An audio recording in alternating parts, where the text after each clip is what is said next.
911 was an emergency. What's going on? Who had the knife? What's going on? Is someone hurt? She's stabbing my mom. She stabbed your mom? Yeah. Please, 2518 Chagrin Drive, let the female was stabbed. Attention. This is the voice of 13-year-old Megan Zanella. She was an ordinary girl from an ordinary home with a loving mother and stepfather and 2 sisters. But this 911 call was far from ordinary. It was the sound of confusion and despair as this peaceful family's life fell apart, as Megan's mom died. She'd been stabbed, but who was holding the knife? And how had things taken such a dark turn for this tight-knit family unit? Have you had these type of issues in the past where you just don't remember things? Like I said, she talked a big game about a lot of things. From the start, this seemed a simple if baffling case of a daughter's jealousy and a cuckoo in the family home, but there was far more to the story. From a troubled childhood to a quiet suburban street, who was really to blame for a mother's murder? Let's dive into the story of Sabrina Zunich. On November 12, 2012, everything changed for the Knaefel family. They were living in the quiet suburb of Willoughby Hills, a picturesque town just outside Cleveland, Ohio. They had a reasonably comfortable life. Kevin Knaefel was a truck driver, and Lisa Knaefel was a social worker with the Cuyahoga County Department of Children and Family Services. Their house was quiet and ordinary, a charming 3-bedroom just off the peaceful Chagrin River.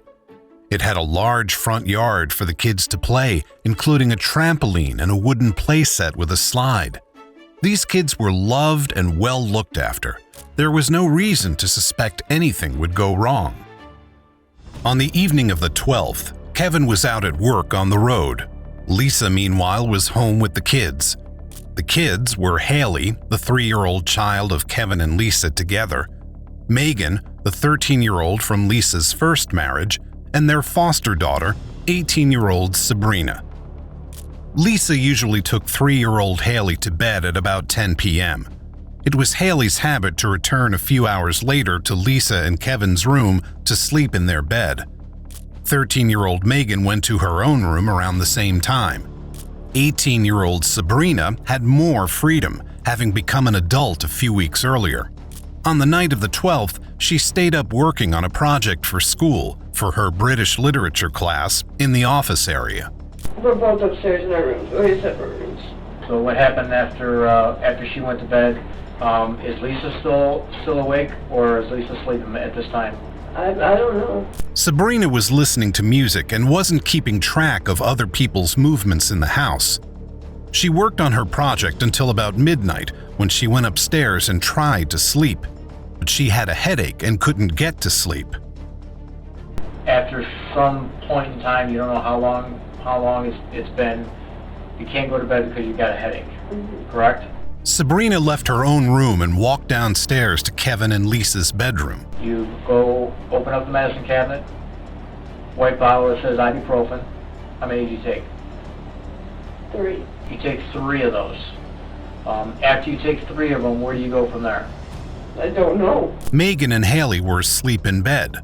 Lisa was in her room sleeping too, and Sabrina was standing there taking medication.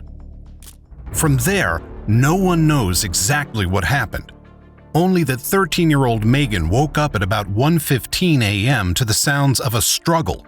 She rushed into her mom's room to find her foster sister, her mom, and a knife. 911 was an emergency.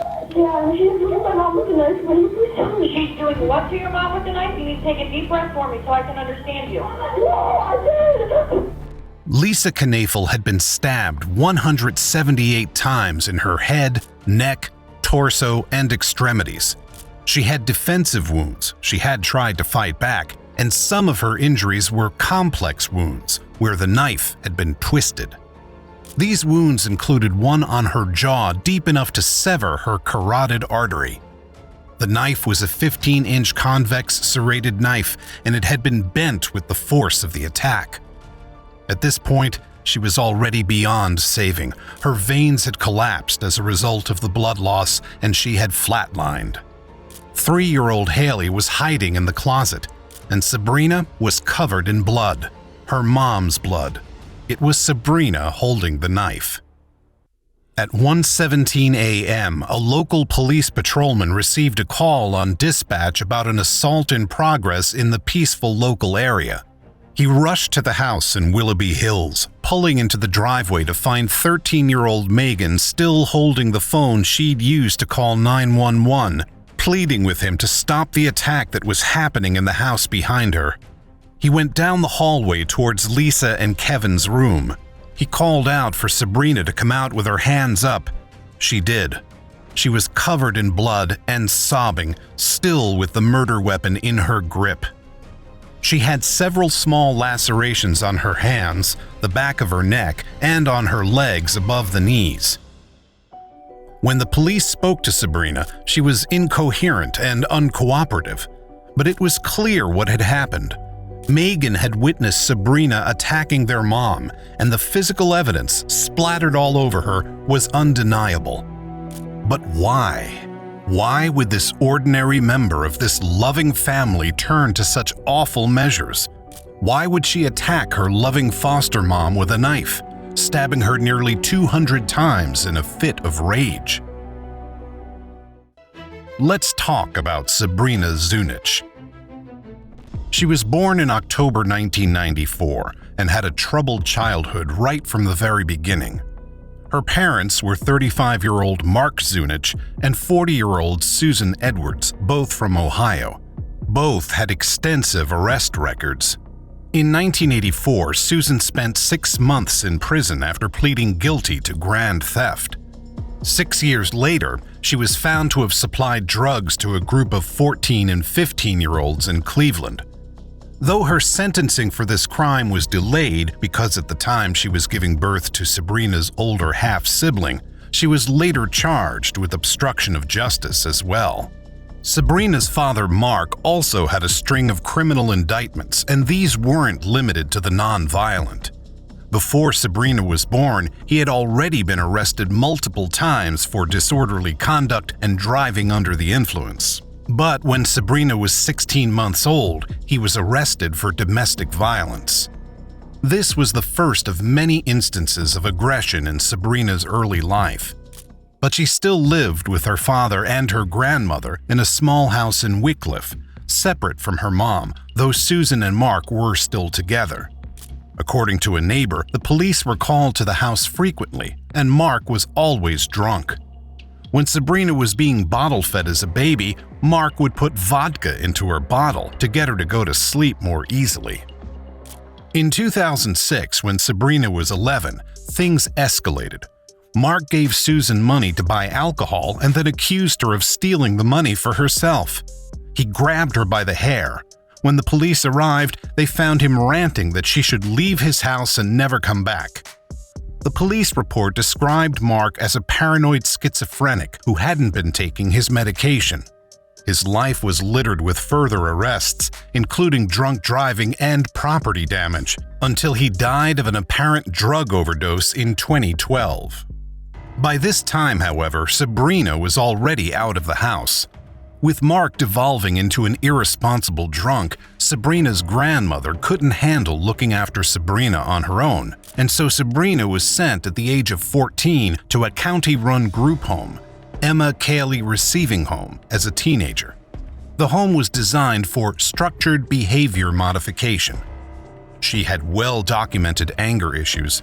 She would get into fights at school, and someone who knew her there said she wasn't someone to mess with, nor anyone in her life that she loves, because she'll make me or anyone pay. At the age of 4, Sabrina had been diagnosed with ADHD. This and other diagnoses worked alongside a lot of her problems: her anger issues, lying, substance abuse, hearing voices, and stealing. But when she transferred high schools and moved from the group home to a foster family, her behavior changed dramatically. At her new school, she kept her head down and did her work. She had perfect attendance. She was 16 and things were finally looking up. her new foster family was the Knaefel family. Lisa Knaefel was used to dealing with troubled children in her work as a social worker. She worked specifically in child protection and knew the value of compassion, and she tried to treat Sabrina with this same compassion. Lisa had started this work in 1999, around the same time as Macon was born. At the time, she was married to someone else. This marriage broke down in 2003. It was in 2006 that she met and married Kevin Knaefel. Kevin had also been married in the past, from 1992 to 1997. His first child, born in 1993, did not live with him. It isn't clear how Lisa and Kevin met and got together, but they moved into the pretty house on Chagrin Drive in 2008, and in 2009 they had a daughter of their own, Haley. The five of them, Kevin, Lisa, Megan, Haley, and foster daughter Sabrina, made a tight-knit family unit, at least from the outside. But despite Sabrina's measurable improvement in behavior, things were not as they seemed in the Knaefel household. The relationship between Lisa and Sabrina broke down as quickly as it had begun. Sabrina told a friend that Lisa made her life hell, and they had vicious arguments. Sabrina believed that Lisa showed favoritism towards her two biological daughters and didn't think it was fair. So a division was created in the household between Lisa, Megan, and Haley on one side, and Sabrina and Kevin on the other. It was Kevin Sabrina turned to when she fell out with Lisa, and Kevin made sure to offer her a listening ear, a shoulder to cry on. They became unusually close. Sabrina's friends noticed their strange dynamic and commented on it, unnerved by their touchy relationship and sexual inside jokes. But no one raised any alarm bells because the truth seemed beyond belief, the truth that Kevin had actually groomed Sabrina into a relationship. Sabrina believed they were in love, but it was imperative that they keep their relationship a secret from the rest of the family. How do you get along with Kevin? Kevin's and me are cool. I mean, he's more the one that helps me out because this has Megan to deal with. Megan has mental instability herself. Okay. And so we made agreements a long time ago that if I need anything, that I can go to Kevin. Whenever Lisa, Megan, and Haley were out, Kevin and Sabrina spent time together.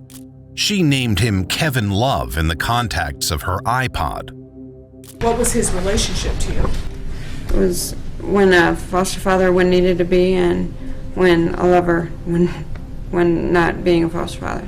As Kevin and Sabrina got closer in 2012, Sabrina and Lisa's dynamic deteriorated even further. She wanted me out. Sabrina felt maternal towards 3-year-old Haley and resented the way Lisa kept them apart. On one occasion, Lisa restrained Sabrina physically, and Sabrina spoke to the police about it. But nothing came of it. Despite the increasingly troubled environment in the Knaefel home, Sabrina's petition to remain with the Knaefels after her 18th birthday in October 2012 was successful. Her social worker saw no problems in the household. Sabrina was doing well in school, attending her counseling sessions, and came up clean on drug tests. There was no evidence of the nightmare to come. In the lead-up to November 12, 2012, Kevin's relationship with his wife also deteriorated. On September 15th, the police were called to their home on a domestic call. Kevin and Lisa had had a fight about Megan, and Lisa had accused him of choking Megan. He claimed he had only taken her by the back of the neck to steer her into her room. The dispute was already over and Lisa had left the house, but Kevin spoke to the police in case the incident was used in future divorce proceedings. He had told Sabrina he wanted a divorce from Lisa so he could be with her. He also asked Sabrina's social worker what would happen if he and Lisa divorced, if he would be able to keep custody of Sabrina. On a family camping trip with an old friend, David Strunk, Kevin confessed that Lisa suspected he was having an affair with their foster daughter. He showed David photos of Sabrina, including modeling shots he'd helped her put together and underwear she'd bought him. He said he was seeing a divorce attorney. This was in October 2012, just a month before his wife's murder. Kevin was out working on the night of November 12th.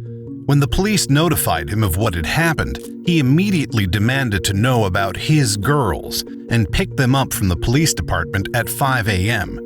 Haley and Megan, that is, because Sabrina was in police custody. The police officers who interacted with Kevin that morning, the morning after his family was horrifically torn apart, recalled him acting strangely calm. One officer said that Kevin was saying he was some kind of EMT before, and he had seen stuff like this numerous times, and I wasn't going to tell him anything that he hasn't seen before, and he wanted to know every detail about what happened. He was frustrated that they wouldn't let him see Sabrina, ranting that he was her foster father and needed to see her. He had his name added to her visitor list. Meanwhile, the police were interviewing Sabrina, trying to get to the bottom of why she had murdered her foster mother. She's never seen the life of me, and she's been wanting me out of the house. What's your thoughts on how Lisa is not alive now? What? What are your thoughts on that she is not alive? She didn't kill me. Sabrina claimed to have no knowledge of her foster mother's death. She said she remembered nothing after entering Lisa's bedroom for medication. Remember, When we came to the house, you had the knife in your hand. Are you sure it wasn't self-defense? there's always two sides to every story. Sabrina maintained her story that she didn't remember anything, but the evidence was irrefutable. You're under arrest. Lisa's dead, and it appears that you're responsible for that at this time. Sabrina was booked and taken to jail, and on the outside, Kevin seemed to be moving on with his life. Almost immediately, he donated Lisa's things to Goodwill and tried to sell her bedroom furniture on Craigslist. He asked David to shut down Lisa's social media accounts, claiming he couldn't handle the influx of messages.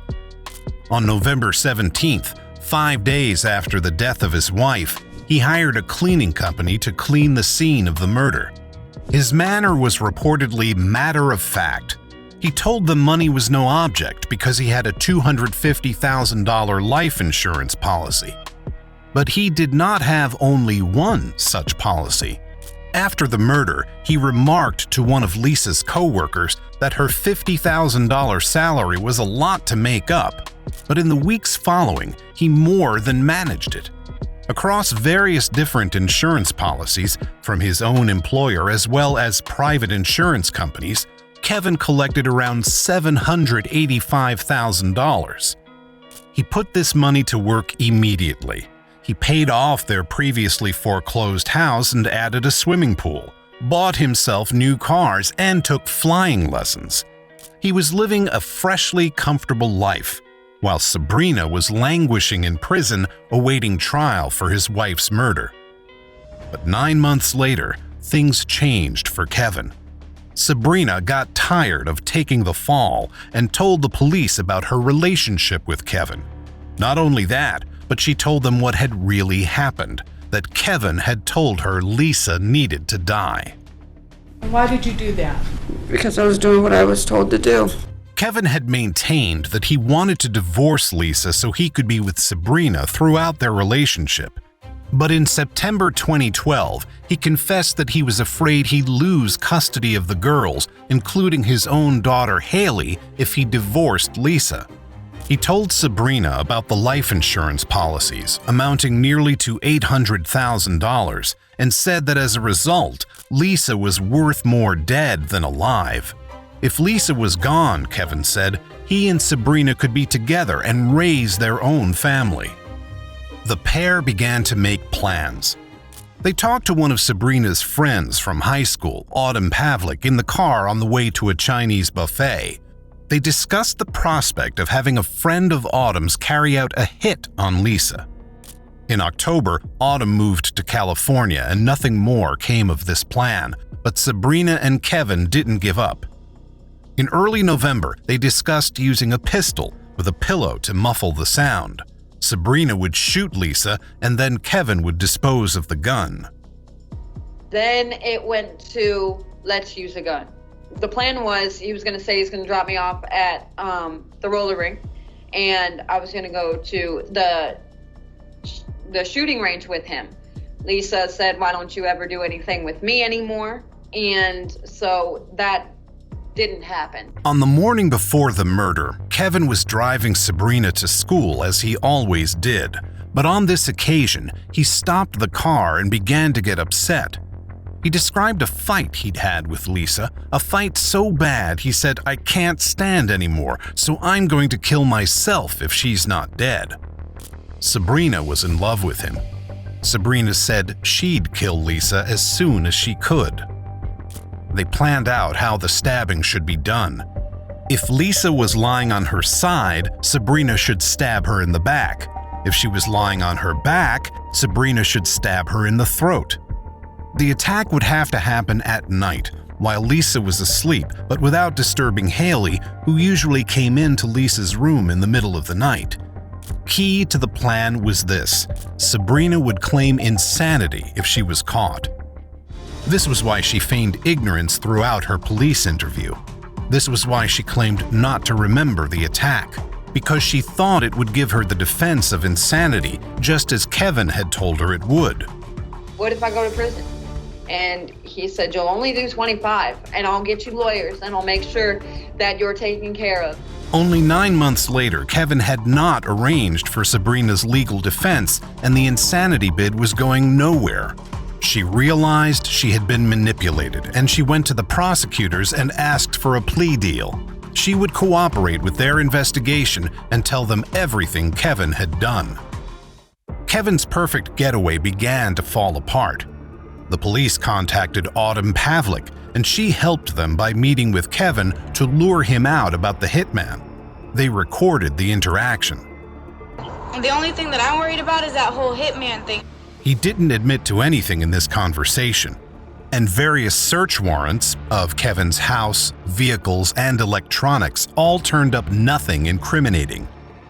But Sabrina's testimony was enough. He was arrested and charged with complicity to commit aggravated murder and sexual battery in August 2013. Sabrina pleaded guilty to aggravated murder and was sentenced to life in prison, with the option for parole after 30 years, which will be in 2042 when she is 47 years old. Kevin, however, pleaded not guilty. His defense argued there was no evidence of his affair with Sabrina or of his plot to kill his wife. It was only Sabrina's word, and Sabrina was a troubled young person with a history of substance abuse and unreliable behavior. But this is what made the case all the more chilling: that she was young, unstable, and vulnerable, and he had taken advantage of that. On June 11, 2014, Kevin Knaefel was found guilty on all counts. He was sentenced to 2 years imprisonment for each of the 6 counts of sexual battery and to life with parole eligibility after 30 years for complicity to aggravated murder, to be served consecutively. What do you think about this horrifying story? Who's really to blame? Let us know your thoughts in the comments below.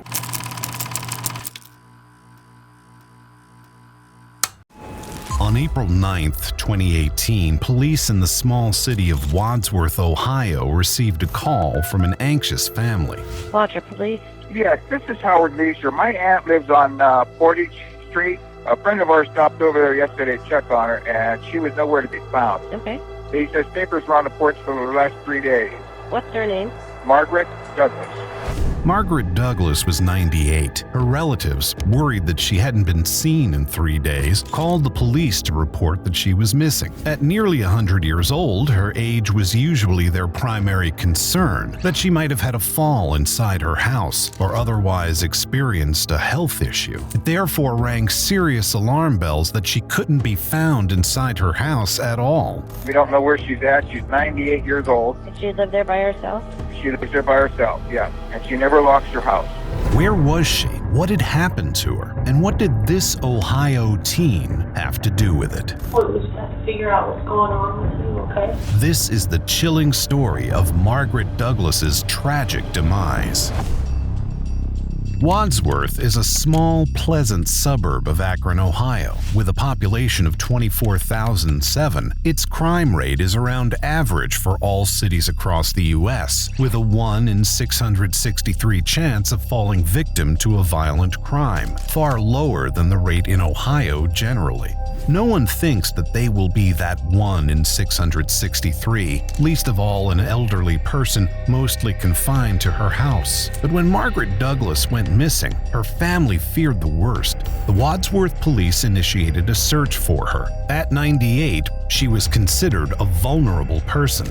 They first searched the house in case she'd fallen in a less obvious place, calling her name in the hope she'd answer, but she didn't. Then they broadened the search, canvassing the area for sightings. It became clear that the last sighting of Margaret alive had been on April 5th at her home, and that the last time her friends and relatives had heard from her had been 2 days earlier, on April 3rd, nearly a week before the search began. Investigators are at the home of a missing 98-year-old woman. Yeah, there have been a lot of questions about what exactly happened here. We know that a family member was in town right before this woman went missing. On the evening of April 9th, as there continued to be no luck in the search for Margaret, Howard and Cindy Leisure arrived at Margaret's house to help. Margaret was Howard's aunt and had no children of her own, with the result that her nieces and nephews were her closest family and looked out for her like she was their mom. They knew their aunt's habits, such as the belongings she would take with her when she left the house, including a red wallet she used to carry her cards and cash, and the clothes she would wear. Howard went to look in the closet to see what he could find and made a truly tragic discovery. The clothes had been pulled down from the rail to pile up on the floor of the closet. He spotted one of his aunt's shoes beneath the pile and leaned down to take a closer look and discovered his aunt's murdered body hidden in the closet of her own house. The closet was tiny, only 1.5 by 2.5 feet, and Margaret's body had been contorted to fit inside it. She was in her nightgown, which was torn. She had bruises to her head and face and marks on her neck that suggested she had been strangled. The condition of her body showed that she had been lying there dead for a few days, since about the time she had been last seen. Forensics examined the crime scene, taking samples of DNA and fingerprints, which they tested against Margaret's relatives to rule them out. The samples did not match. Whoever had killed her was at this point unknown to the police. They began to suspect a burglary. This was because Margaret's red wallet was missing. It wasn't surprising that there were no signs of forced entry in the house because Margaret usually didn't lock her doors, trusting in the safety of her neighborhood and the support of those who lived around her. She couldn't have known that someone would take advantage to invade her property and take her life. The only other clue in the house was a plastic food service glove discovered in the backyard. This suggested that the killer had had the forethought to prepare for the crime, so as not to leave any DNA or fingerprints behind. But in their haste to get away afterwards, they had dropped this key piece of evidence. What did the glove mean? Who had left it there? Had Margaret been targeted, or was this a random killing? To discover the answers to these questions, the investigators interviewed her family. Does she have a power of attorney or a will or anything like that? No. We've been telling her she needs a will, she needs this. She would never get the time to do it. There was no one who stood to gain financially by Margaret's death. She was also a peaceful, friendly person. Any problems with her? Did she want to argue with people or anything like that? Nothing? No, sweet old lady. This was what Howard told the police, and Cindy concurred. And nobody else, she didn't, have any problems with anybody that... Not that I know of. She was... Margaret bothered me all the time. That's why it's so just horrible. Let's learn a bit more about who Margaret Douglas was.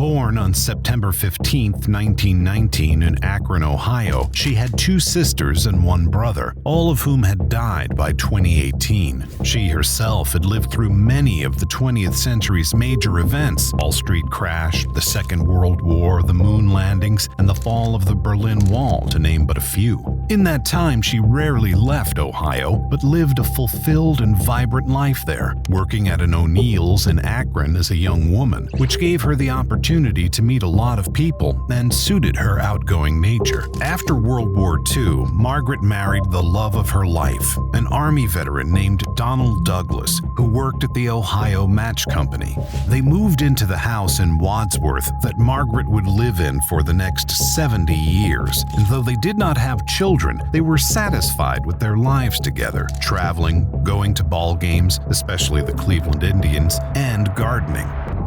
Donald sadly died in 2000, but Margaret chose to remain in the house they'd shared, since it was situated in a friendly community that held good memories for her. She was close with some of her neighbors, who kept an eye out for her as she got older and more infirm, including a man named David Klinkenbeard, who checked on her a couple of times a week, and she knew all the kids in the neighborhood. Howard and Cindy would do her grocery shopping for her as she became more confined to her house, and she relied on this support network to keep herself healthy and safe, never suspecting that someone would try to harm her deliberately. This was a crime that struck at the heart of this suburb, and everyone wanted it solved. The police continued to canvass the area, and they uncovered a string of car break-ins where small items and change had been stolen. They also wanted to speak to David Klinkenbeard, who wasn't answering their calls. They continued to investigate until the officers noticed someone watching Margaret's house, smoking a cigarette. It turned out to be David Klinkenbeard. He no longer lived in the area, but he wanted to know what was going on and had been conducting his own amateur investigation. The police found this suspicious. He seemed to know details that the public weren't aware of, such as where Margaret had been found and what she'd been wearing at the time. So, on April 11th, 2 days after she was found, they brought David in for questioning. He said he'd last seen Margaret on Wednesday, April 4th, when he'd come over to help her with her trash cans. You didn't come by on Thursday or Friday, not Sunday. No, not Sunday.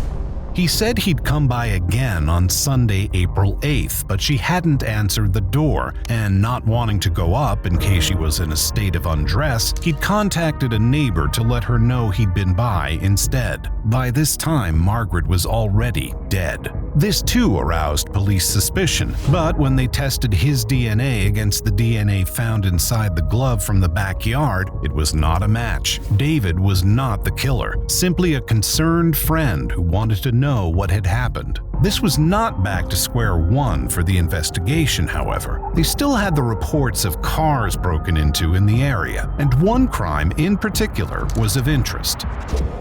It had taken place in the early hours of April 8th, the day before Margaret's body was discovered. It was a carjacking, an extreme escalation from the reports of petty break-ins, and it had taken place very near to Margaret's house. The victim was a local man called Paul Shalod. 50 years old, he was a church worker and a charitable Good Samaritan. So when he saw what appeared to be a young man, not even 20, limping down the sidewalk in the early hours of the morning, he told the investigators he pulled over and asked if this young man needed help. This would turn out to be a grave mistake. The second Paul got out of the car, the young man sprang to life and dived for the driver's seat, making off with the car in a flash. However, this story wasn't quite adding up. Police found Paul's car abandoned right near the site of the carjacking, undamaged, and when they reviewed nearby CCTV footage, Paul's story was revealed to be false.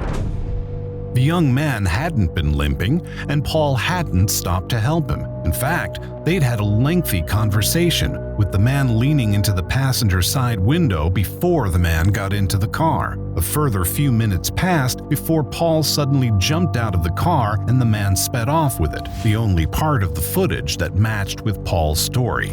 That Paul had lied was highly suspicious. It was the investigators' only lead in Margaret's tragic death, so they presented the footage to Paul and asked him to explain himself. Nervously, he did so, and it turned out to be another false lead. He'd been on an app to try to hook up with men. This was why he'd lied about how he met the young man, because they'd arranged it on the app, and he didn't want his church to know. He told the police that they'd met as planned and begun a sexual encounter inside his car when the man suddenly snapped. He forced Paul out of the car and drove away. Frustratingly, this angle led the police nowhere. There was no way of finding out who the young man was or if he'd been involved in the nearby killing. Still, the investigators continued to focus on petty crime in the area, looking for anything out of the ordinary, and they found it.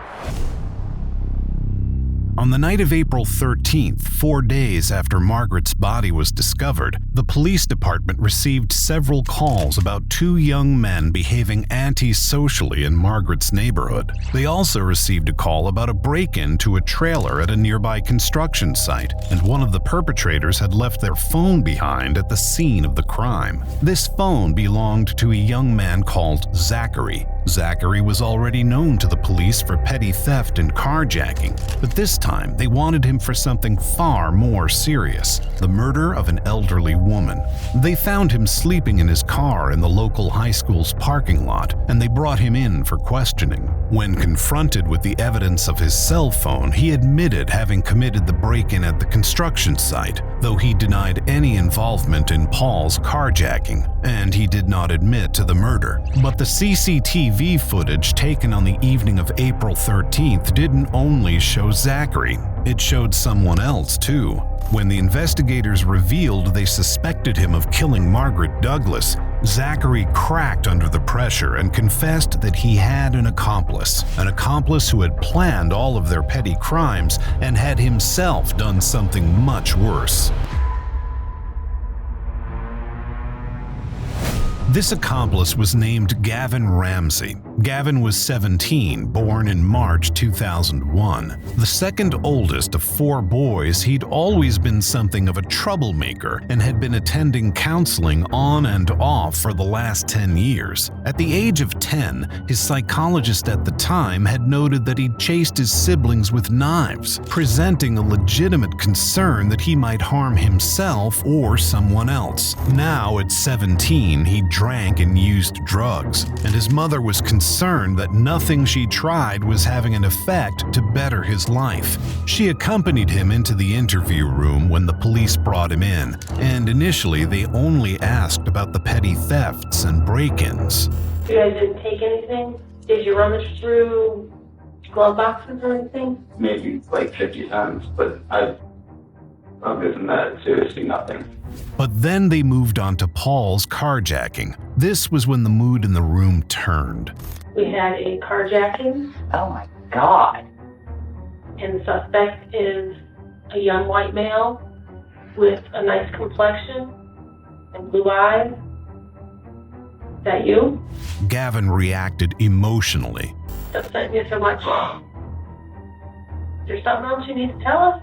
You've already gotten yourself in trouble, so. I know, and I don't need to. I don't know, but. Gavin asked to speak to the detectives alone. He then confessed to the carjacking with his mom out of the room.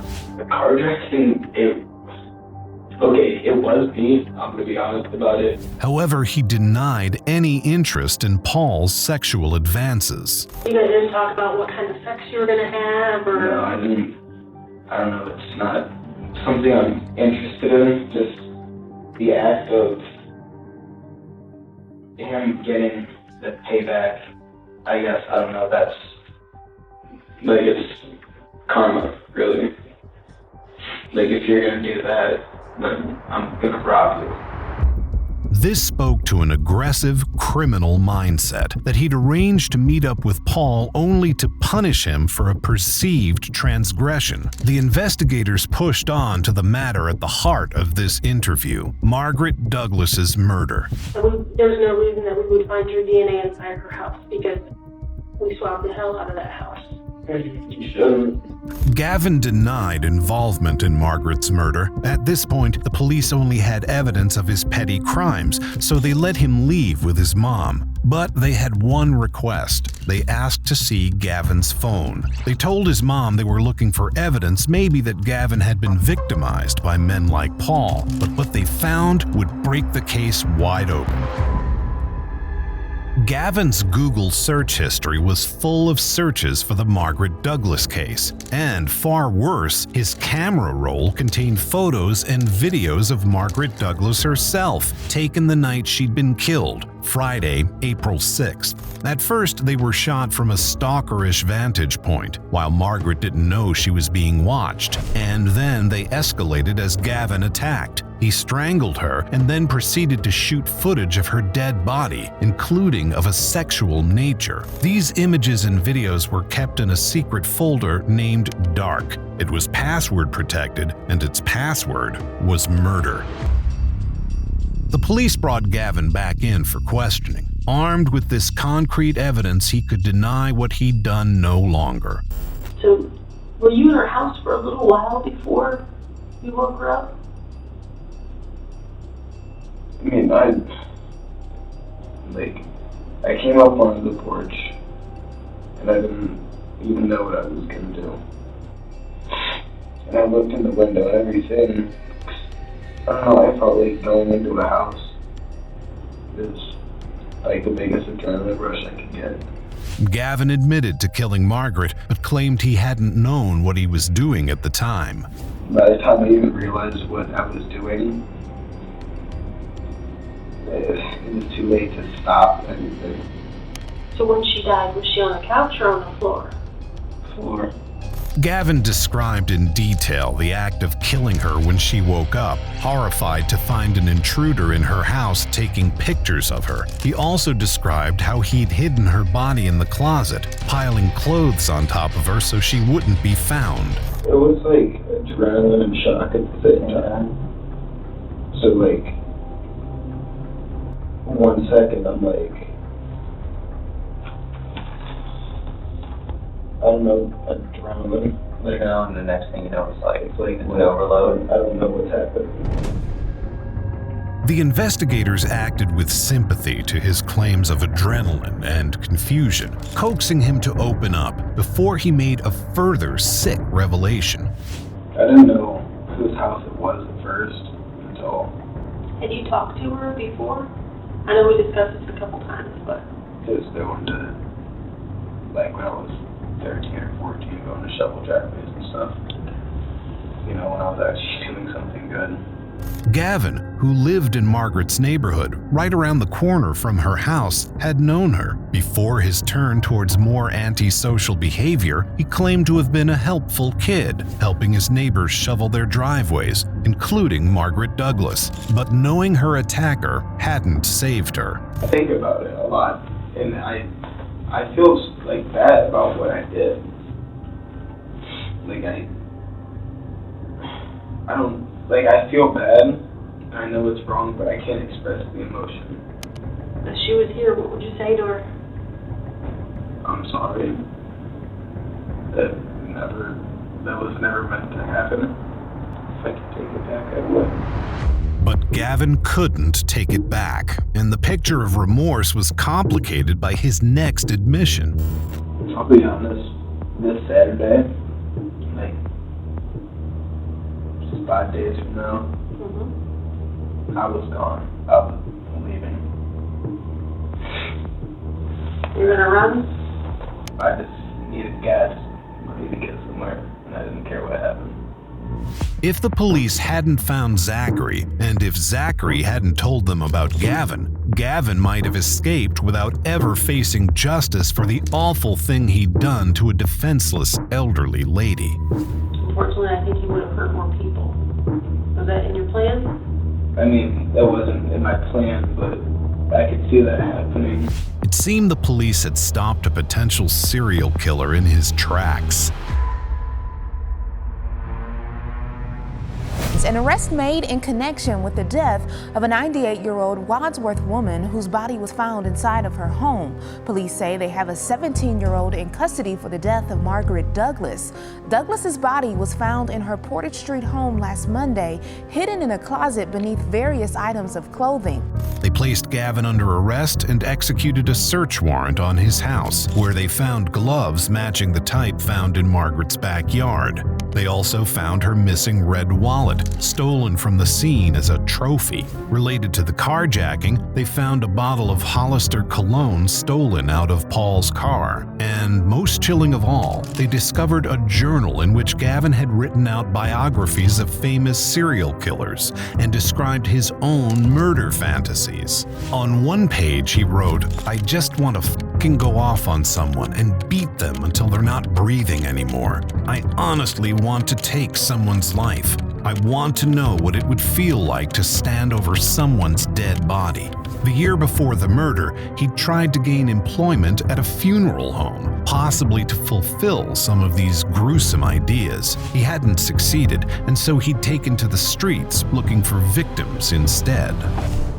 Although he was still 17, Gavin was charged as an adult with aggravated murder, aggravated burglary, kidnapping, and abuse of a corpse. The DA did not charge him with the alleged carjacking because they did not want to distract from the severity of Margaret's murder. He was arraigned in June 2018 and initially pleaded not guilty. However, when his team's motions to suppress the evidence of his cell phone were denied, he changed his plea to guilty in November 2018. He was evaluated by psychologists in advance of his sentencing hearing and diagnosed with multiple disorders, including conduct disorder and sexual sadism disorder. His mom claimed that her son's actions were as a result of his new Zoloft prescription, given to him in January 2018. However, many of the most horrific pages in the journal had been written before that time, and this did not mitigate his sentence. At his sentencing hearing, Gavin spoke, using many of the same words he'd used in his police interview. "I'm so sorry for what I did. I'm constantly living in regret and shame because of it." He never referred to Margaret as a real person he'd murdered, only talking about it and what he'd done. The judge did not believe his supposed outpouring of remorse. As he'd been 17 at the time of the murder, he was not eligible for the death penalty, but Gavin was sentenced to life in prison without parole. However, in 2021, Ohio Senate Bill 256 was passed, which banned minors from being sentenced to life without parole, making Gavin eligible to appeal for parole 25 years later, in 2043. Margaret's family is firmly against this possibility. Her great-niece wrote, "There are criminals who cannot be reformed. Gavin Ramsey is one of them. The law needs to be amended to consider individuals like Gavin Ramsey, who have demonstrated the evil that lies within them, a kind of evil that cannot be reformed or rehabilitated, and allows appropriate justice to be carried out in accordance with the current U.S. Supreme Court ruling on juvenile life without parole." Under the current law, Gavin will be in prison until at least 2043.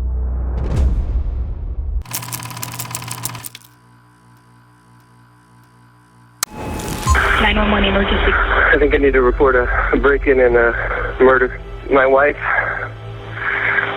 is on the floor, bloody, stiff, not moving. This is the voice of George Tiafe. Stopping by his wife's house with their 8-year-old daughter, he found the garage door open, a suspicious sign which led him to investigate. And when he went into the house, he found his wife Shauna unmoving on the floor, already long dead. When's the last time you saw her? All right, you're good. Take a deep breath. I'm a fireman. I was at work yesterday, so I saw her about 36 hours ago, I guess. In 36 short hours, the lives of George Tiafe and his daughter were changed forever. Shauna, from whom George was estranged but still married to, was dead, and this respectable firefighter was left to pick up the pieces. But there was a twist: burglary, surveillance footage, and a shocking accusation. Let's dive into the twisted story of Shauna Tiafe's tragic murder. It was the early hours of September 29, 2012. Cocktail waitress Shauna Tiafe is shown here on CCTV, clocking out of her job at the Palms Casino at 3:01 a.m. on that day. It would be the last time she ever did so, and the last time she was ever captured alive. She drove 30 minutes back to her house. She let herself in through the garage and moved through the house without turning the lights on, just wanting to go straight to bed after a long and tiring shift on her feet all night. She walked down the hallway towards the stairs, and this was when it all went horribly wrong. There was someone lying in wait for Shauna in the darkened hallway. They had a hammer. They lunged for her with it. She put her hands up in front of her face to protect herself, but her attacker broke her fingers and then beat her with the hammer until she was dead. This was how George Tiafe found her. At 9 a.m. the next morning, the mother of his daughter had been horribly murdered in her own living room. But why and who killed her? Let's go back and learn more about Shauna.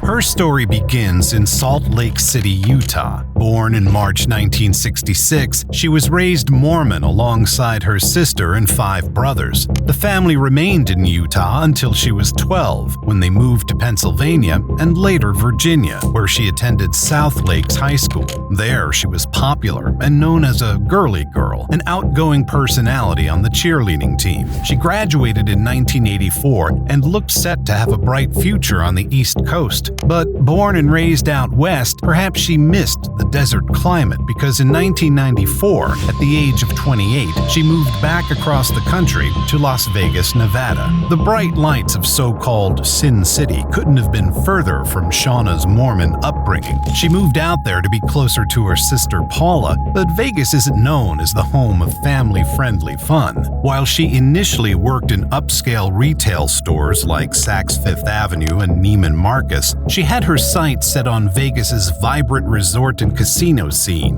which can be incredibly lucrative even as a waitress, and certainly entails meeting a lot of interesting people. A few years after moving, she got a job as a cocktail waitress at the Fiesta. From there, she was in the lucky position to get the same job at the Palms Hotel Casino when it opened in 2001.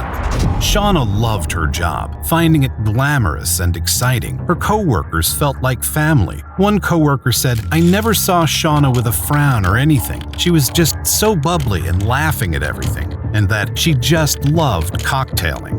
The work was exciting and also very rewarding. Shauna made close to $100,000 a year in salary and tips, which were often paid in casino chips. In Vegas, these function the same as money does. On a good night, she could make $500. In 2024, this comes out to be the equivalent of nearly $850. So Las Vegas wasn't just a party city for Shauna, it was a city of opportunity. She liked making money, and she liked spending it too, but more on that later.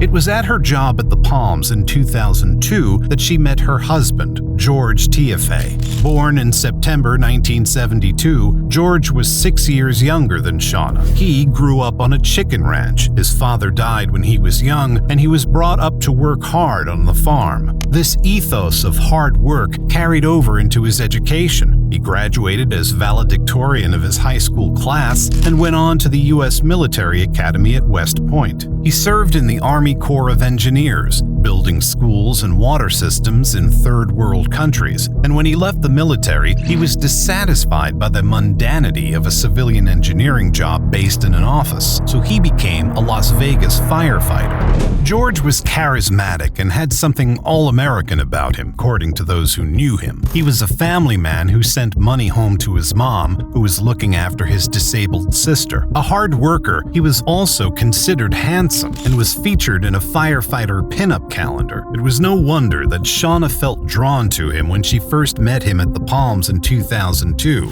and no wonder that the two hit it off. 1 year after they first met, their daughter was born. Another 3 years later, they got married in Hawaii, a picturesque beach wedding, on March 16, 2006, 3 days after Shauna's 40th birthday. The photos display a happy couple enjoying their time together, picture perfect, with no hint of the tragedy to come.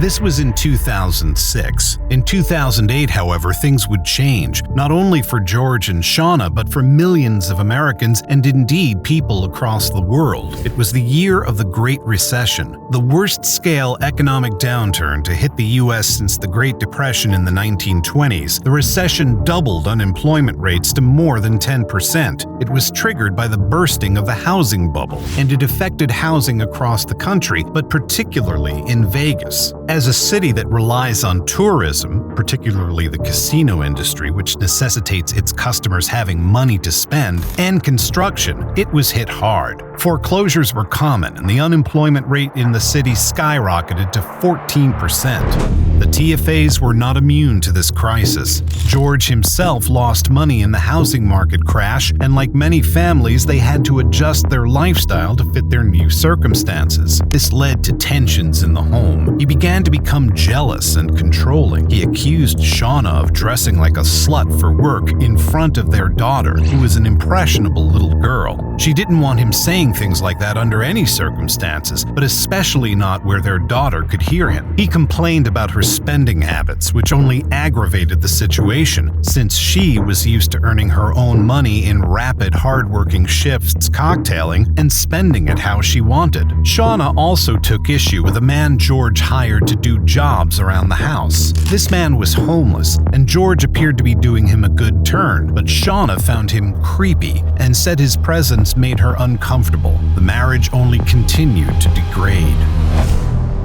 They'd been together for a decade and married for 6 years when Shauna decided she'd had enough and finally moved out of their family home. It was April 2012. Their daughter was 8 and they began sharing custody, but it was difficult since Shauna continued to work long nights as a cocktail waitress and George's shifts as an EMT and firefighter were just as long and arduous. As a result, their daughter spent a lot of time with George's mother, who lived in the nearby area. Perhaps it was for her daughter's sake that Shauna wasn't ready to give up on the marriage, or perhaps it was that she was an idealist who'd achieved her dreams of working among the bright lights of Vegas and she couldn't surrender her handsome, charismatic husband or the beautiful family he'd provided her with. She carried an optimism with her, and she convinced George that they should see a marriage counselor. They spent the summer trying to work on their marriage, but in early September things started to go wrong in Shauna's life. Her townhouse was burglarized. Someone broke in and used her shower and stole her wedding ring and a pair of her bathing suit bottoms. The burglar also left something behind, a pair of boxer shorts, size small. The break-in was understandably terrifying, but Shauna, forever the optimist, made no security upgrades to her house, believing that lightning wouldn't strike twice. She was wrong. The early morning of September 29th was only 3 weeks later. She left work at 3 a.m., tired and stressed about her marriage, parenting her 8-year-old daughter, and the recent burglary. She didn't have the energy to be vigilant, and she couldn't have expected that someone would be there, waiting in the dark with a weapon, waiting for her. The wound in the side of her head was so deep that the paramedics, dispatched after George's desperate 911 call, initially thought she'd been shot. This had been a deliberate and uncompromising act designed to kill. The police were immediately suspicious of George. In cases of marital strife, the husband is usually the prime suspect, but George had an alibi, as he'd explained to the operator over the phone and also to the police, who interviewed him at the scene. She was lying on the floor. Okay. And she was covered in blood. I just want to die. What shift did you work yesterday? A 24-hour shift. George had been on call at the firehouse all night. Their daughter had spent the night at her grandmother's house, and George had collected her in the morning, stopping at Shauna's house because their daughter wanted to pick something up. They'd happened upon the gruesome scene by what appeared to be sheer coincidence, and George could not be the killer because he had an alibi.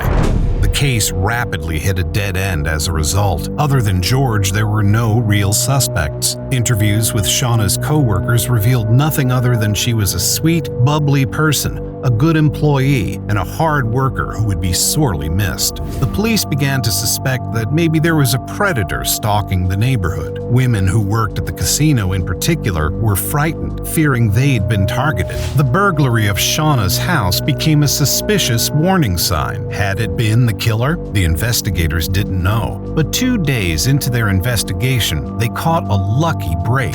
A man named William Penix, known as Big Will, came to them with important information pertaining to the case. He had lived in Las Vegas for years and worked as a maintenance man for an apartment complex. He lived a life on the straight and narrow and tried to help others do the same, including a friend he knew only as Greyhound. Greyhound lived in a tent in the foothills, a very different sort of life from the glitz and glamour of Vegas in the movies. He was an ex-con, and Will had been helping him get his life together. But one day in September, Greyhound came to Will with a confession. He said, "I got something to tell you." And I said, "Well, what is it?" He said, "I just murdered a woman." According to Will, Greyhound hadn't even seemed to feel guilty about it. He'd seemed satisfied with the fulfillment of a task, the promise of a reward. He said he'd hit the woman over and over with a hammer until the hammer broke. So Will called the cops. Initially, they were dubious. As a lead in the investigation, it seemed too easy to be true, but they followed it up anyway. Greyhound was known to steal food from an Albertsons grocery store, so the investigators went there with Will to find out where he'd last been seen. Will also knew that Greyhound sometimes sold drugs at the gas station next door, but they didn't need to talk to any witnesses to find him in the end. Will spotted him right there on the street. The cops approached him. He had drugs in his possession, which enabled the investigators to take him back to the police station. Greyhound's real name turned out to be Noel Stevens, and he fervently denied what he'd told Will about killing a woman with a hammer. Without a confession, the police needed physical evidence to tie Stevens to the crime. They launched a search for his campsite, scouring through miles of Vegas desert on foot and with a helicopter. Finally, out in the foothills 8 miles from the Vegas Strip, they found Noel's campsite, and they found the evidence they'd been looking for. It was a rolled-up pair of Stevens's pants, hidden half under a bush, and the pants were bloody. The investigators tested them for DNA right there and then. When the DNA result came back, the truth was clear. Noel had been involved in Shauna's killing. It was Shauna's blood.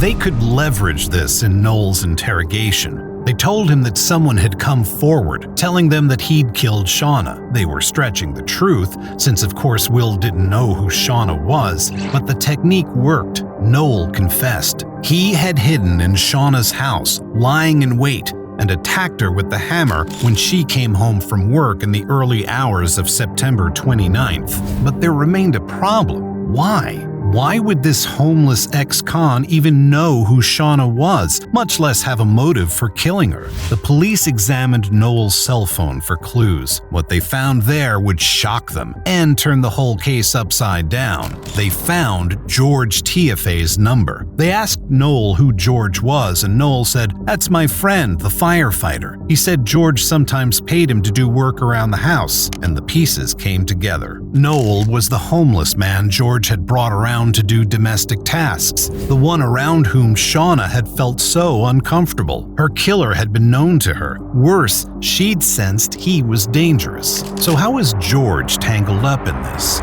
The day of the murder, Shauna's sister Paula had held her own suspicions. She and her husband called George when they found out about Shauna's death, and they recorded the call. Hello? George? Yes, This is Paula. Can you tell me what's going on? Shauna passed away. And what did they do to her?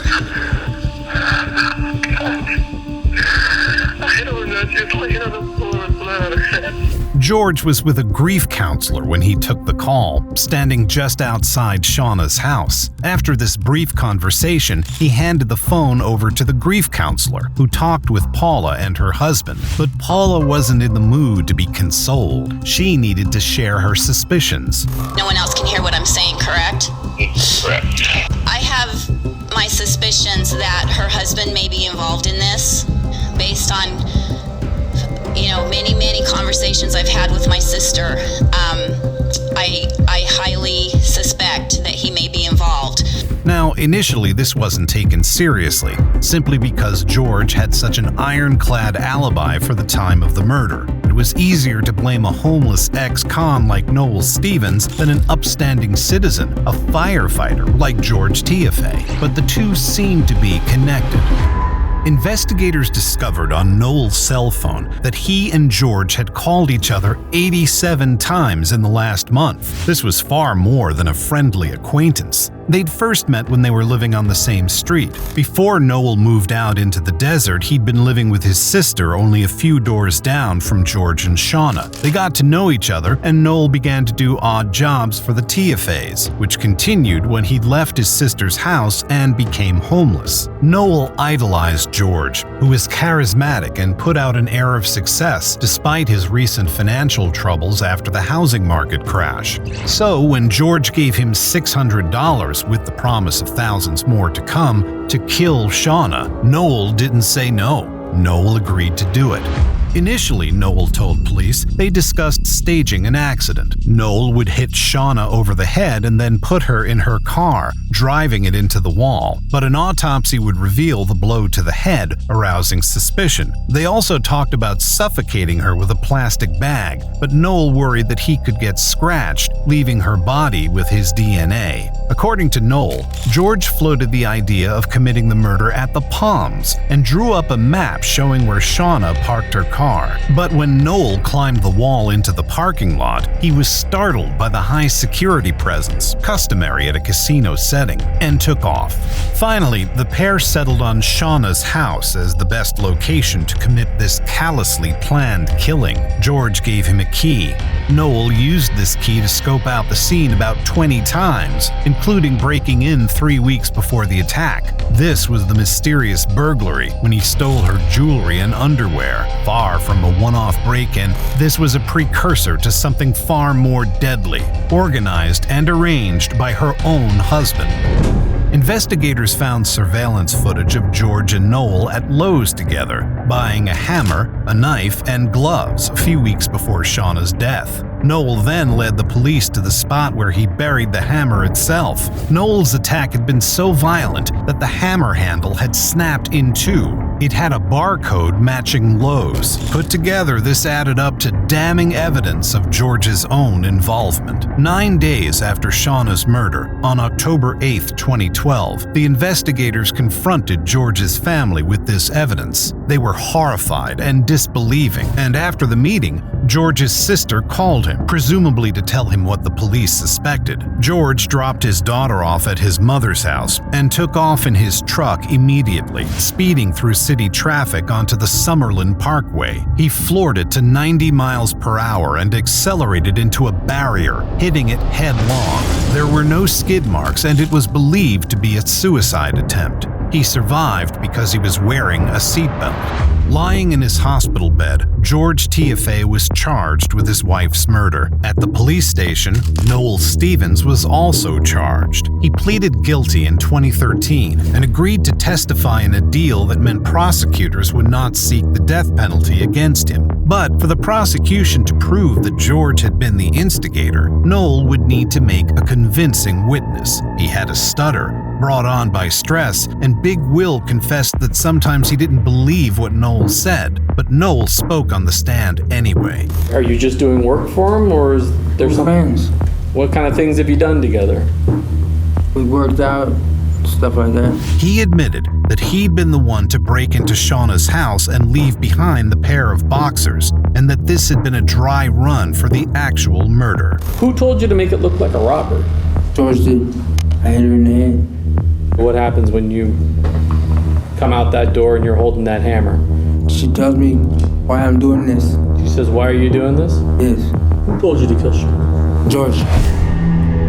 This was the last nail in the coffin for George Tiafe. Although Noel admitted to experiencing hallucinations and had a troubled past, it seemed clear that the plot was too contrived for him to have invented it. He also told the court that leaving the garage door open was a signal the pair had invented, so that George would know he'd done the job when he came by the house the next morning. This makes it even more chilling that George brought his 8-year-old daughter to Shauna's place that day. George did not take the stand, and the only witness in his defense was his sister, who testified to his good character and peaceful nature. This was not enough. On September 3, 2015, George was found guilty on all counts, including murder in the first degree. He was sentenced to life imprisonment in December 2015, but in 2017 he attempted to appeal. He wrote the 100-page handwritten petition himself, since his lawyer had quit the case, most likely as a result of what his appeal alleged, which was that he'd had ineffective counsel. He also argued that he'd been affected by drugs he was taking for an injury received in the line of duty as a firefighter, and had been told by God that he needed to kill Shauna in order to protect his daughter. This appeal was denied. The court's response was this: that George plotted the murder while he worked, cared for his daughter, and fostered an amicable relationship with the victim to avoid any suspicion related to her death. Given the patience, subterfuge, and perseverance involved in this plot, the appellant has not demonstrated a reasonable probability that he would not have been convicted or would have received a more lenient sentence. As the reason he'd done it, the police and prosecutors believed it was all about money. Investigators had found evidence that George had been trying to hide money through his mom, and the tensions in their marriage had begun with the Great Recession and had continued to circle around Shauna's spending habits. This, it seemed, was the reason he'd contracted Noel Stevens so coldly and cruelly to murder his wife. Both Shauna and Noel remain in prison to this day. In 2023, George and Shauna's daughter graduated high school. She's been living with her grandmother ever since the tragic events of 2012.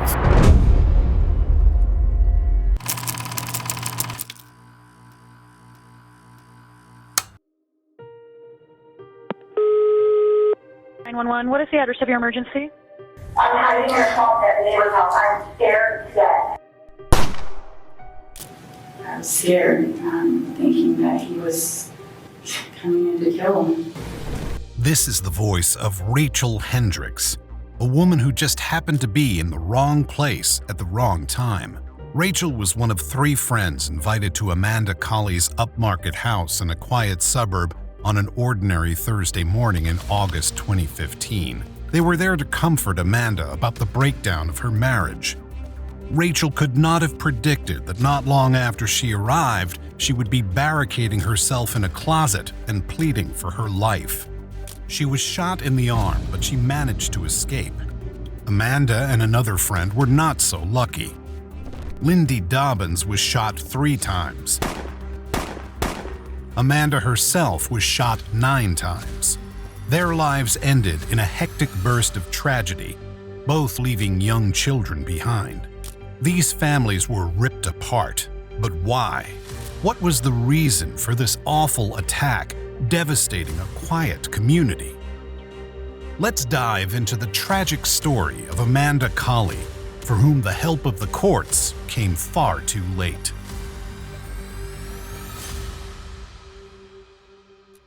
Amanda was living in her old family house in Mirabella, St. Augustine, Florida. This was a pleasant, upscale community, chosen by her and her husband James Colley Jr. as an idyllic location to raise their children. Mirabella's community website describes it as resort-style living close to home. And to all appearances, the Colleys were living a luxury Floridian life of bliss. Neighbors recall watching James play with their children in the cul-de-sac. Trey, who in 2015 was 6, and Avery, who was 4. The family lived a convivial, social existence. They often had the neighbors over for drinks and parties. Even when the couple began to drift apart, they seemed to do so politely. whatever went on behind closed doors was just that, kept hidden from public view. It is for this reason that the events of August 27, 2015 came as such a devastating surprise to the entire neighborhood. Around 9 a.m. on August 27th, Rachel Hendricks was told that something was going on with her friend Amanda. They'd been friends for a few years, having met at a mutual acquaintance's party, and the two of them, together with Lindy Dobbins, had become a close trio. They would watch each other's kids and go to the neighborhood pool together. In moments of distress, too, they would call on each other. So it made sense that Lindy and Rachel got involved on this fatal morning. That morning, Rachel dropped her kids off at school and then went to a hairdresser friend's house to get her hair done. Did there come a time that you were notified that something was going on in Amanda's house? Yes. And who notified you of that? Lindy.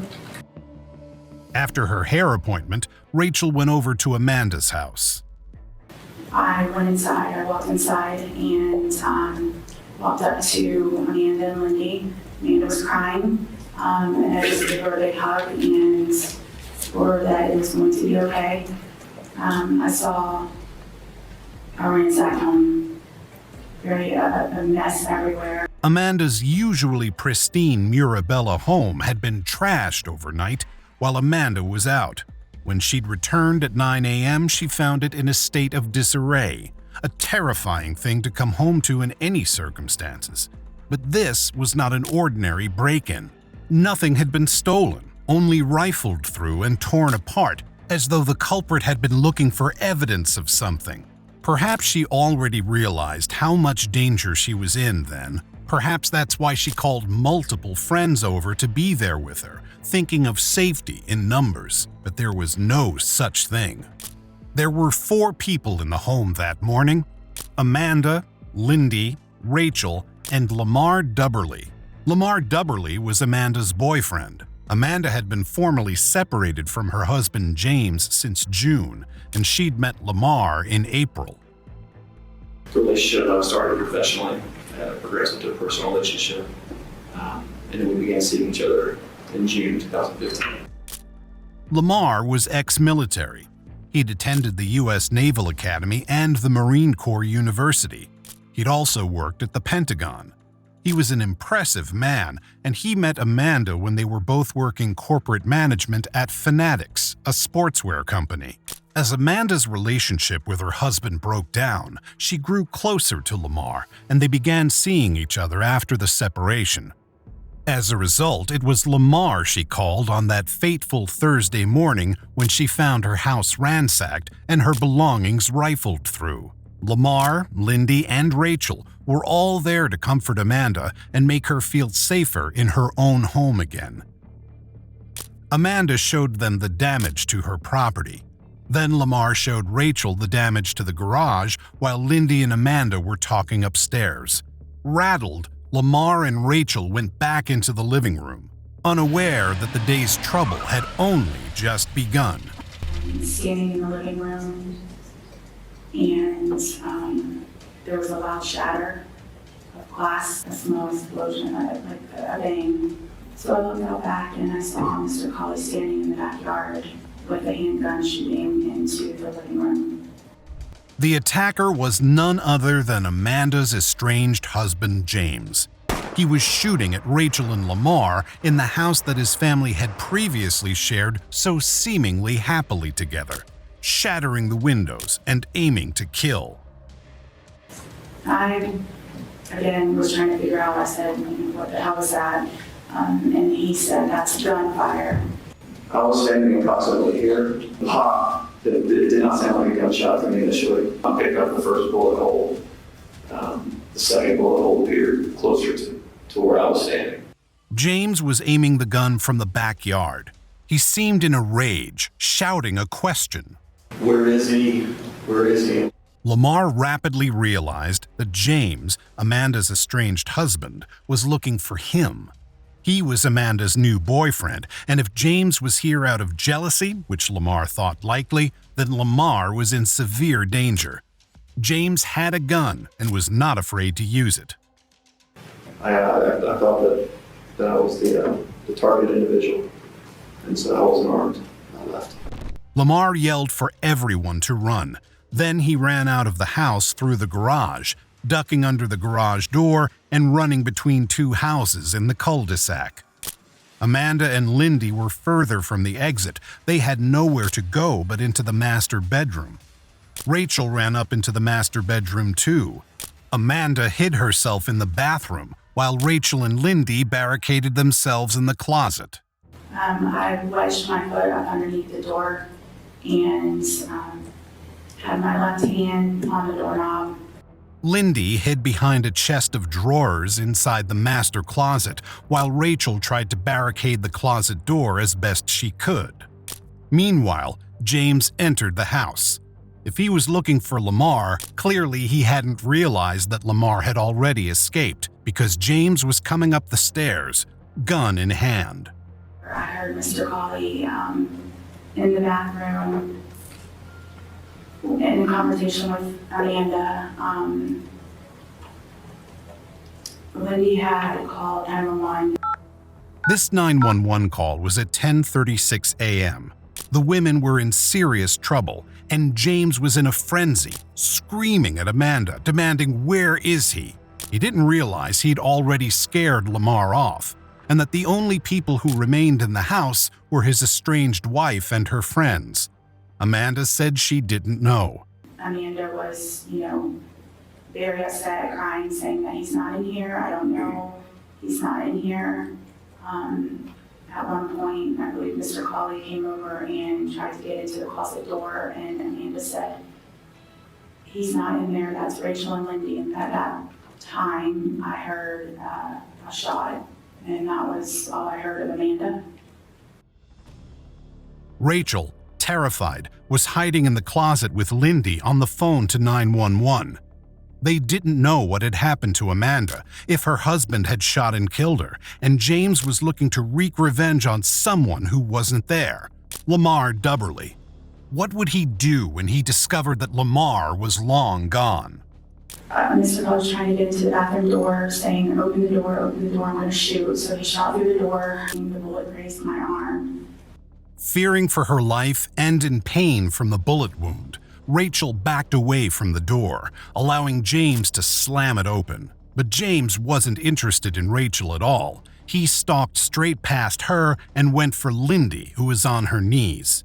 I heard Lindy say, "Oh my God, no," and I ran out of the closet and heard a shot.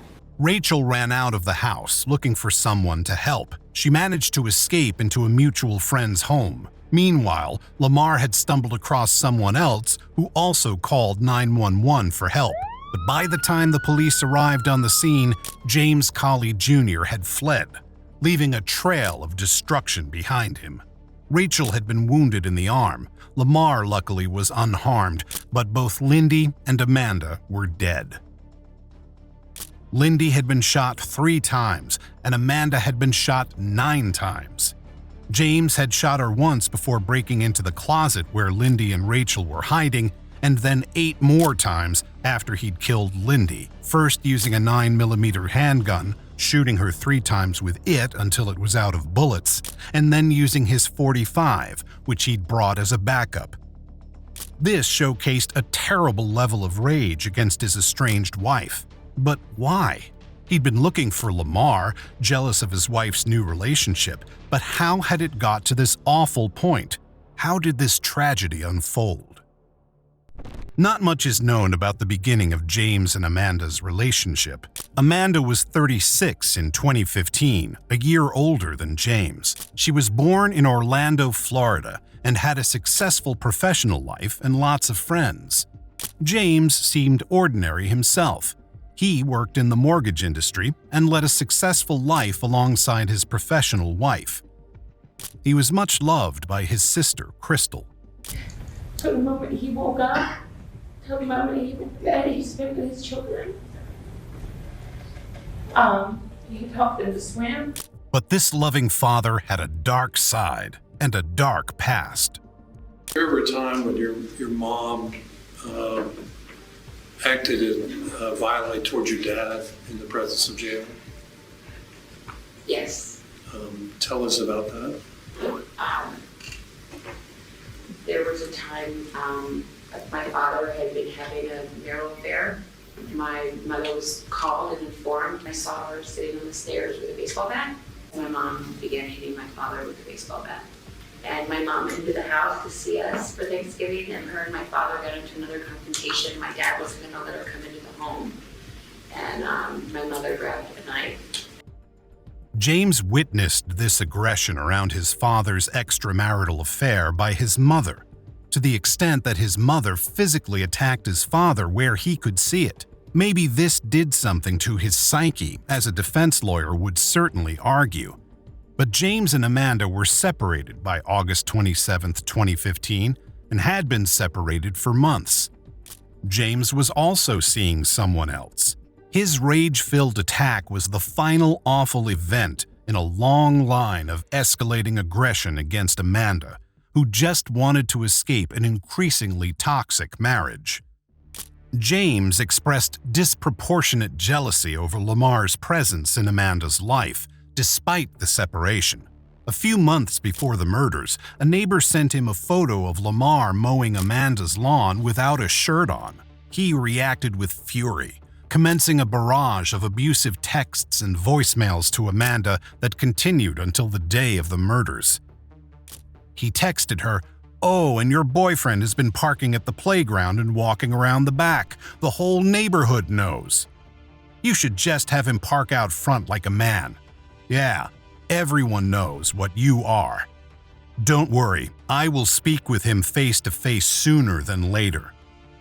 Amanda responded, "He's not my boyfriend like I've told you before. He helps me with the yard work, paint, moving furniture, etc." To which James replied, "So why doesn't he park in the driveway if he isn't hiding? And I guess he is married, right? I have a pic of him."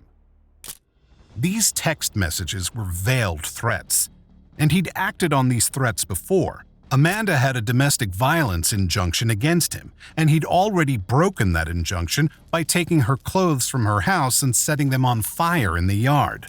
In fact, he was in court for this violation on the morning of August 27th, appearing calm and collected less than an hour before he so horrifically murdered his wife and her friend.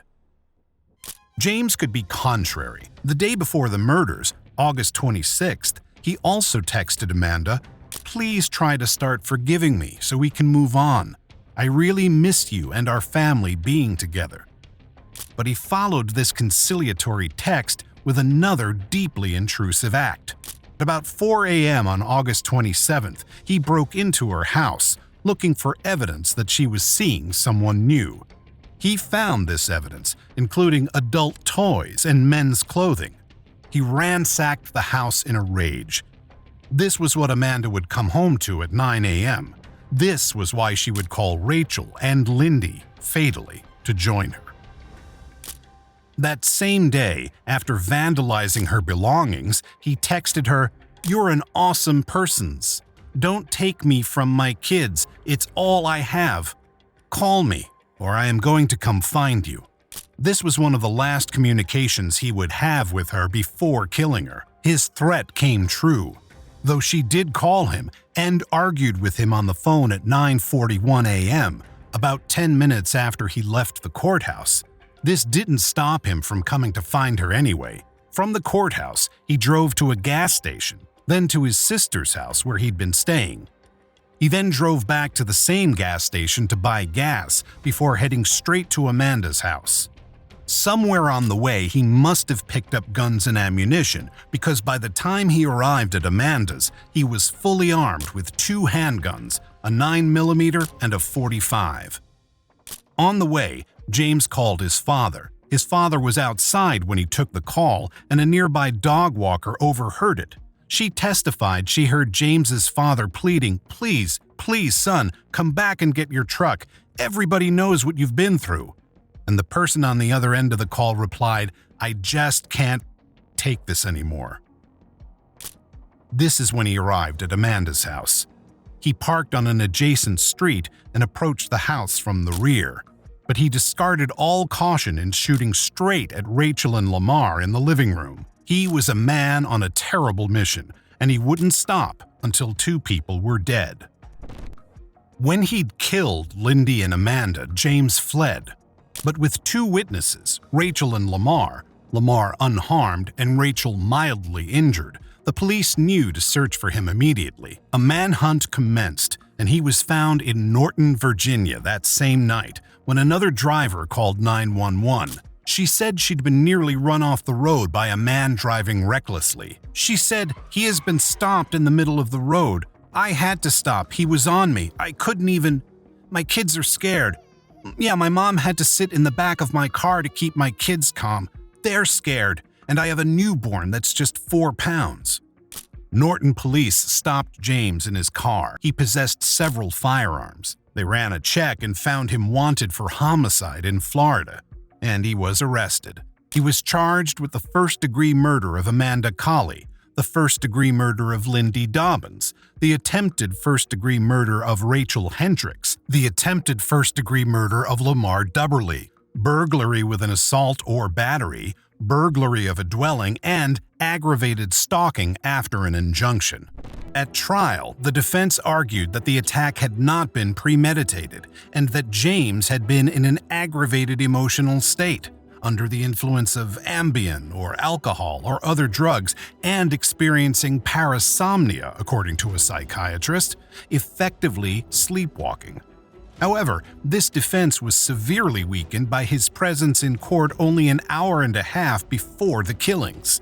At this court hearing, he denied being under the influence of any intoxicants and responded sensibly and reasonably to the injunction proceedings. This undermined the defense's later case that because he had taken drugs and drunk alcohol the night before, alongside taking an Ambien to sleep, he was in an altered state.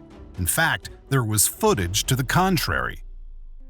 The jury unanimously found James Colley Jr. guilty on all counts. They also provided a unanimous recommendation for the death penalty based on 4 aggravating factors proven beyond reasonable doubt: that he was previously convicted of another capital or violent felony, which applied because he had committed multiple murders and attempted murders at once, that he committed the murders while also engaging in burglary, that each murder was especially heinous, atrocious, or cruel, and that he committed each murder coldly, callously, and with premeditation. The medical examiner testified that Amanda was aware throughout the entire shooting process, being shot 9 times before she died. This was a truly horrific crime.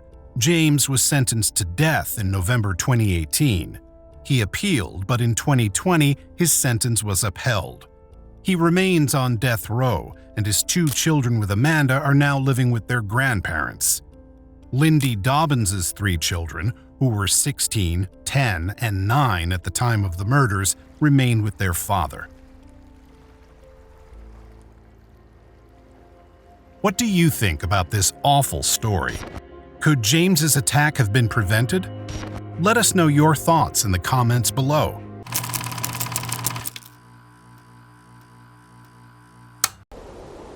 Iowa, January 2024. The police department in Dubuque received this chilling 911 call. 911, what's the address of your emergency? I don't know. I'm on Avoca Street. I need someone right now. You think your best friend is dead? A 46-year-old woman, Jennifer Daisy, had been found dead in her bedroom. Her friend, Christy, had walked through the whole house looking for her, calling her name, concerned that something had happened to Jennifer, not because she thought she was in danger of a crime, but because she wasn't a well woman. Jennifer had a brain tumor and had been undergoing treatment, including surgery. When Christy found that her friend's bedroom door was still shut, she feared the worst. And the worst was true. Jennifer was dead. But she hadn't died of her brain tumor. No, instead her body was covered in blood. She had been murdered. Who had killed this ordinary, ill woman? What did it have to do with her son, who was found standing naked in the other room? And how did his sister figure into all this? And he said, "She's a witch. You know what witches are." Competency hearings, a twisted family dynamic, and a dog. This is the tragic story of Jennifer Daisy.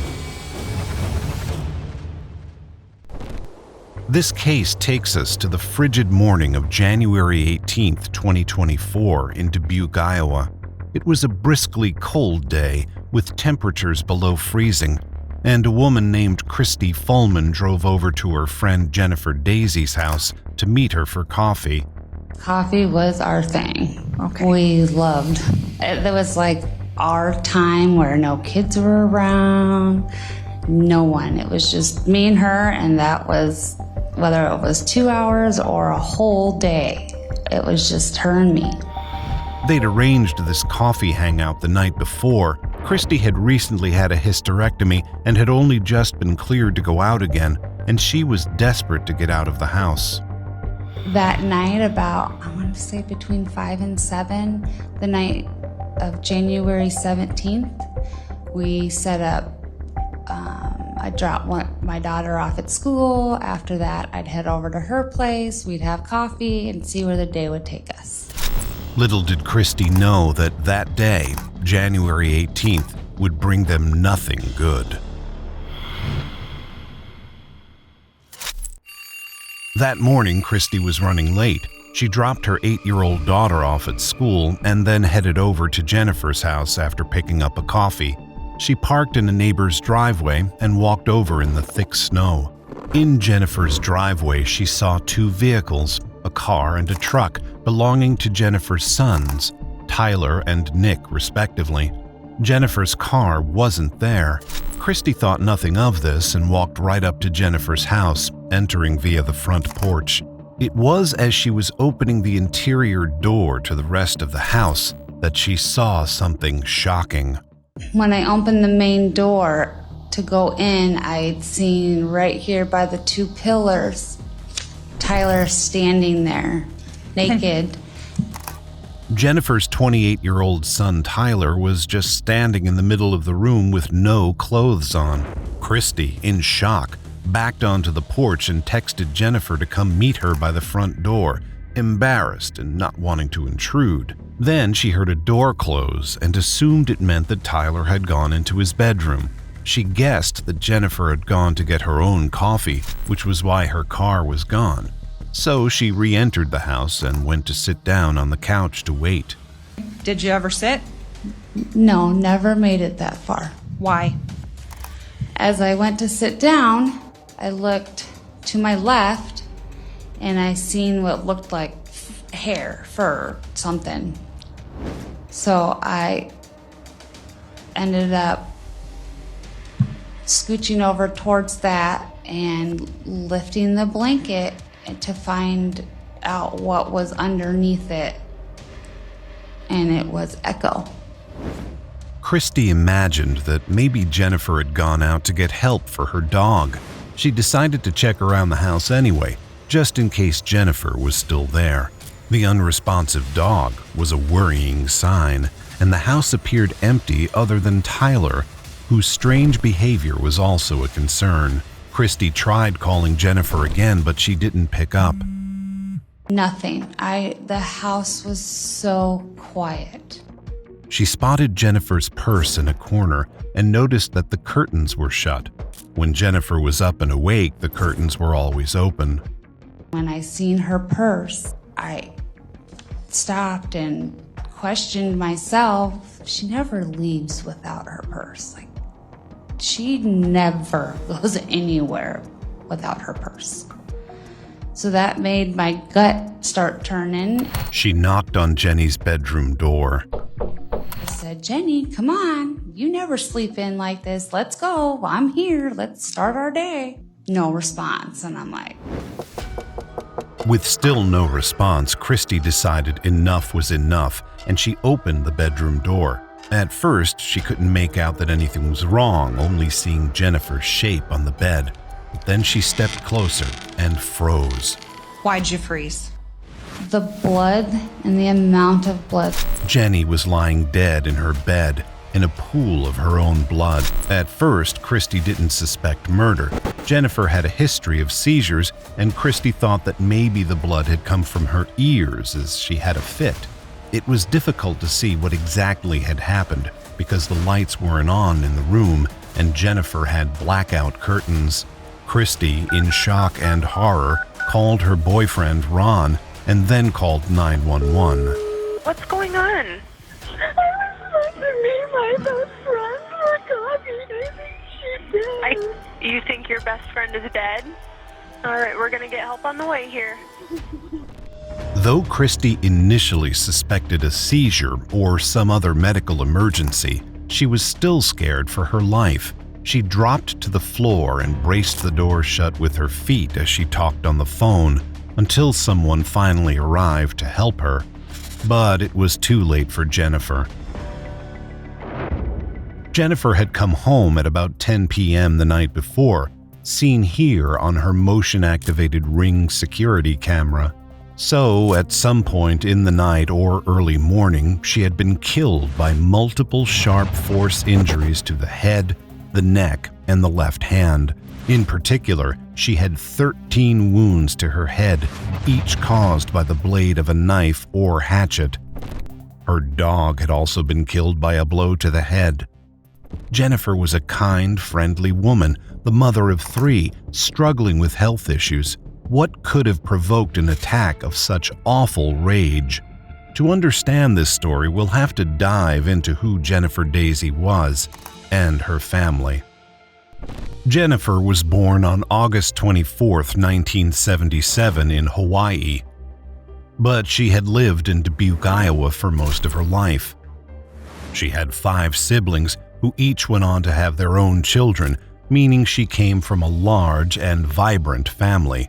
Not much is known about her relationships, but she had 3 children of her own: Kylie, 18, Nick, 26, and Tyler, 28.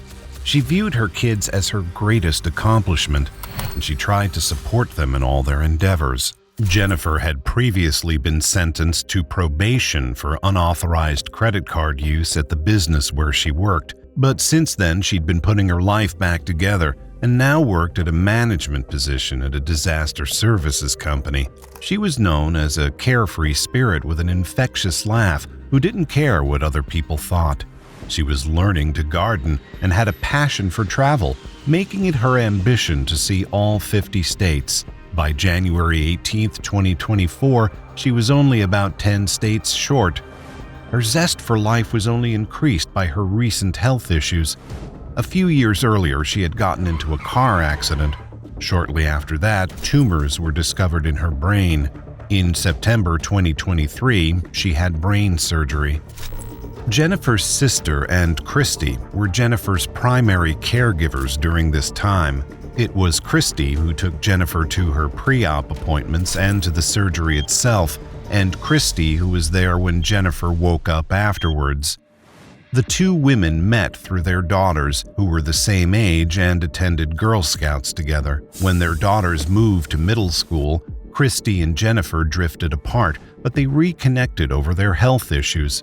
Christy had an autoimmune condition, and they were sometimes in the hospital at the same time. In December 2023, 3 months after Jennifer's surgery, Christy had to have her own surgery, a hysterectomy.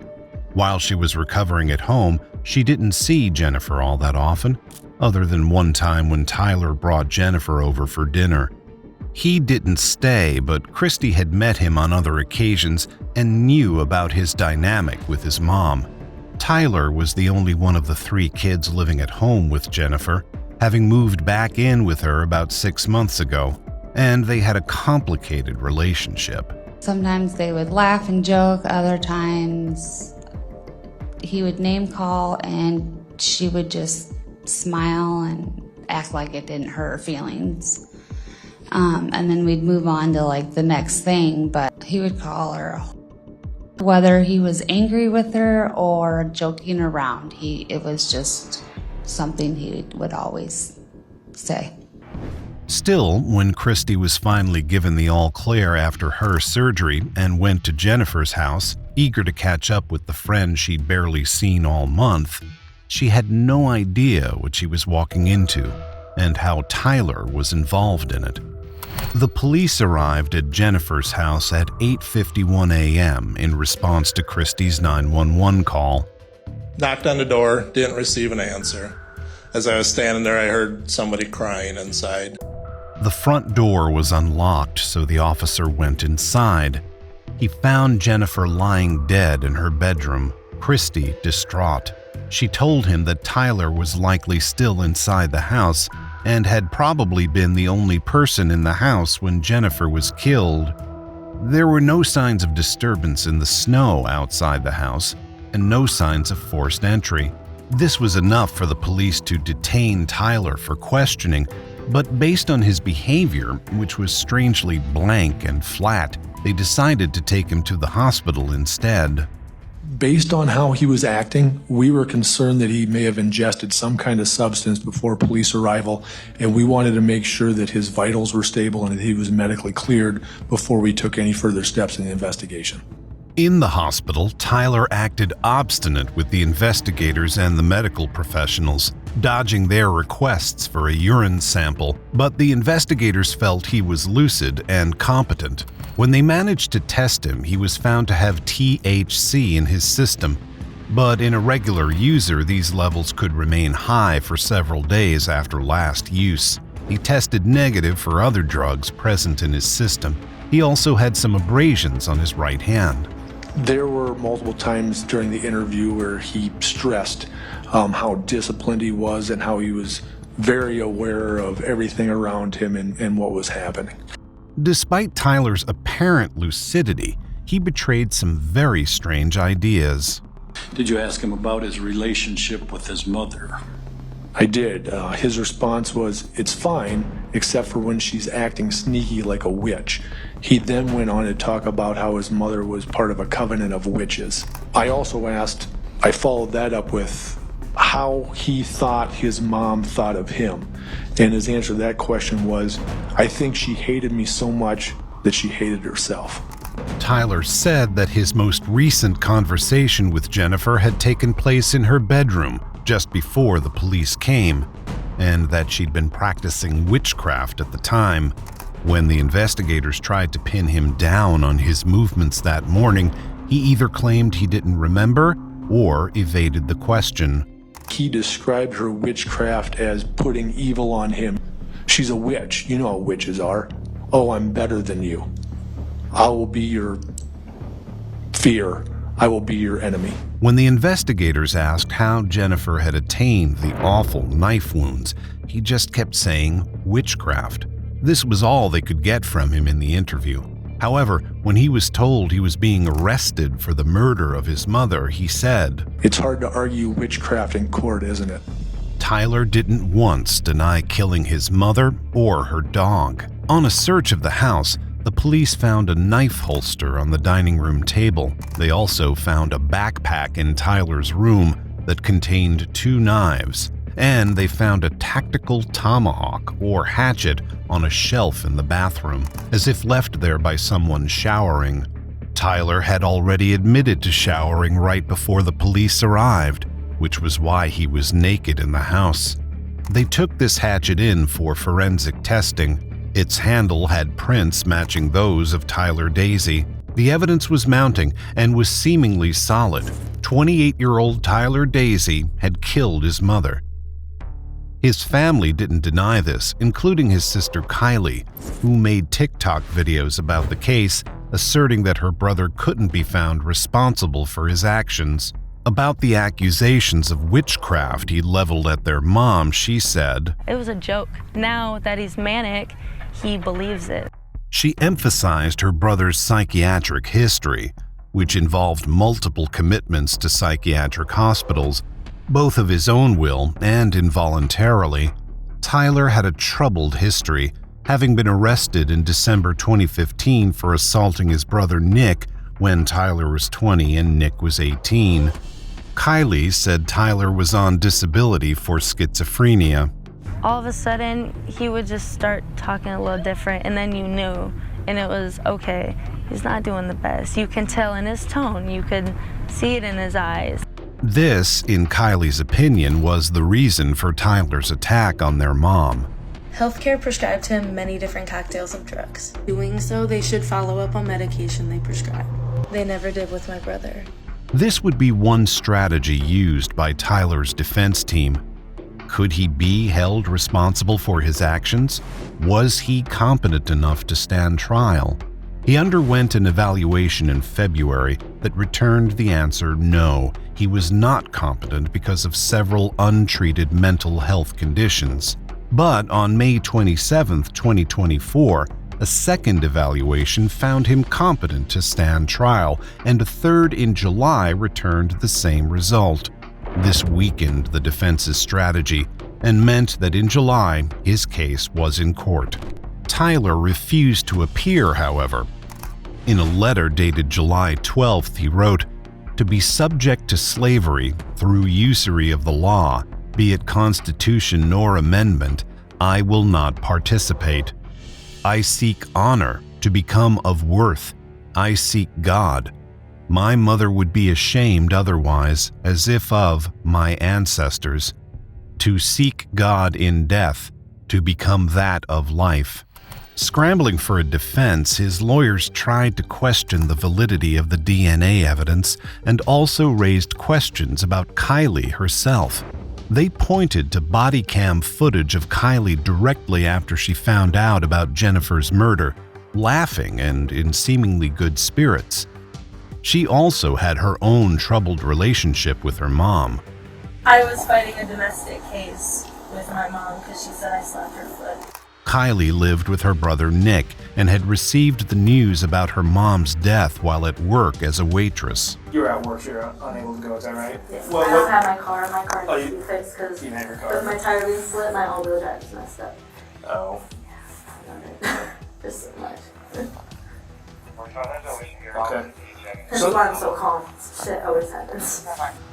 As a result, Kylie had stayed at work instead of coming to her mom's house immediately.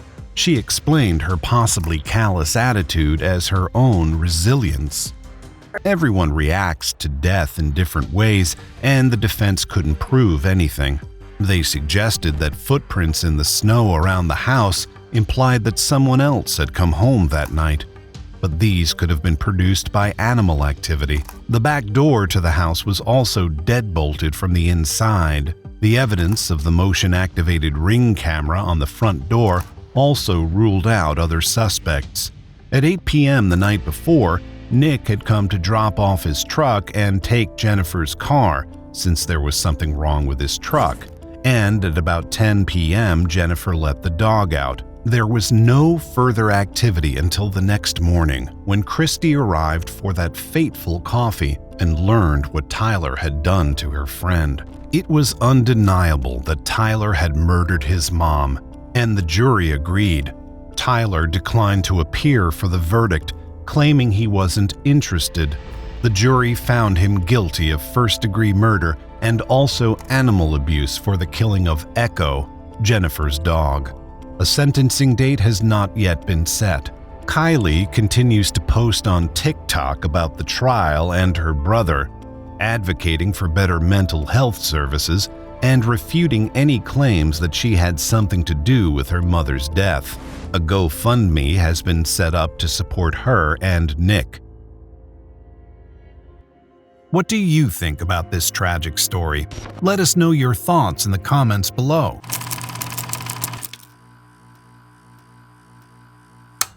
There was blood everywhere. On my door, on the floor. When Thomas Clayton came home from a poker game late one night, he returned to a scene of chaos. 911, what's your emergency? Help me, my wife's dead. How long has she been down? I don't know, I just got home. Is she breathing at all? Nothing? No, got me. Okay, is she beyond CPR? Yeah. There was blood everywhere, and one of his kids was shaken, terrified. She said someone had broken into the house, and Thomas's wife, the kid's mother, had been murdered. What did the robber look like? He looked like my dad. But this was no freak attack. Kelly Clayton had been targeted. There was no sign of forced entry and nothing had been stolen. So how had the attacker gotten in, and why? Phone records and a history of aggression would reveal the dark secrets at the heart of this case and the conspiracy to kill loving wife and mother, Kelly Clayton. So who was Kelly Clayton? Born Kelly Stage in August 1980, Kelly was from Elmira, New York. She had 2 older siblings, a brother and a sister. Her father was a fire chief with the West Elmira Volunteer Fire Department, and he was also dedicated to leading and coaching local community sports. Her father's enthusiasm for sport was infectious, and Kelly herself went on to lead an active life. At Elmira Free Academy, she was on the cheerleading squad and the softball team, and she graduated in 1998 as an honor roll student. Kelly continued her academic achievements at the State University of New York, based in Oneonta. After college, she moved to Las Vegas, working as a cocktail waitress and enjoying the hustle and bustle.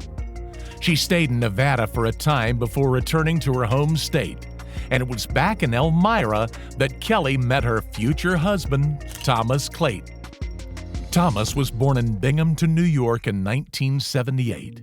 His father worked as a landscaper, and his mother ran a food services company, and by all accounts, it was an ordinary childhood. Thomas was well-liked and an average student. Where he excelled was sports, enough that a sports career was not a remote dream, but a real possibility. He spent most of his time in high school playing hockey, and Thomas continued to play at college. He went to Niagara University in Buffalo. When he graduated, Thomas was immediately recruited to a minor league team, the same team that would send him to Kelly's hometown, Elmira, New York, the Elmira Jackals. The Jackals were a new team. They had joined the United Hockey League in 2000, only 2 years before Thomas was recruited to join the roster. But they had good players, and Thomas saw it as his route into the hockey world. "I wanted to pursue a career in hockey," he was quoted as saying by the Elmira Star-Gazette in 2014. Hockey was his life, and he was passionate about it, even aggressive. One of his teammates said, "Thomas wasn't the biggest guy, but he played like he was. He would do whatever it took to win." This was a regular part of hockey playing. It's a scrappy sport, and in the professional world, winning a game can mean everything for a player's career. But there was one occasion when Thomas's aggression spilled off the ice and into everyday life. Thomas was close with one of his teammates, Brad Wingnut Wingfield. Brad would go on to have his own aggressive reputation. In 2004, an opposing player broke Brad's leg on the ice. I remember hearing it snap like a pretzel rod. It was insane. It was feared that the injury would end Brad's career, and he carried a grudge. In December the following year, Brad took his revenge. It was a bloodbath, man. Brad's team, the Danbury Trashers, were playing the team that had broken his leg. He was just, I'll never forget, just rocking. Winger's a madman. Midway through the game, a brawl started on the ice, and Brad saw his chance. He went for the player who had broken his leg the year before. He was dropping bombs, hammers on this kid, he had long hair, pulling his hair, kneeing him. Brad was removed from the ice and given a game misconduct, but he wasn't done.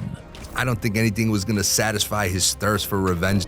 While brawls on the ice weren't uncommon, Brad's targeted, vengeful behavior spoke to a deeper source of aggression, and Thomas seemed to share his friend's willingness to fight. In 2003, the pair got into a fight with 4 police cadets in an Elmira bar. The brawl apparently started because of Thomas's own lewd behavior, including dancing almost naked on tabletops. They took the fight from inside the bar out onto the street, and the cops were called. Brad was charged with felony assault, and Thomas was charged with public lewdness and harassment. This disruptive, aggressive behavior was for Brad a sign of things to come. But what did it mean for Thomas? You're so mad, you just want to, you want to drive cars, you want to fight someone. Thomas was still playing hockey when he met Kelly. Her friend worked at the bar where the team hung out, and she introduced the two. Kelly was a supportive partner from the very beginning, always attending Thomas's games. But it was a taxing life. Thomas said in a 2014 interview, the minors is not all glory like the NHL. You're riding on buses many hours and many days. At that point in my life, I had to make a decision. Did I want to bounce around the minors or start a family and do other things? So in 2006, Thomas retired from his hockey career and settled down with Kelly. They moved to Charlotte, North Carolina, where Thomas bought multiple properties and set up a taxi business specifically catering to people who had drunk too much to drive themselves home. They had the first of their two children, Charlie, and for a while they lived in domestic bliss. In 2011, a year or so before they had their second child, Cullen, they moved back to New York. Thomas got into the home restoration industry. He started a business called ServPro with a friend, specializing in water, fire, and mold damage. Kelly, meanwhile, worked waiting tables at the Woodhouse Stadium Grill. To supplement their income, the couple bought more multi-unit rental properties. The couple seemed to work well together, managing their finances and their busy lives as parents.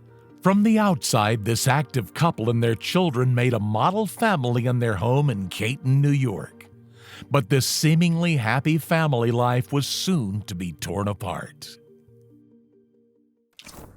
Everything changed on the night of September 28, 2015. It was a muggy, hot evening, and there was a tropical storm on the horizon.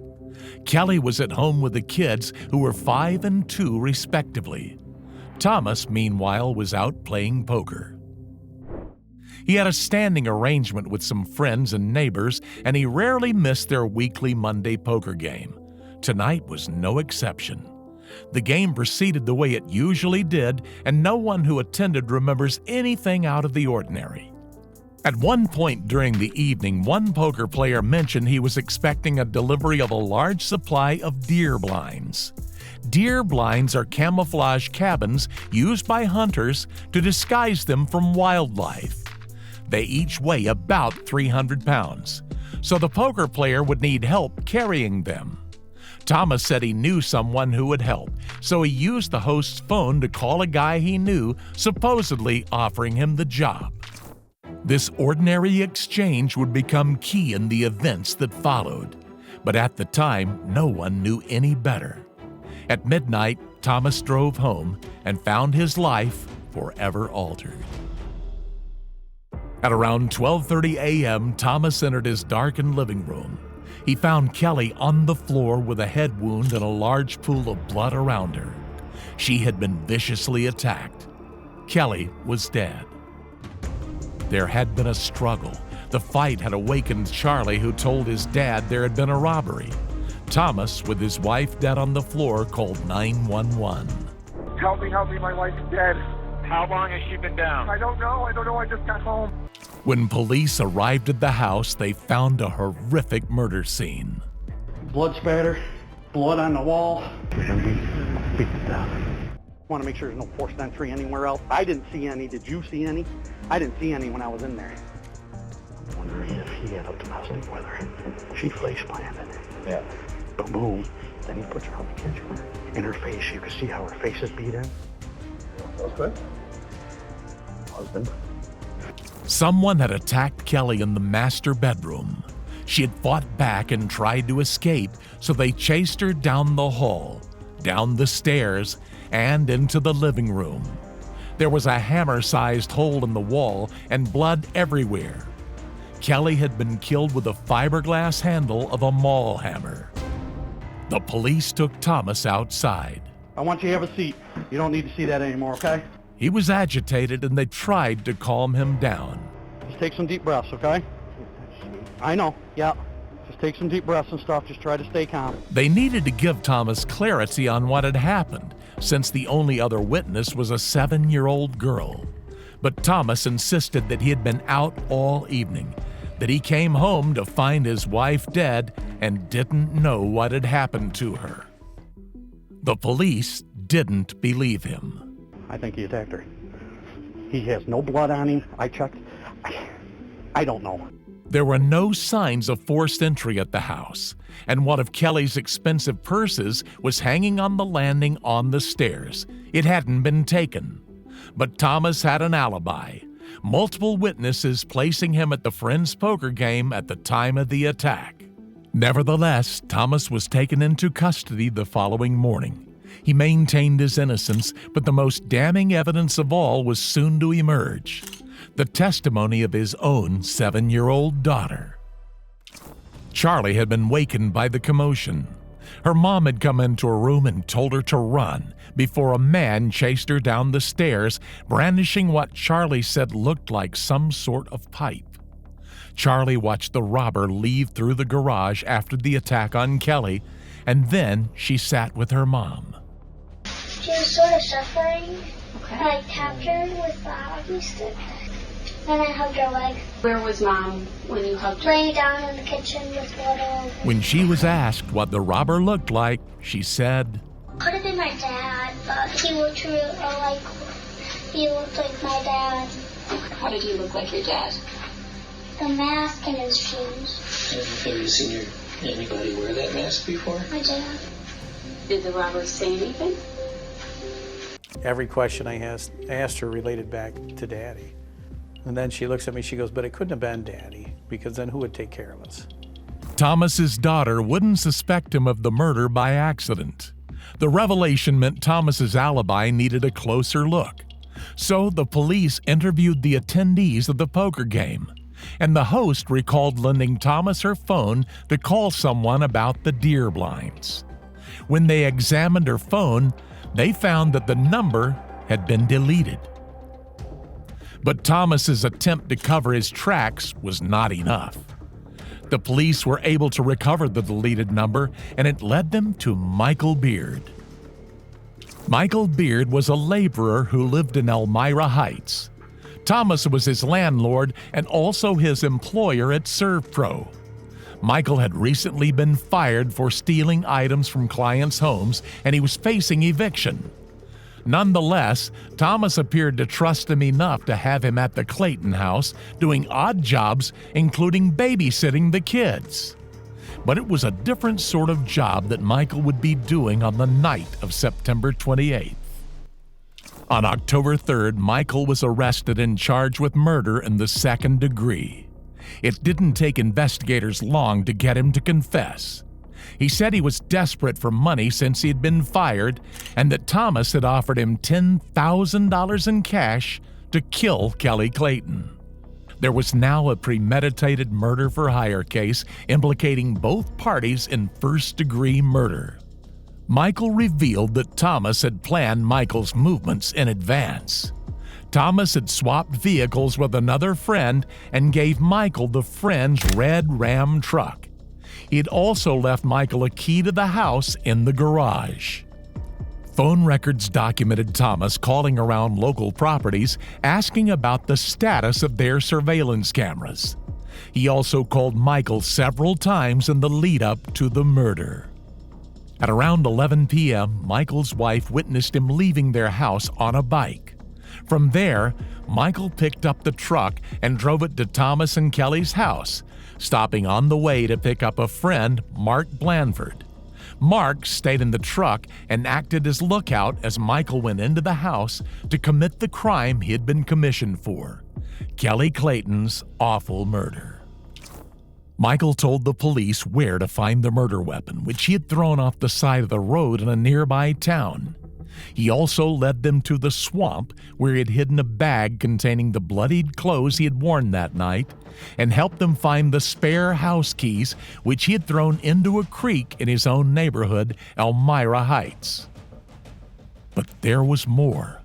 Michael claimed he hadn't fully completed the task that Michael had set him, to burn the house down. Michael was supposed to kill Kelly or at least knock her out while she slept.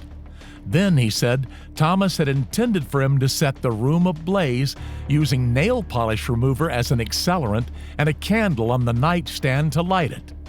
Thomas knew his children would be in the house that night.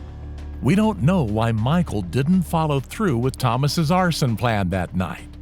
Perhaps he saw Charlie awaken in the struggle and couldn't go through with setting the house on fire with children in it. All we know is that the children had a lucky escape. But why? Why would Thomas want to kill his wife, who had supported him through both his hockey and business careers? The answer was horribly simple. At trial, multiple women came forward to say they'd been having affairs with Thomas. These women included one of Kelly's close friends, an insurance agent, and a 15-year-old. The insurance agent testified that she had a threesome with Thomas and another woman, and that Thomas had chatted with her freely about Kelly, describing his wife as lazy. He said he couldn't divorce her because she would take everything. Thomas was greedy and money-obsessed. Just a year before the murder, Thomas had increased Kelly's life insurance policy from $500,000 to $1 million. A few weeks later at Christmas, he told Kelly's niece that it would be the last Christmas with me around and us being together as a family. These signs all pointed to a murder that had been premeditated for a very long time. Kelly and Thomas's marriage had crumbled to the extent that Thomas was searching for ways to get rid of her while pocketing the cash. Michael Beard was the perfect patsy. Michael went to trial in November 2016. By then, he'd changed his story, saying instead that Thomas had paid him to burn his house down as part of an insurance scam. He said he had arrived at the house but backed out when he found a robbery had taken place and that Kelly had been murdered. He was pleading not guilty. But Michael had already confessed before a grand jury, and this confession would not be easily ignored. On the stand, he claimed he had been intimidated by the investigators into confessing. The reason for his DNA on the murder weapon, he said, was that the robber had handed it to him before fleeing the scene. The jury found this hard to believe. They convicted him on 1 count of first-degree murder and 2 counts of second-degree murder. He was sentenced to life in prison without parole. His lookout, Mark Blandford, was also convicted, sentenced for 3 to 6 years in prison for his role in the killing. Michael, behind bars, would go on to change his story yet again. He claimed that Thomas had been hiring him for casual work because he'd been fired and needed money, and that the call on the night of September 28th was an invitation to do more odd jobs in the house that very evening. He said he went to the house and found Kelly's body. He didn't call the police, he said, because he was scared of what it might look like. Now, Michael claims to believe that Thomas was trying to frame him. Because Michael had withdrawn his confession, prosecutors couldn't use it at Thomas's trial. They had to rely on circumstantial evidence such as phone records and testimony from the poker game. But in the end, this was enough. Thomas Clayton was convicted of first-degree murder and sentenced to life in prison without parole. This once promising hockey star had let his aggressive impulses and greed get the better of him, with tragic consequences. What do you think about this awful story? What do you make of Michael's role in the killing? Let us know your thoughts in the comments below.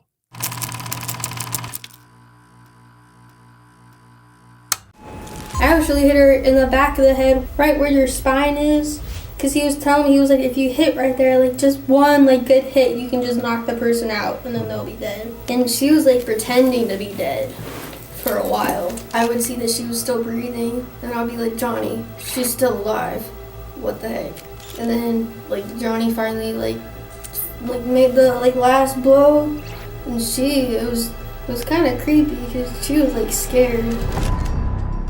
This is Cassandra Bjorge, a 17-year-old from Georgia, sitting in an interrogation room across from two police detectives with a bag of fast food and a milkshake. She doesn't seem perturbed by her surroundings. Her bandaged hands and her prison scrubs are the only sign that she's in big trouble, because outwardly she seems casual and calm. But this 17-year-old isn't an ordinary 17-year-old.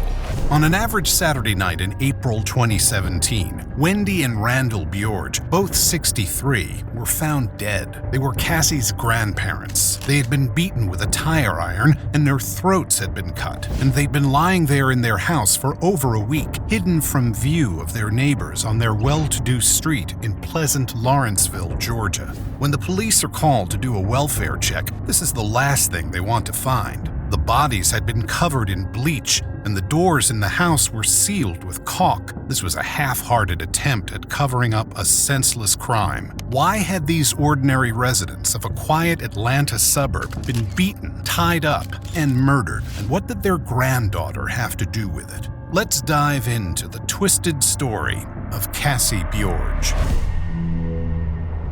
The bodies of Wendy and Randall Bjorge were discovered after a series of welfare checks lasting several days. Family members had become increasingly concerned that they had heard nothing from the couple for over a week, beginning at the end of March 2017. On the evening of April 6th at 6:09 p.m., police knocked on the door of the Bjorges' house to check on their well-being. No one answered the door, but nothing suspicious was noted. Nonetheless, that evening, a COAP, meaning check often as possible, was requested for that address. So the police checked again the next day, April 7th, and again found no sign of the Bjorges. At 8:58 p.m. that evening, a missing persons report was filed by family members for Randall Bjorge. Randall was the son of Norwegian immigrants living in Utah, which is where he met Wendy. They were both born in 1954 and attended Highland High School together in Salt Lake City. They were married young in 1974 when they were both 20. Their marriage had lasted 43 years, their bond undiminished by time, and at some point they moved together from Utah to Georgia. Randall worked as a network engineer at Presidio Network Solutions, an IT consulting company, and earned a comfortable living. Their house on Furlong Run in Lawrenceville, a suburb of Atlanta, reflected his professional life and the couple's quiet existence together. They had adult children, Amanda and Christopher, and were close with their extended family, including Randall's older sister, Sylvia Bjorge Berman. It was Sylvia who was the last person to hear anything from Wendy and Randall. On the night they died, at the beginning of April 2017, Wendy texted Sylvia, "I'm going to bed soon. Maybe tomorrow will be better. All I can do is hope for the best and expect the worst. It shouldn't be this hard for any of us." What was she referring to? What was so hard in her seemingly normal life? The answer lies with Cassie, the couple's granddaughter. Cassie was born on March 18, 2000. In April 2017, she had just turned 17. She was the child of Wendy and Randall's daughter, Amanda, and the family had a tumultuous relationship. By 2017, she was being homeschooled and living with her grandparents in Lawrenceville instead of with her mom in Duluth because things had gotten out of control. I stopped going to Duluth in 2015. Okay. Because that was around the time where all this stuff was happening with my parents and stuff. And I started getting scared going to school because my stepdad would literally come on campus looking around the whole campus just to find me. Cassie attributed her difficult situation to her intrusive, scary stepdad, saying she had to get a restraining order against him. Not much is known about this stepfather or his relationship with her mom, but her home life was bad enough that she was taken in by her grandparents. Wendy and Randall applied for custody in late 2015 and were granted it in 2016, so Cassie had been living with them for a year by the time everything went wrong in April 2017. But trouble had been building up for a while, and the move to Lawrenceville didn't fix Cassie's problems. Instead, it only brought problems into Wendy and Randall's otherwise peaceful home. Cassie seemed to attract trouble. By April 2017, she hadn't had a phone since December. I haven't had a phone since December because my ex-boyfriend sold it. He told me, we went to the Mall of Georgia one day and then I lost it. And then he said, oh, you might have lost it at the Mall of Georgia. So me over here thinking I lost it, and then I found out that he just sold my phone. So I was like... Did you do some karate chops on him or anything? Or well, kick his butt? He already went to jail before I could do anything. Oh, did he? Yeah. What Cassie might have done to the ex-boyfriend who'd stolen her phone, we don't know for certain, but it was an ominous precedent of the people she was hanging around with and the vengeance she might have displayed. On November 30th, 2016, a domestic call came into the local police department. It was just before 10 p.m. Wendy and Cassie had been arguing because Cassie, then only 16, had broken her curfew. This wasn't the first time she'd done something like this. Between October 2015 and the killings in April 2017, the police were called to the Bjorges' home 31 times. 18 of these were because Cassie had run away, while the remaining 13 were suspicion of illegal drugs or domestic disputes. This call was one of the latter, but it would end more dramatically than usual. As they fought, Wendy told the officer who responded to the call that Cassie had thrown water over her. There was water on the ground, and Wendy's pajama shirt was wet, as was Randall's. Randall had tried to get in the way of their confrontation because he knew what Cassie was like. Because, he said, Cassie had turned violent in the past, and today was no exception. According to Randall, she had hit Wendy multiple times. There was a small red mark on Wendy's arm, though there were no other bruises or signs of a physical fight. Cassie denied hitting her grandmother. The police officer didn't take Cassie into custody, but he wrote a report and forwarded it with a juvenile complaint form to the juvenile courts. In the report, he noted that Cassie had been vocal and disruptive while he was interviewing Wendy. He said, I heard her several times while Miss Bjorge would speak some smart-aleck remark, during which time I had to intervene several times to be quiet and not speak when an adult was talking. As a result of the incident, 16-year-old Cassie was charged with simple battery, simple assault, and unruly juvenile. Wendy and Randall were trying to cultivate a peaceful and calm environment for their granddaughter, and yet her behavioral problems were only getting worse. She was reported missing twice after the domestic call, once on December 18, 2016, when she was still 16. Wendy posted on Facebook on January 5th that she had come home safely, but she went missing again on April 1st, and Wendy's final public Facebook post is a desperate plea for her granddaughter's safety. Please spread the word. Please be on the lookout for Cassie.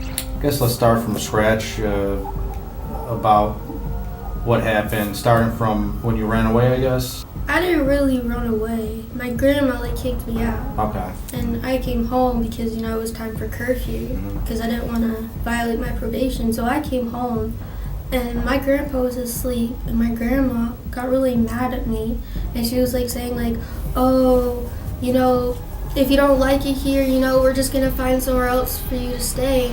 Things had reached the breaking point in the Bjorge household, and Cassie took off. This was the last time Wendy and Randall would see her until that fateful night when they tragically and horribly lost their lives. Cassie had a habit of running off, and she'd made a routine of it. She would go and stay with her boyfriend at the time, Johnny Ryder. Your boyfriend, Johnny?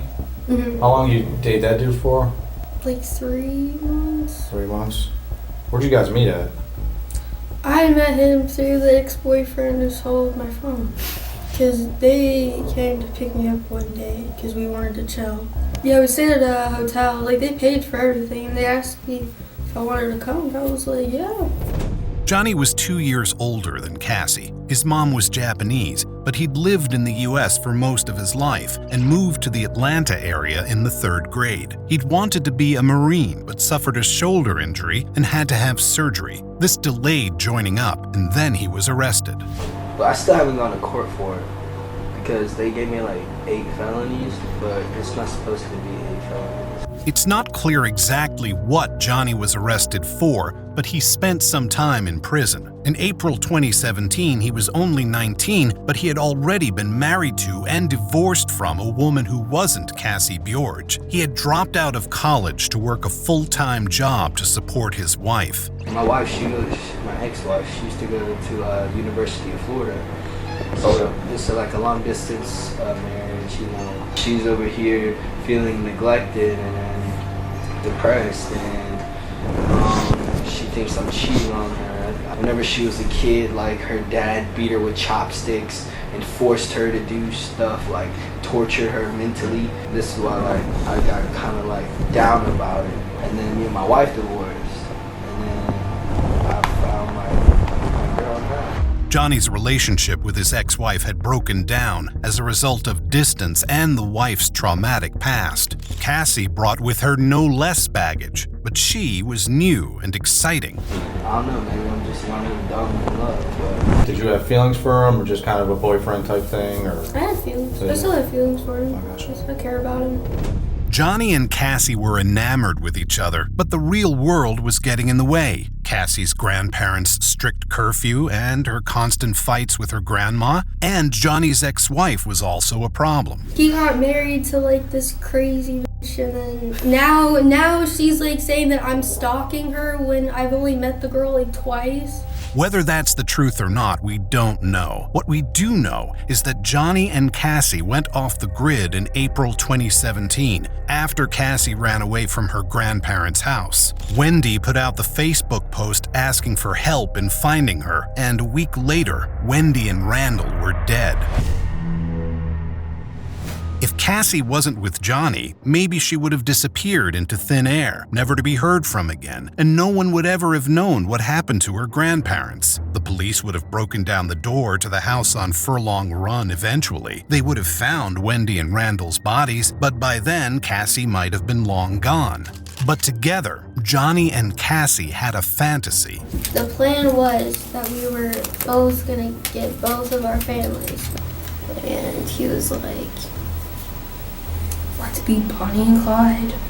On April 7th, the missing persons report was filed for Randall Bjorge. Almost exactly 24 hours later, the police were called to investigate an assault elsewhere in Lawrenceville. The caller was Tomoko Ryder, Johnny's mom, and the victims were Johnny's sister Mindy and her boyfriend Kevin. Tomoko called 911 as she was driving Mindy and Kevin to the hospital for their injuries. She told the police that Johnny, accompanied by an unknown female, had beat Mindy with a baseball bat and made threats to kill her and Mindy. When they arrived on the scene, the police found the house in disarray, with blood smeared on the wall and the doorframe in the bathroom. The air was also full of noxious pepper spray. Tomoko told the cops that Mindy had called her because Johnny had come home for the first time in 2 weeks to steal from them. When she had confronted Johnny about it, he'd attacked her with bear spray and told the unknown girl to get a baseball bat. And then all of a sudden he goes out and comes back in and just sprays us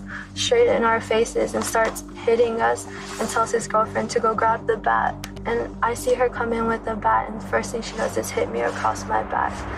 The desperate struggle could have led to deadly consequences, but when Johnny and Mindy's mom arrived back home, Johnny and the unknown girl fled, leaving Tomoko to drive the victims to the hospital. Johnny had taken Mindy's car, leaving the car he'd arrived in the garage. This car was the Bjorge's Mazda SUV, and the unknown female was Cassie Bjorge. They were achieving their Bonnie and Clyde dreams, but leaving that car behind was a fatal mistake. The police connected it to the welfare checks they'd been asked to make at the Bjorge's home and realized that something was seriously amiss with Wendy and Randall. The Bjorge's house on Furlong Run was only a mile and a half away. At 11:13 p.m. that evening, the police once again knocked on the door, and when they received no response, forced entry. The house had been ransacked. The bodies of Wendy and Randall were hidden away upstairs, behind a door that was caulked shut. They had been beaten, just the way Mindy and Kevin had been.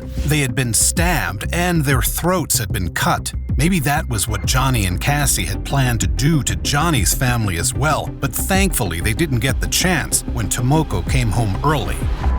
Wendy and Randall were not so lucky. The police had already issued a warrant for Johnny's arrest after speaking to his mother. Now, with 2 dead bodies connected to Johnny and his then unknown girlfriend, it became imperative that they find him as soon as possible. The cops began a search for the car the pair had stolen from Mindy. At nearly 4 a.m. the following morning, they found it on a street a 20-minute drive away from the Bjorges' home. Cassie and Johnny were holed up inside a friend's apartment and refused to come out when the police told them to. The couple were considered dangerous, and for good reason, as they seemed to have killed 2 people and attacked 2 others. The police arranged a SWAT team, and at 12:13 p.m. on Sunday, April 9th, the SWAT team entered the residence and arrested Cassie and Johnny.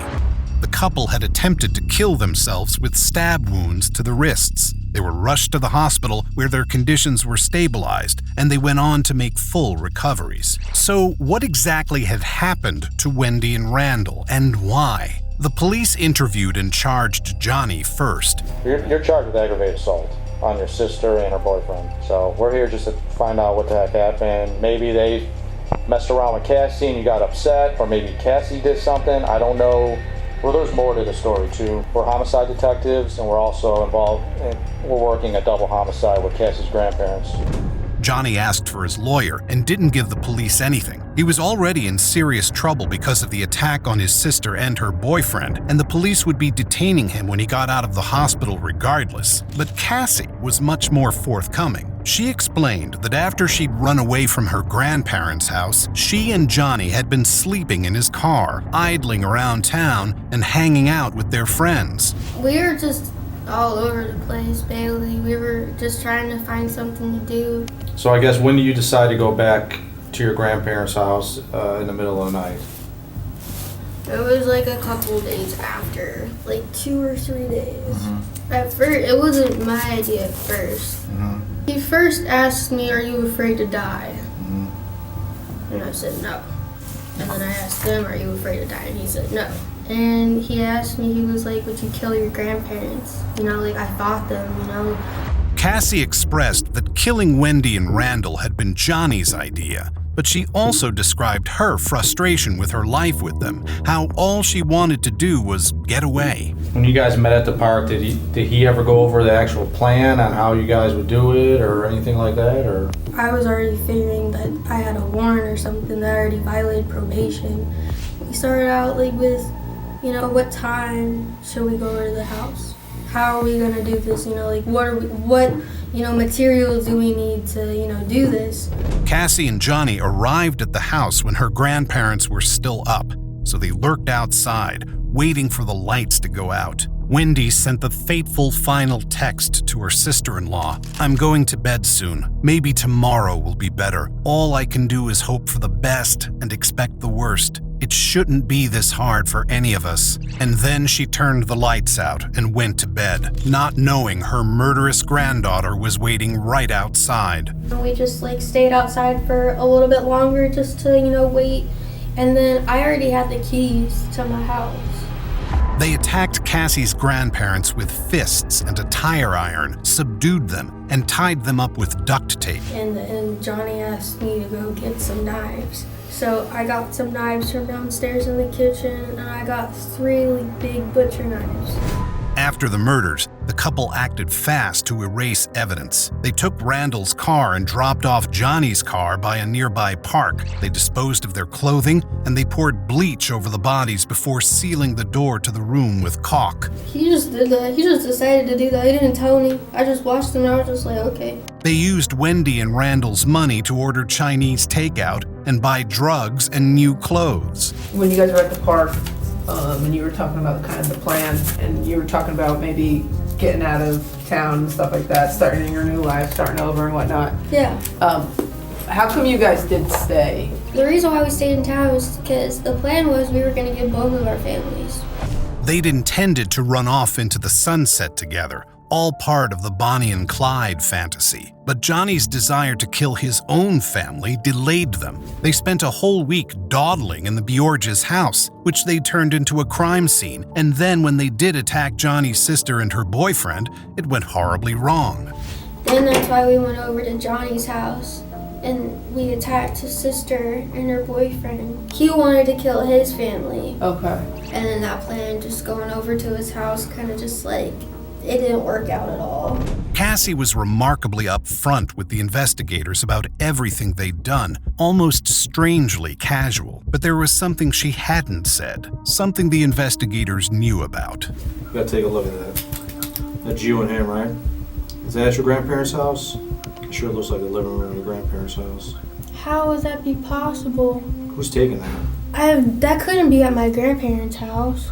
Cassie denied that there had been anyone else in the Bjorges' house after the attack on her grandparents. But here was video evidence of her and Johnny there, filmed by somebody else. But once lying and stuff like that starts, I have a problem. I believe that there were people at that house. I'll be straight up, dude. We heard about a conversation that took place inside there where someone was bitching about the smell. And Johnny's like, no, dude, it's just sewage. There's a sewage problem upstairs. The cops were concerned that there were more people involved in the killings. Cassie confessed that they had invited friends over to party in the house in the week following the attack, but she was adamant that they didn't know about the dead bodies lying just in another room. No one knew. I told everyone that my grandparents left on vacation.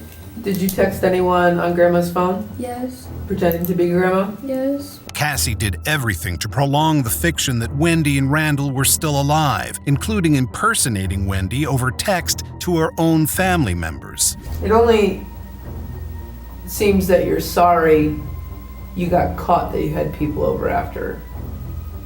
You don't seem to be sorry that you killed your grandparents.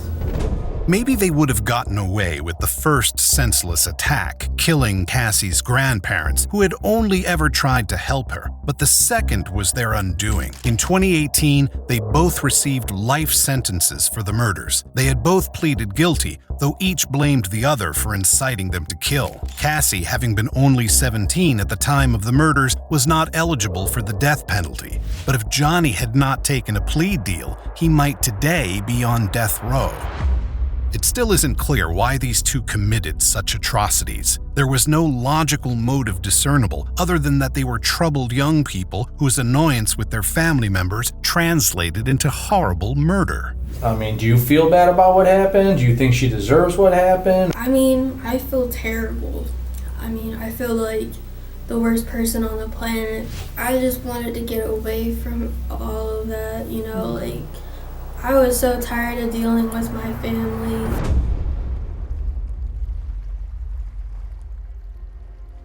What do you think about this awful story? Why did Cassie kill her grandparents? Let us know your thoughts in the comments below.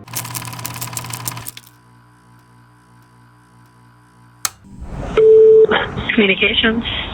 I'm a plumber and I'm on site for a job, and we got we're snaking a drain, and we've been pulling back. We probably pulled back about 10 pounds, 15 pounds of it looks like flesh type of stuff, meat, and we don't know what it is. When these plumbers were called out to a quiet Ontario neighborhood in December 2017, they expected it to be a routine job. A blocked drain is usually a simple fix. The plumbers brought their drain snake with them, an essential plumbing tool made up of a long wire with a corkscrew end. If the blockage wasn't substantial, it shouldn't have taken them longer than an hour with this specialist tool.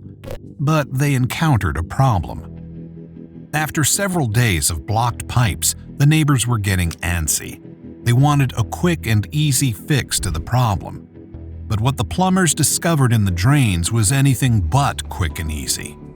Their gruesome discovery would have police descending upon the area, turning it into a crime scene.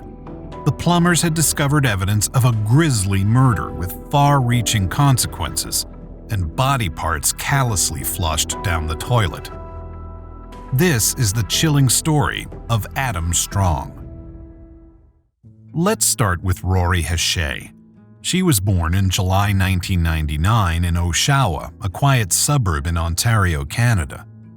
She was a bright and spirited kid with a fondness for animals and the elderly. She kept herself busy outside of school as an Army cadet, and by the age of 13 she had received the Cadet of the Year title twice. But when she entered high school a year later, things took a turn for the worse. As a 14-year-old freshman, she was offered crystal meth.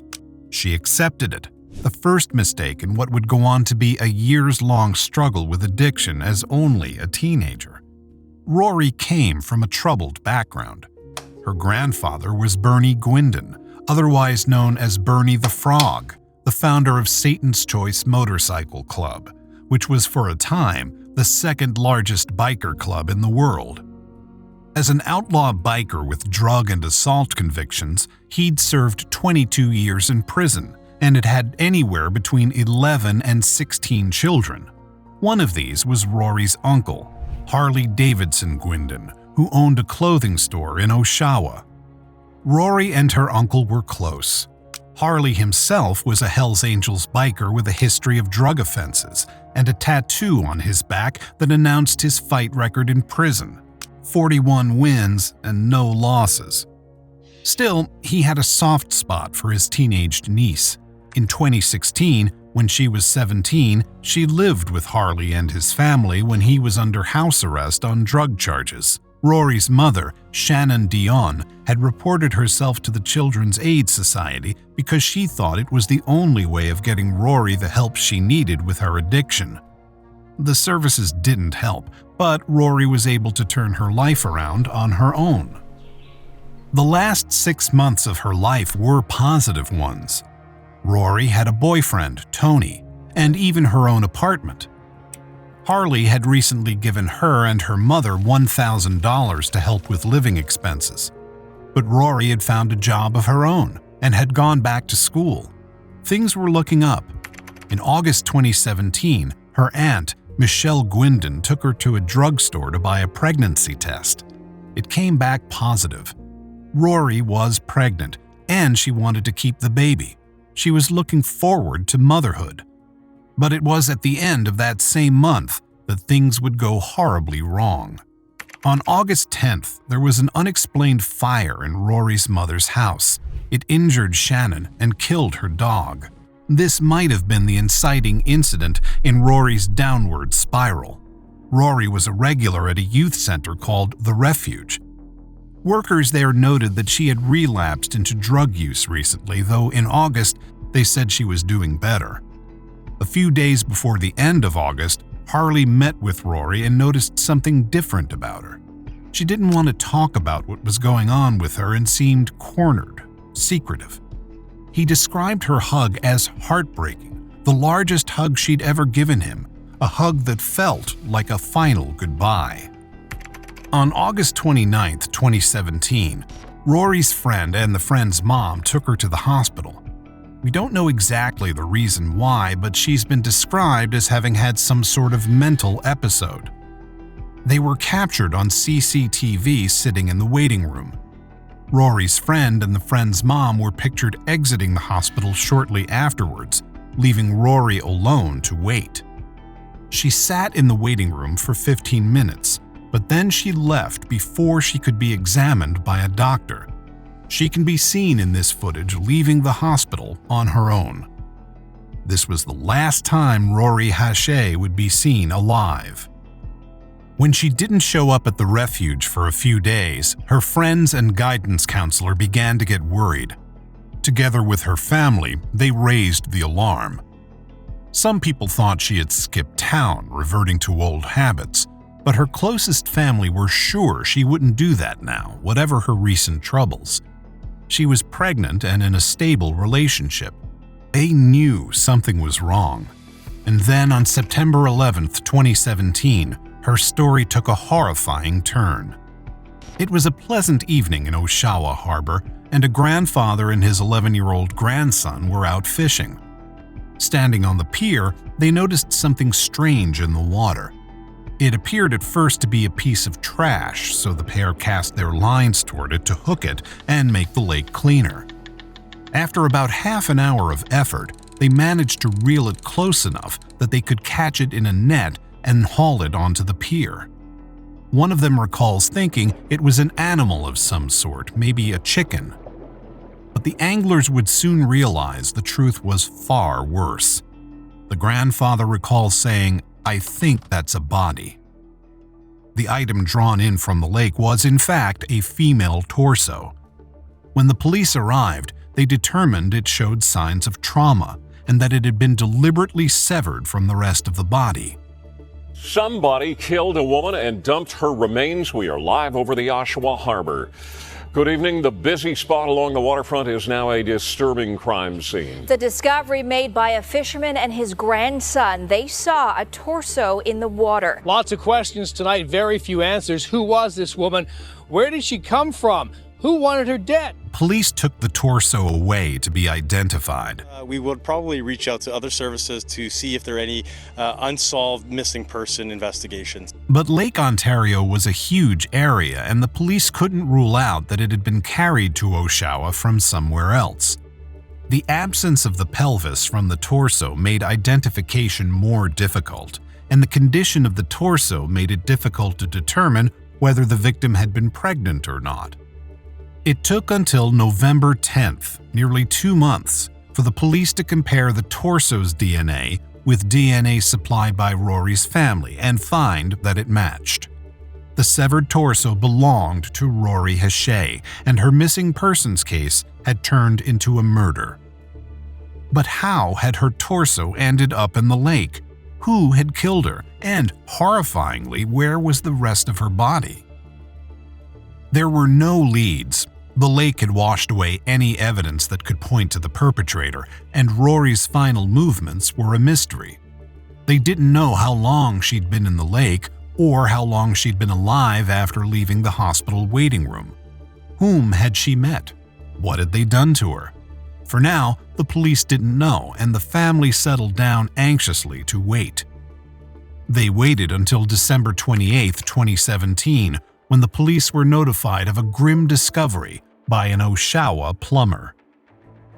The plumbers were called out about a pipe blockage by a couple in an upstairs rental apartment. The blockage had lasted several days, and the other resident of the building, the man who lived in the basement suite, Adam Strong, hadn't been able to do anything about it, though he'd asked the upstairs neighbor for a plumbing snake to clear it. He'd told them it was an inflated condom blocking the drain. The upstairs neighbors took it upon themselves to call the plumbers. The source of the blockage was the downstairs apartment, which Strong had been renting for over a decade. So the plumbers knocked on Strong's door. The basement suite was filled with a nauseating stench. Strong seemed nervous, commenting that the state of the drains was vile.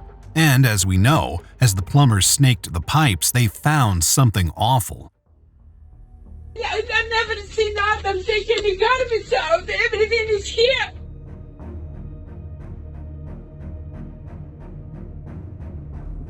Knives by the bed.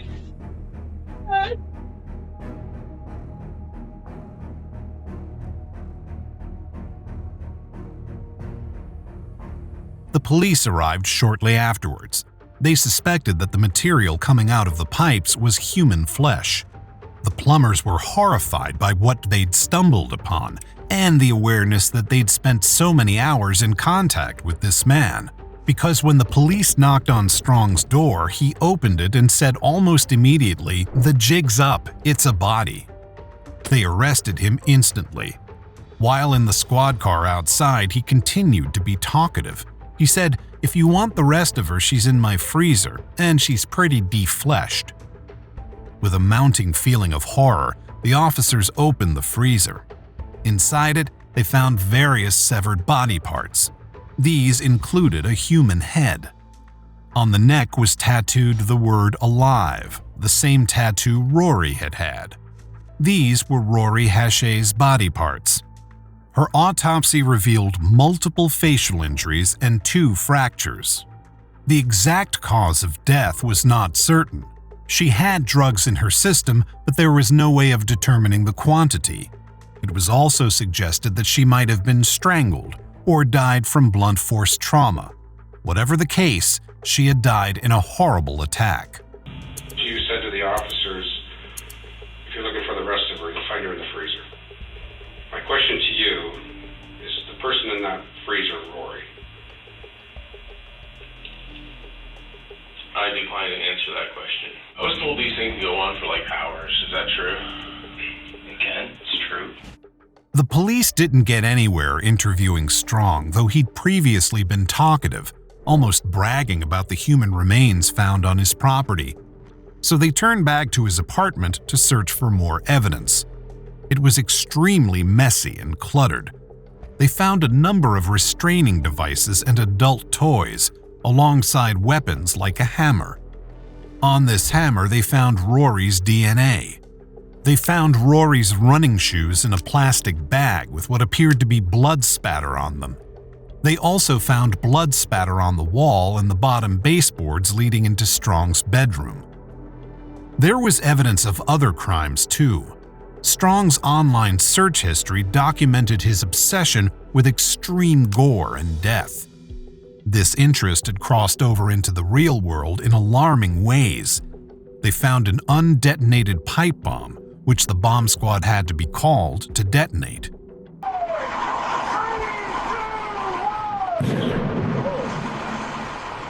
Tonight, a loud bang in the heart of an Oshawa neighborhood, the controlled explosion of a suspicious package at the scene of a suspicious death investigation for Durham Regional Police. Perhaps most damningly, they also found a specialty knife in the knife drawer. It was the sort of knife used by hunters to cut and skin animals. The sort of knife that could have been used for Rory's dismemberment. They checked this knife for Rory's DNA, but what they found on it would blow this case wide open. It was the DNA of another victim. This second victim was 19-year-old Candace Fitzpatrick. Candace was born in 1989. Not much is known about her except for her similarities to Rory. She too was often out on the streets in Oshawa, and she also had a drug problem. But she also had a loving family, the same way Rory did, and that family had been looking for her for nearly 10 years, ever since she went missing in March 2008. The remaining missing female at the time was identified as Candace Fitzpatrick from the Oshawa area. Family had reported to the DRPS in 2010 concerns of her not having been seen since 2008, and she was 18 years old at the time. I felt right from the get-go that this was a seasoned person that has done this before, because my daughter was tough. She was very tough, and she would not have been an easy catch for anybody to handle, you know what I mean? So I knew he knew what he was doing. Now, finally, they had a clue as to what had happened to her, and it was nothing good.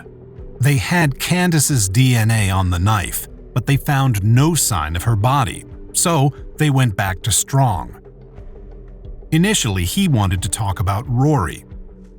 He revealed a callous, cruel attitude to her death and the way he'd dismembered her, which he said he'd begun on Christmas Eve 2017 because that was when the neighbors were away. So, the 24th is when you start this. You said Christmas Eve? Yes. Are you doing this while it's frozen or partially defrosted? Completely defrosted. Okay. They had already charged Strong with committing an indignity to a dead body. He believed that as long as they stuck to this line of questioning about the practicalities of what he'd done after Rory was dead, he was safe from any other charges. But the more he told the detectives, the more they could push him to reveal more incriminating details, and the more a judge could infer about what he'd done to Rory while she was alive. Strong did not give an actual confession to either murder, that of Rory or of Candace, but he did admit to knowing Rory, having had dinner with her, and that she'd come to his apartment on more than one occasion. He continued to confess that he dismembered her body after her death, and expressed surprise that her torso had been found in the lake. He didn't think she should have floated. He also described the months it took him to dispose of her body parts as the result of procrastination. He blamed his possession of the knife with Candace's DNA on it as procrastination too, admitting he should have disposed of it and then he might not have been caught. And he admitted to having known Candace in the first place. This and the physical DNA evidence were enough for the police to charge Adam Strong with both murders in November 2018, a year after Rory's torso had been identified. Without a confession, the prosecutors had to focus on Strong as a person. Strong, born in 1972, was 45 when the plumbers found Rory's remains. He was a gas station attendant and occasional film set security guard. Not much is known about his early life, though he claimed to have had a bad childhood, blaming it for his behavior. "They are my actions, but I don't think I would have made those actions had I been nurtured," he said. "It was a really bad childhood." He also had a troubled history with women. Prosecutors called 2 women to the stand who'd both had relationships with Strong in the past, at least 20 years ago, when Strong himself was in his 20s. They said he'd enjoyed bondage and choking, which for one of the women was consensual, but for the other woman was not. She said she'd felt frightened for her safety when it happened. This troubling behavior painted a picture of an aggressive and cruel person. The defense tried to suggest that perhaps the girls had overdosed and Strong had panicked, disposing of their bodies in case he was blamed. Rory's head injuries, however, told a different story. Strong did his best to delay the trial's proceedings. It took place during the pandemic, meaning much of it was conducted via video link, but even so, there were occasions when he refused to appear. "I was up all night," he complained, refusing to meet with his lawyer to discuss the case. He said, "I'm tired, I want to go to bed." His arrogance did not endear him to the court, and on March 16, 2021, after many delays, Strong was convicted of 1 count of first-degree murder for killing Rory Hachey and 1 count of manslaughter in Candace Fitzpatrick's death. This was all the more remarkable without Candace's body and without a confession to either killing. But the confession to dismemberment was evidently enough. The count of murder carried an automatic life sentence. Perhaps resigning himself to his fate, in July 2021, Strong admitted to a prison guard the location of Candace's remains. The police took him to the location, which was an intersection in Oshawa, and he pointed out where he thought he'd buried her body.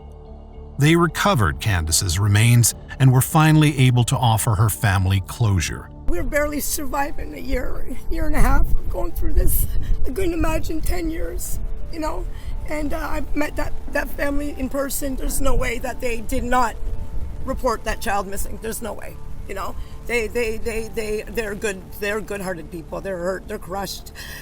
They're crushed. It's very hard to accept that this happened so close to the police station, so close to the downtown core, you know? I've lived in Oshawa 43 years. I was born and raised here. I never thought we had to worry about problems like this here. We had some bad people, but not sent straight from the pit of hell. You know what I mean? So I don't know how to feel about anything other than right now I'm most blessed by the work the detectives have done and their superiors and everything that's been put into this. I do not get the attitude. He's guilty of nothing in his mind. He's already judged, tried, and convicted himself of being guilty of nothing.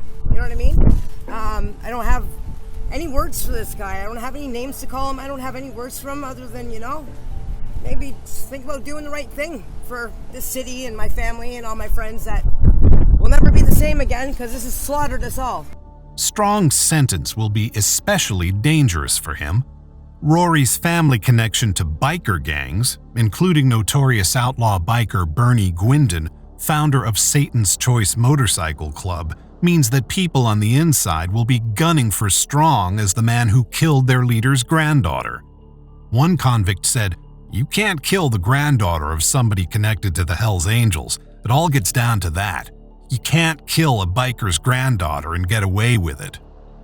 But we still don't know exactly how Strong met these women or why he murdered them. The prosecution theorized that these were crimes of opportunity, that Strong ran into Candace and Rory on the street and kidnapped them. He still has not revealed the truth. What's most disturbing is the decade-long gap between his first kill and his second, and the question of what he might have done in between. What do you think about this horrible story? How could Strong's crimes go undetected for so long? Let us know your thoughts in the comments below. Until next time, stay safe, keep up with our channel, and we'll see you very soon on The Decoder.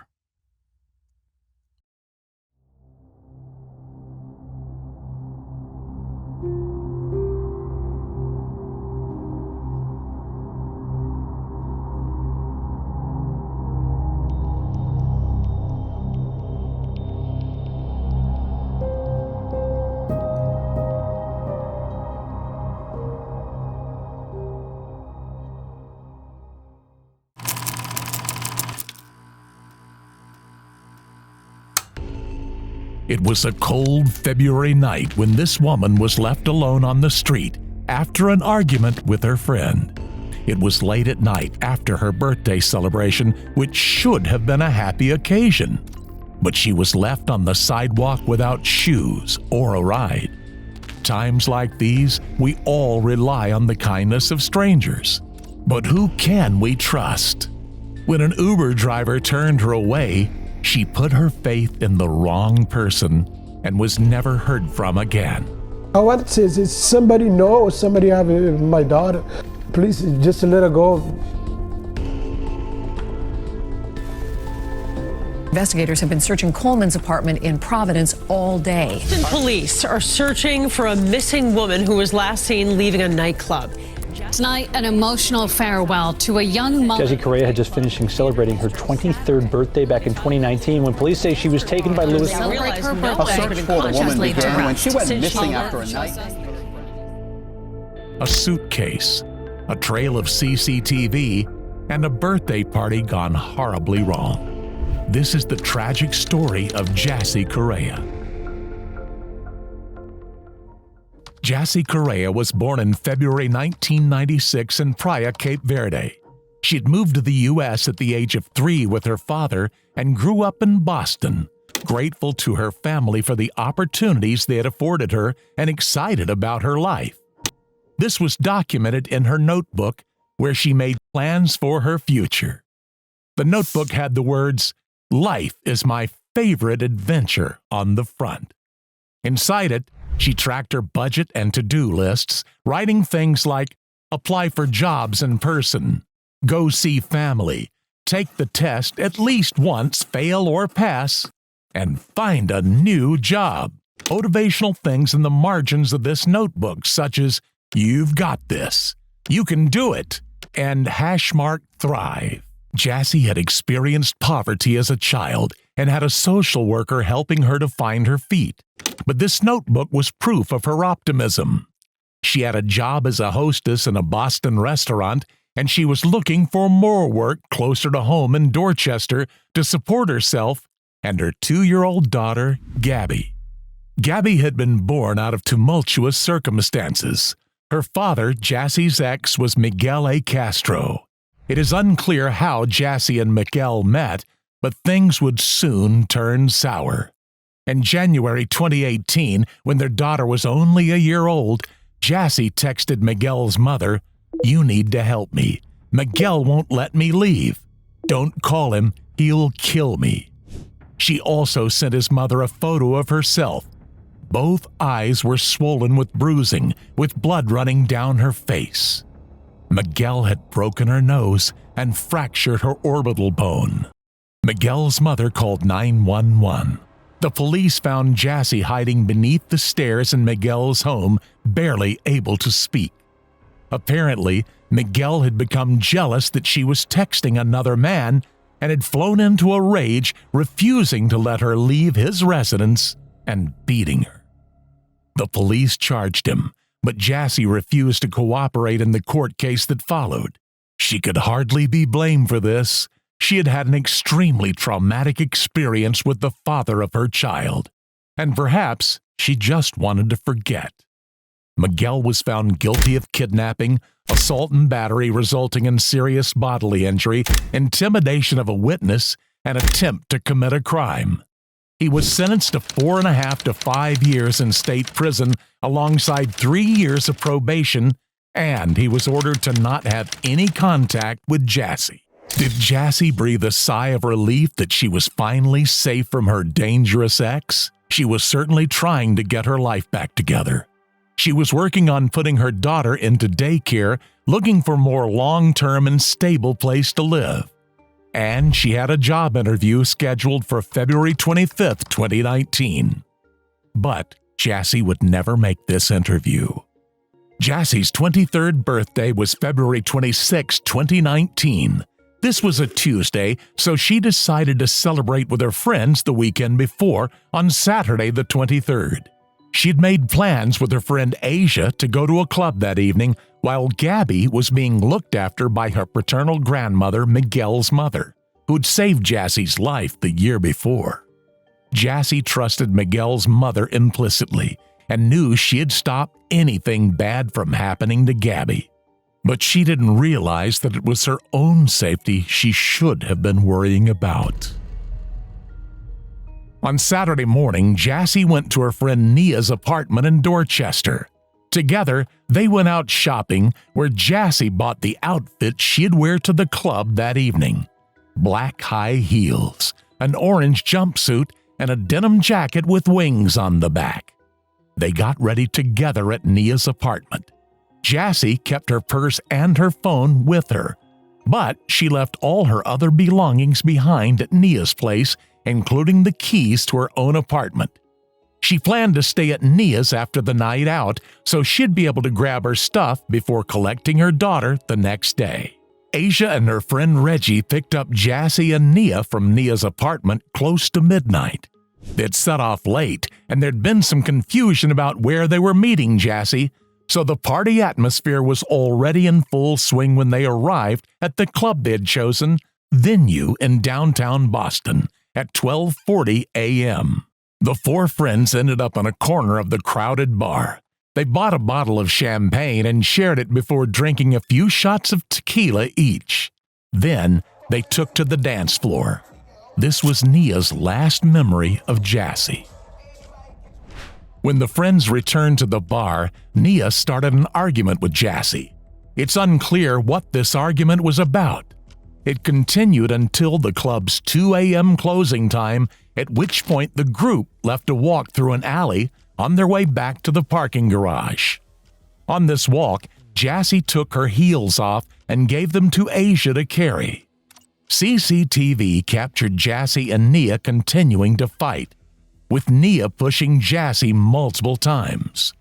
According to Asia and Reggie, Jassy tried to de-escalate the situation, trying to convince Nia to calm down and get into the car with them so they could go back to Nia's apartment. But Nia was drunk and still acting aggressive, refusing to get into the car. Asia wanted Jassy to come with them and leave Nia behind, but Jassy wasn't upset by her friend's behavior, just concerned. She wanted Nia to be safe. So Asia and Reggie drove off, leaving Jassy and Nia to call an Uber. They'd accidentally taken Jassy's shoes with them, so Jassy was left barefoot, and Nia walked off by herself. This was the last time any of them saw Jassy alive. She did not make it back to Nia's apartment that night. Nia, waking up in an empty apartment, was concerned to realize that Jassy hadn't come back. She tried calling Jassy, but there was no answer. Jassy's friends all kept trying to contact her over the next few days, but she'd never returned their calls. She's always with me. So for her to be missing for those couple of days and I don't hear anything, I knew something was wrong. By the afternoon of February 26th, Jassy's 23rd birthday, Nia and Jassy's father had to report her missing. Nothing, because I want to say is somebody know, somebody have my daughter, call me or call the police department, Boston, or anybody. The police began searching the area around the club where she had been seen. The location was well covered by CCTV, and they were soon able to track her last movements. They found footage of Jassy where Nia had left her, alone on the sidewalk in only a denim jacket with no shoes. She spotted an Uber idling by the side of the street and walked towards it, asking the driver if he could use her app to hire him. But he wanted to be hired as an Uber XL to earn more money. When she got into the car, he pushed her out again and she fell onto the sidewalk. This was when she was approached by another man. At 2:16 a.m., according to police footage, the other man picked her up and held her by both hands for nearly a minute as he talked to her on the sidewalk. She looked around for Nia. Not seeing her, she apparently agreed to go with this man. This was a tragic mistake. The man was Louis D. Coleman III. Louis was 32 years old and lived in Providence, Rhode Island. Originally from California, he held a master's degree in experimental physics from California State University, Long Beach. He had been interested in bioengineering and had worked in an electrical engineering lab working to develop a sleep aid app. He'd been a quiet and smart student, though he'd struggled financially and occasionally missed deadlines for his schoolwork. In 2017, he had moved to the East Coast to start a job at Raytheon in Portsmouth, Rhode Island. Louis was living a comfortable life, earning around $70,000 a year. By all accounts, Louis was an ordinary man with good prospects, and his past betrayed no hint of what was to come. In the early hours of Sunday, February 24, 2019, Louis, too, was at venue. He had arrived at 1 a.m. and met a young woman called Lorna. They immediately hit it off, and near closing time, they were heading toward the bathroom together when Lorna's brother intervened. Maybe he didn't like the look of Louis. Louis and Lorna continued to text, but Lorna and her brother left the club without him.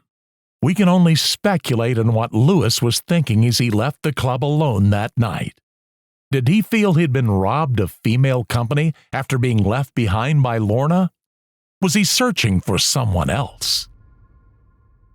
On Tremont Street, Louis passed the Uber Jassy was talking to. He turned his head to watch as Jassy was rejected for a ride, and he made sure that at 2:16 a.m., when she was pushed out of the car, he was right beside her to pick her up. They talked. He convinced her, drunk and vulnerable, to come with him. A series of CCTV cameras captured him walking with her, then giving her a piggyback ride. Perhaps her bare feet were cold. Further down the street, she made the fateful decision to get into his car. Police were able to match the image of Louis on CCTV to the image of his ID taken at venue. They now knew who he was. His Android phone kept a log of his location data, and when police accessed this, they matched his location in the early hours of Sunday to Tremont Street. He drove only to the other side of the street, where the car remained stationary for 12 minutes with the headlight off as CCTV showed. Then he turned them back on and drove away. Surveillance showed that when he came across two police cars with their blue lights flashing, he immediately backed up the way he had come. Clearly, he had something to hide. At 4:15 a.m., he arrived back at his residence on Chestnut Street in Providence. It was only an hour's drive away from the club, so what had he been doing with the spare time? On Wednesday evening, the Boston police called the Providence Police Department to call at Louis's apartment. They did so at around 1 a.m. in the morning of Thursday, February 28th, but they weren't able to enter the building. Little did the police know that Louis was actually on the street watching them as they tried to contact him. After they left, he went to get his car from where he had parked it a few blocks ago, and within 15 minutes of their departure, he was captured on CCTV wheeling a suitcase towards his car. The next day, the Boston police went down to Providence. They entered Louis's apartment, which was empty. The windows were open, though it had been snowing, and both a couch cushion cover and the shower curtain were missing. The truth soon became horribly clear. Whatever attempts Louis would later take to cover his tracks he had failed to account for the copious CCTV on the streets and indeed inside his own building. All police had to do was to look at the security feed and the footage too horrible to be released. They watched him drive into the parking lot early on Sunday morning, and they watched him bring Jassie's body out of the car. He dragged her through the empty lobby and up to his apartment. Jassie was already dead.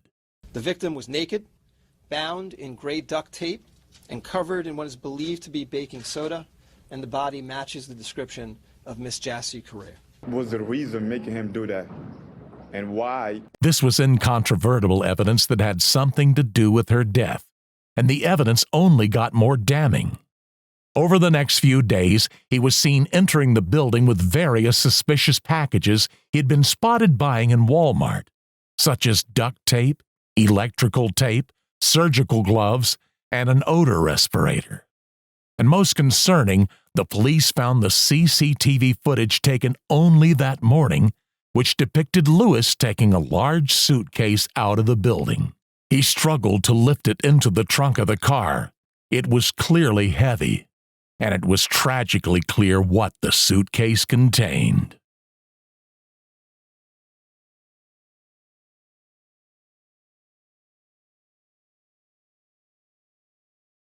Police were able to turn on the car's OnStar location tracker. They intercepted Lewis, who was driving it in Delaware. In the trunk, they found the suitcase, and inside the suitcase was Jassie's body.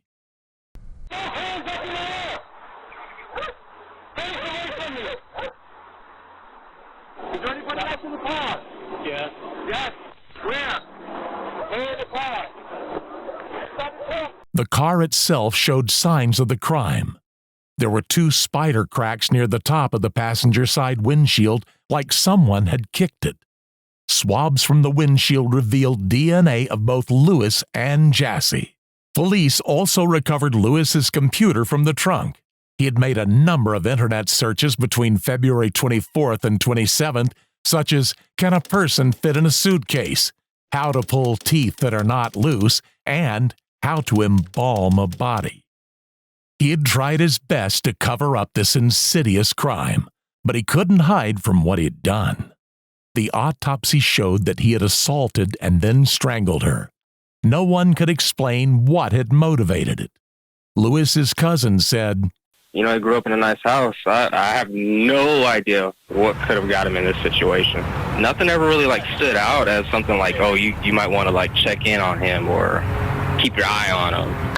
He was a good, honest guy as far as I knew. I mean, clearly he wasn't telling the truth to everybody. I don't even think he was arrested before. As soon as I saw that information, you feel bad that it's happening to your family, but as for him, it's I don't really feel too bad. I think that she went in willingly, and then he killed her because she rejected him. This bright young woman, who despite a traumatic past had held so much hope for her future, had been lured to her death in a senseless attack. I can't believe it. Girl, she was a mother, she was brave, she was strong. She did not deserve this. She went out to celebrate her birthday and never returned home. Women should have a right to go to any nightclub and wear whatever they want to and not worried about being kidnapped and murdered at the end of their night. We in the Cape Verdean community and law enforcement, everybody came together to make sure she gets justice. In 2022, Lewis faced justice.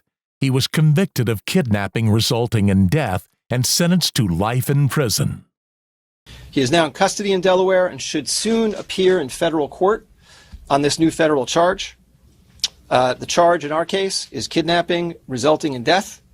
This charge carries a sentence of mandatory life and is also death penalty eligible. He knew exactly what he did, so he just get what he deserved. Let's remind the men in our lives that violence against women isn't a woman's issue. It's a problem that men take responsibility for in their lives, in their sons' lives, and in the social lives with friends and colleagues. What are your thoughts on this horrible story? Could Jassie's tragic death have been prevented?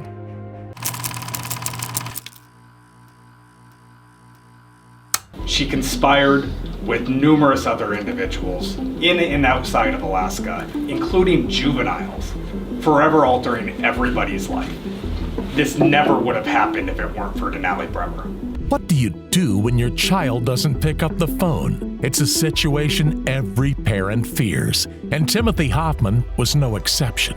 When his 19-year-old daughter Cynthia disappeared one weekend in June 2019, he was left scouring the countryside and looking to her friends for answers. But did they know more than they were saying? And could this picturesque Alaska hiking trail be the site of a hideous murder? Cynthia was a trusting young woman, and when that trust was taken advantage of, it had disastrous consequences. A web of lies, a group conspiracy, and a catfishing killer. Let's dive in to discover the truth of what happened to Cynthia Hoffman. Cynthia Hoffman was born in 1999. She came from a large blended family in East Anchorage, Alaska, where she lived in a trailer with her father, siblings, and family friends. Theirs was a vibrant home full of life and laughter. Cynthia's father, Timothy, loved his family with fervor and was fiercely protective, especially over Cynthia, whom he called Cece. We'll also call her Cece as a gesture of respect towards this sweet, loving girl. Cece had learning disabilities. She hadn't done that well in school, having had to switch schools in order to graduate in 2018. According to her father, she had the mental book learning abilities of a 7th grader. Nonetheless, Cece was an active participant in her family life and helped her father run his business, Hoffman Handyman and Repair. She and her sisters had learned their father's trade, and Cece had become an adept handyman in her own right. She was capable of measuring windows, churning concrete, and generally working hard to support her father. She was a conscientious, trusting 19-year-old who knew the value of honest work.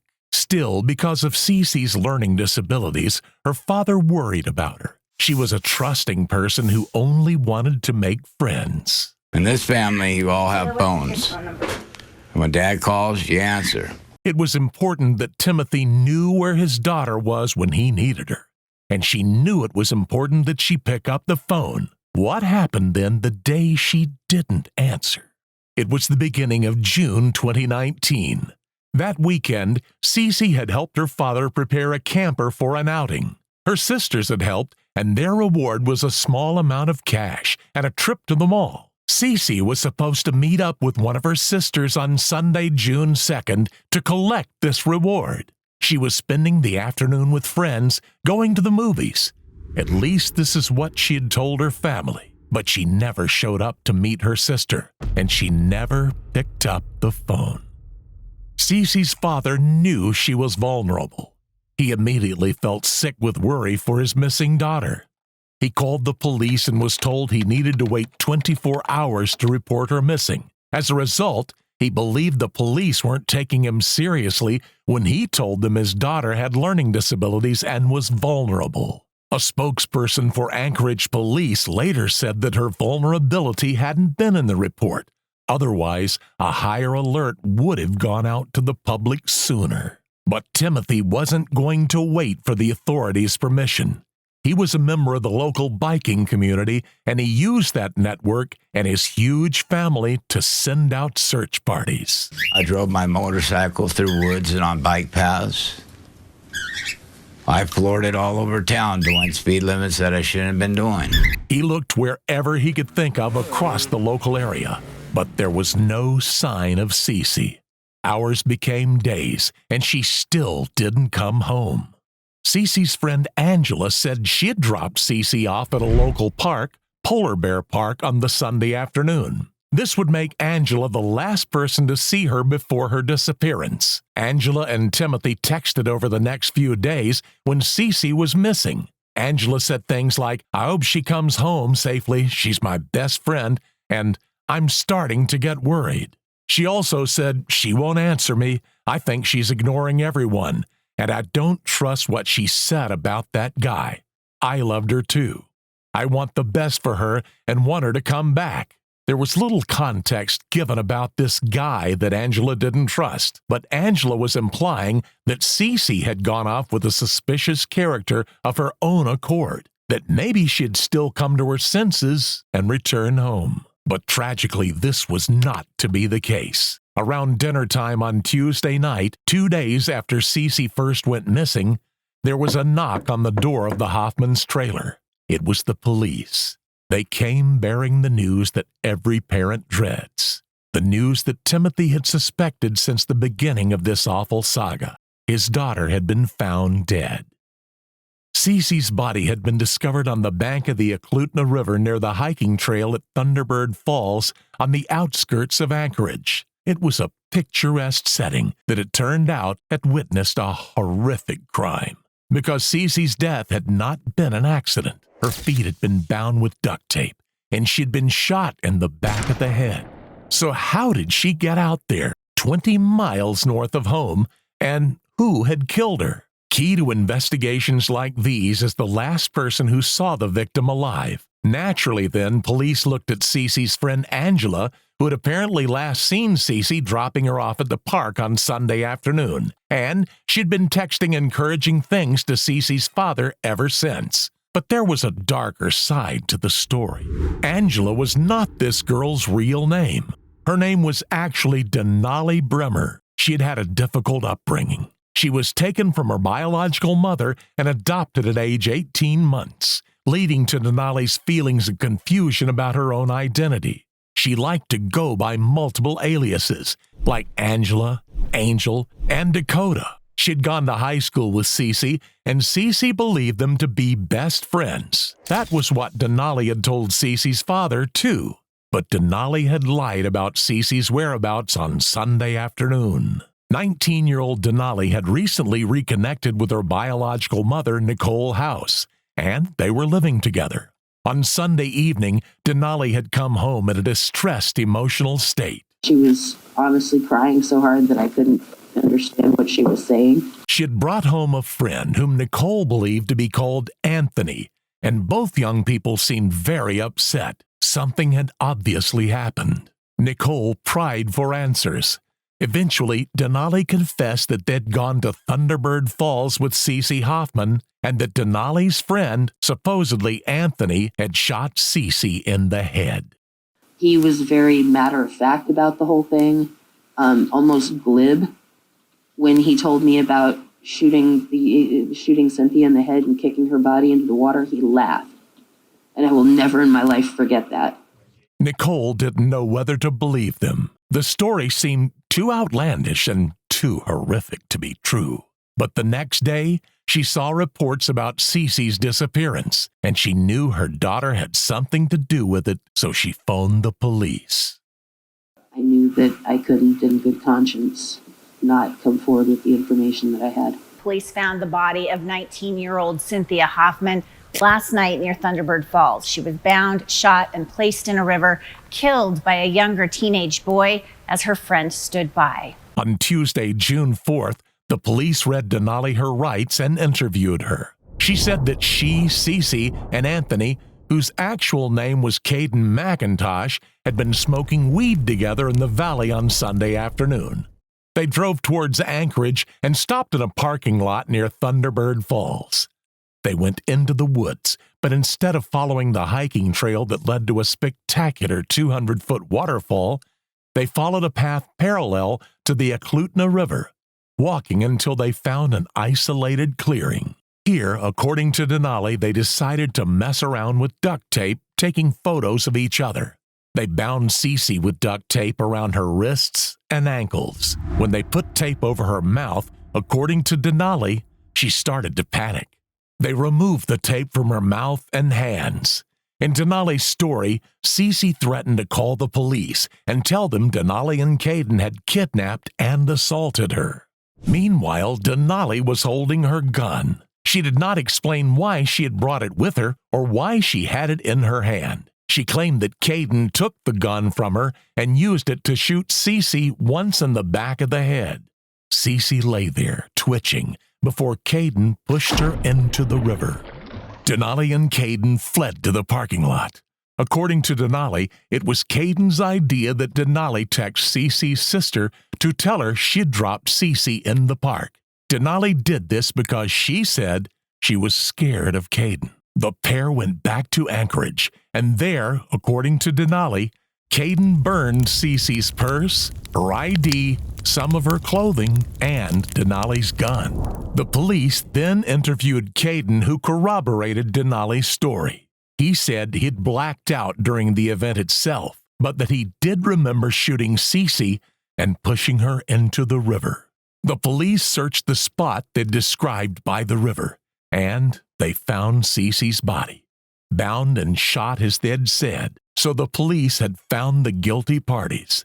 They charged Caden with first-degree murder and evidence tampering. They didn't charge Denali, perhaps satisfied with her story that she'd been scared into complying. But Cece's father was not convinced. He couldn't believe that his daughter would willingly have gone along with any of their plans, including smoking weed. The only thing I can imagine is she was yelling her daddy's name.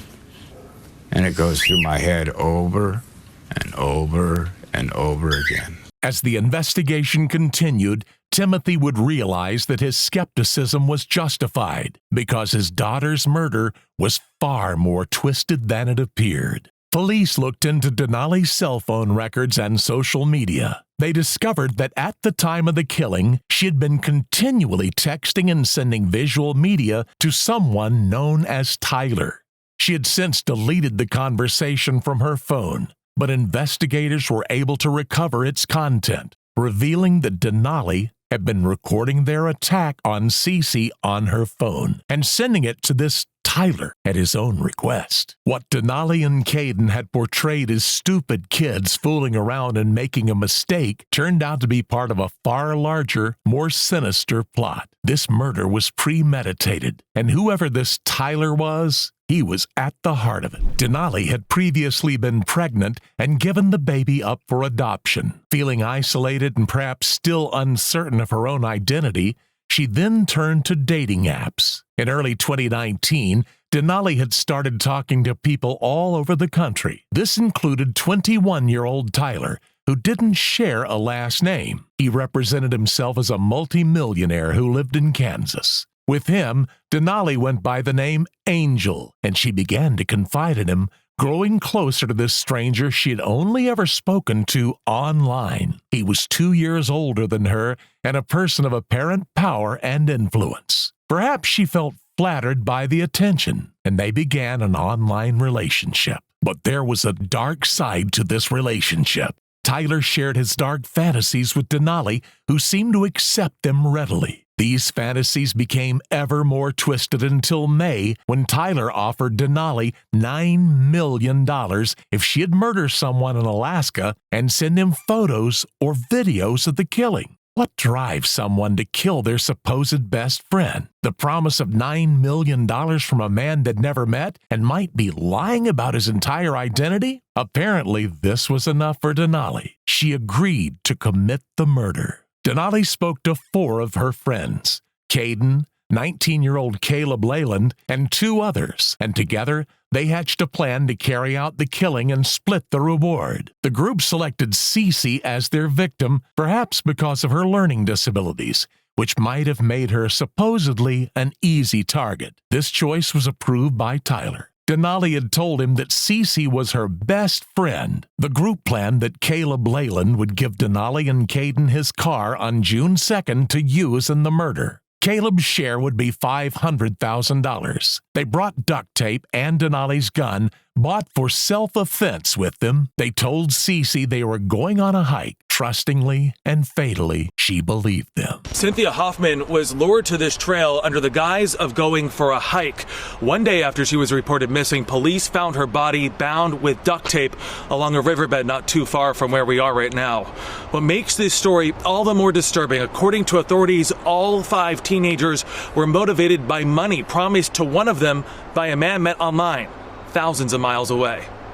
But who was Tyler really? Because he wasn't a Kansas millionaire at all. Investigation revealed that he was actually Darren Schillmiller, a 21-year-old resident of New Salisbury, Indiana. He lived in his adopted grandmother's basement and was considered creepy by those around him. He'd been federally investigated the previous year, and yet he hadn't been put behind bars, leaving him free to instruct Denali and her friends in this awful crime. The photo he had sent Denali of himself was in fact someone else's photo. He had catfished her and convinced her to commit murder based on a total lie. There was no $9 million.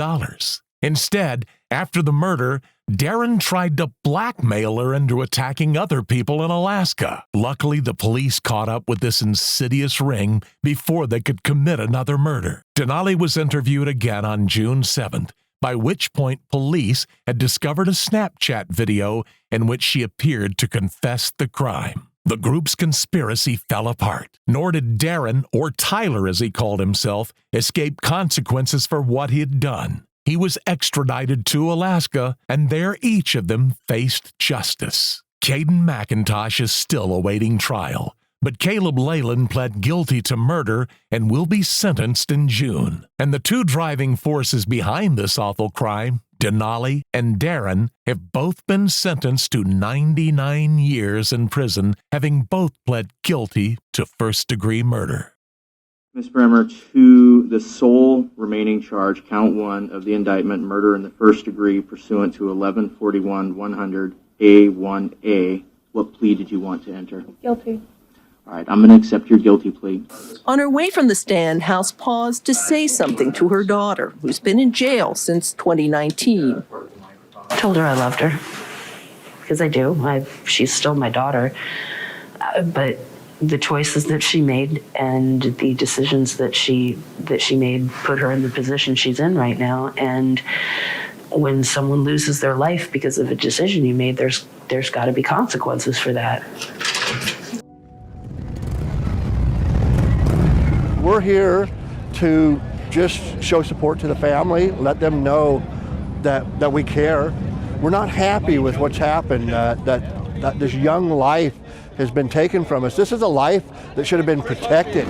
If we help one kid or one parent to ask a kid what you're doing, where you're going, who you're with, let me look at your phone. If we help one kid, we've accomplished everything. The town of Anchorage is pissed off at what's happening.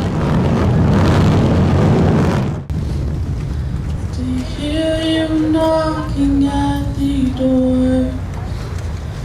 All I know is no parent ought to bury a child. What she would have felt that day. And right now I just feel anger, sadness. We happened to be born on the exact same day. So we shared a lot of birthdays, a lot of great birthdays together. Take my body. Not a year is gonna pass where my birthday cake isn't gonna have Cynthia's name on it. For all we can do is keep her in our hearts and memories and think of all the good times we've had with her. I'm glad we found everybody that was involved. So now she can rest in peace. I love you, Cynthia. What are your thoughts on this awful story? Was Denali manipulated by a malicious, murderous catfish? Or was she equally to blame in this horrific crime? The only person they would attempt to that. So you did not sleep with the women you killed, and Smith said not those two. He strangles her, releases, strangles, releases. She's bloodied, she's beaten, she's naked. It was September 2019 in Anchorage, Alaska. A woman handed a suspicious SD card to police. The card was labeled Homicide at Midtown Marriott. She said she'd found it lying on the street, and immediately the label had struck her as suspicious. It was no wonder. The police examined the memory card's contents, fearing the worst. And what they found was truly bone-chilling. The card held graphic images and videos of a murder. Over the top, the voice of the killer was gleeful. You live, you die. You live, you die. You live, you die. Sadly, in my movies, everyone dies. Where did the memory card really come from? Who was the victim? And who was the killer with a taste for making movies? This is the disturbing story of Brian Stephen Smith. Alaska is known as a picturesque, scenic state. Many people move there to get closer to nature, viewing it as a safe retreat from society. But the state has a dark side as well. The rates of violence against Native American people in Alaska are disproportionately high. But still, Kathleen Jo Henry never expected to become a victim herself. Kathleen was an Alaska native with a troubled past. Born in 1988 in Bethel, Alaska, she was divorced and had previously had run-ins with the law. Kathleen had arrests for being drunk and disorderly, assault, resisting arrest, and theft. She had dropped out of school at age 14, but while incarcerated in 2012, she got her GED. Not much is known of the difficult circumstances that led Kathleen to this point, but all evidence suggests that by 2019, she had decided to turn her life around. She had a loving circle of people around her, one of whom commented on her profile, "You are a very beautiful woman that has a smile that shows you are a caring, loving person." The day after Kathleen was released from prison in the summer of 2019, she wrote on her Facebook, "By far, life is better with freedom." On August 26, she wrote, "I'll be seated inside a jet plane without looking back and just focus on a new lifetime." Her final Facebook post read, "I'm a tough Alaska Czech since 1997 until present. Keeping up with the Kardashians can be mine for life. Hashtag killer and chiller." Kathleen couldn't have known that this was the last Facebook post she'd ever make. Soon enough, she'd be identified in the disturbing video of a murder, and her last moments recorded on camera would become the subject of a horrifying court case. The SD card labeled "Homicide at Midtown Marriott" was handed to police by Valerie Kasler on September 30, 2019. Valerie said she had found it on the street in Anchorage in a less affluent part of town, the Fairview neighborhood. It contained 39 images and 12 videos. They all documented the same incident, a graphic attack on one woman. Valerie had watched the footage and called police as soon as she realized what she was watching was evidence of murder. The videos are too graphic to show. The horrifying audio is more than enough to gain a picture of what an awful crime scene this was. He says, "You live, you die. You live, you die." He's playing almost a cat and mouse game with her. The killer seemed to make a game of the killing, telling the victim to gasp once for yes and twice for no to answer to his questions. He displayed impatience with how long it was taking his victim to die as he strangled her, saying she was cutting into his drinking time. I need you going straight and narrow. Bitch. Just stop. At one point, he actually said this, though he still had his hands around the victim's throat. Valerie was horrified by what she saw on the videos. In the hotel room, it showed her laying on the ground on the rug, and she was like all beat up. I mean, her face was not even recognizable. Timestamps on the video showed that they'd been taken in the early hours of September 4th, 2019. They depicted the man strangling the woman as she struggled for breath. She tried to scratch at his wrist with her right hand to get him to stop, and once in a while, he would stop, only to keep strangling her afterwards. Eventually, she took her final breaths. Then, the man loaded her body into a luggage cart and wheeled her out to the parking lot. The final images on the SD card were date-stamped September 6th and showed the woman lying face down on the bed of a pickup truck. The only identifying feature of this killer was his non-American accent. His face did not appear in the footage, and the victim's face was not easily identifiable in any of the media on the SD card. But on October 2nd, 2019, a body was found. At mile 108 of the Seward Highway, the woman from the video was found discarded by the side of the road. The final act of disrespect in an awful killing. The victim had been so viciously attacked that identifying her was a long process, but police were eventually able to name her as Kathleen J. Henry. The origins of the memory card were a mystery. How it had come to be lying in the street, who had left it there, and who was the voice on the video. Why had this happened? With only a voice to go on, it could have been an uphill battle to find out who committed this awful crime. But the killer had an accent, and the accent was South African. As it turned out, the police had been speaking to a South African man about another matter, and they recognized his voice. This man was Brian Stephen Smith. Born in 1972 in Queenstown, South Africa, Brian had served in the Army, stationed in Bloemfontein, the country's capital. He had immigrated to Alaska in 2013 and had since worked a series of odd jobs, selling electronics and working as an employee in hotels like the Marriott. A now-deleted Facebook post from 2014 suggested racist views. Quote, "The black Africans are only this blatant about their racism towards whites because we have all these bleeding hearts whites who feel sorry for these savages," unquote, he wrote. But this was an isolated incident. Nothing in his past warned he could be capable of something so horrific as this crime. Brian was married to Stephanie Bisland. She was older than Brian and worked as an administrative officer in U.S. Immigration. And she was also an amateur musician. She met Brian in 2013 through online gaming, and they got engaged only a few months later in July 2013. They married in May 2014. Brian and Stephanie went on to live a quiet suburban life, a life that would be totally overthrown by the discovery of an SD card with Brian's voice on it. Stephanie couldn't understand the accusation that her loving husband had murdered someone. I've never seen anything that dark in him.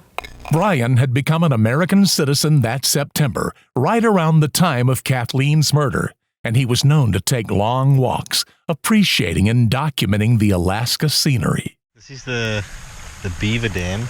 This, it was claimed, was what he used his cameras and drones for. The police didn't believe this claim. They arrived to search the couple's quiet suburban home, breaking down the door as was protocol in this sort of high-stakes investigation. They spent 12 hours turning it upside down, searching for any further clue that would connect Brian to the murder. He had a large collection of SD cards. So I guess that's what they are. And I don't use them, but I don't have cameras The police confiscated these SD cards by the handfuls, searching for further evidence of the kind that had been found in the street by Valerie. However, none of the SD cards in Brian's collection at home were labeled in the perverse, precise way that one had been: homicide at Midtown Marriott. Brian had a large collection of weapons, both knives and guns. He had a couple of rifles. I think he had a couple of pistols. The police confiscated these too. The police also took a swatch of carpet upon which there had been a red stain.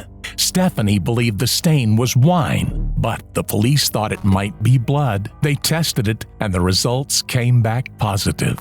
Brian was arrested on October 8th at the Ted Stevens International Airport as he arrived back in Alaska after a trip.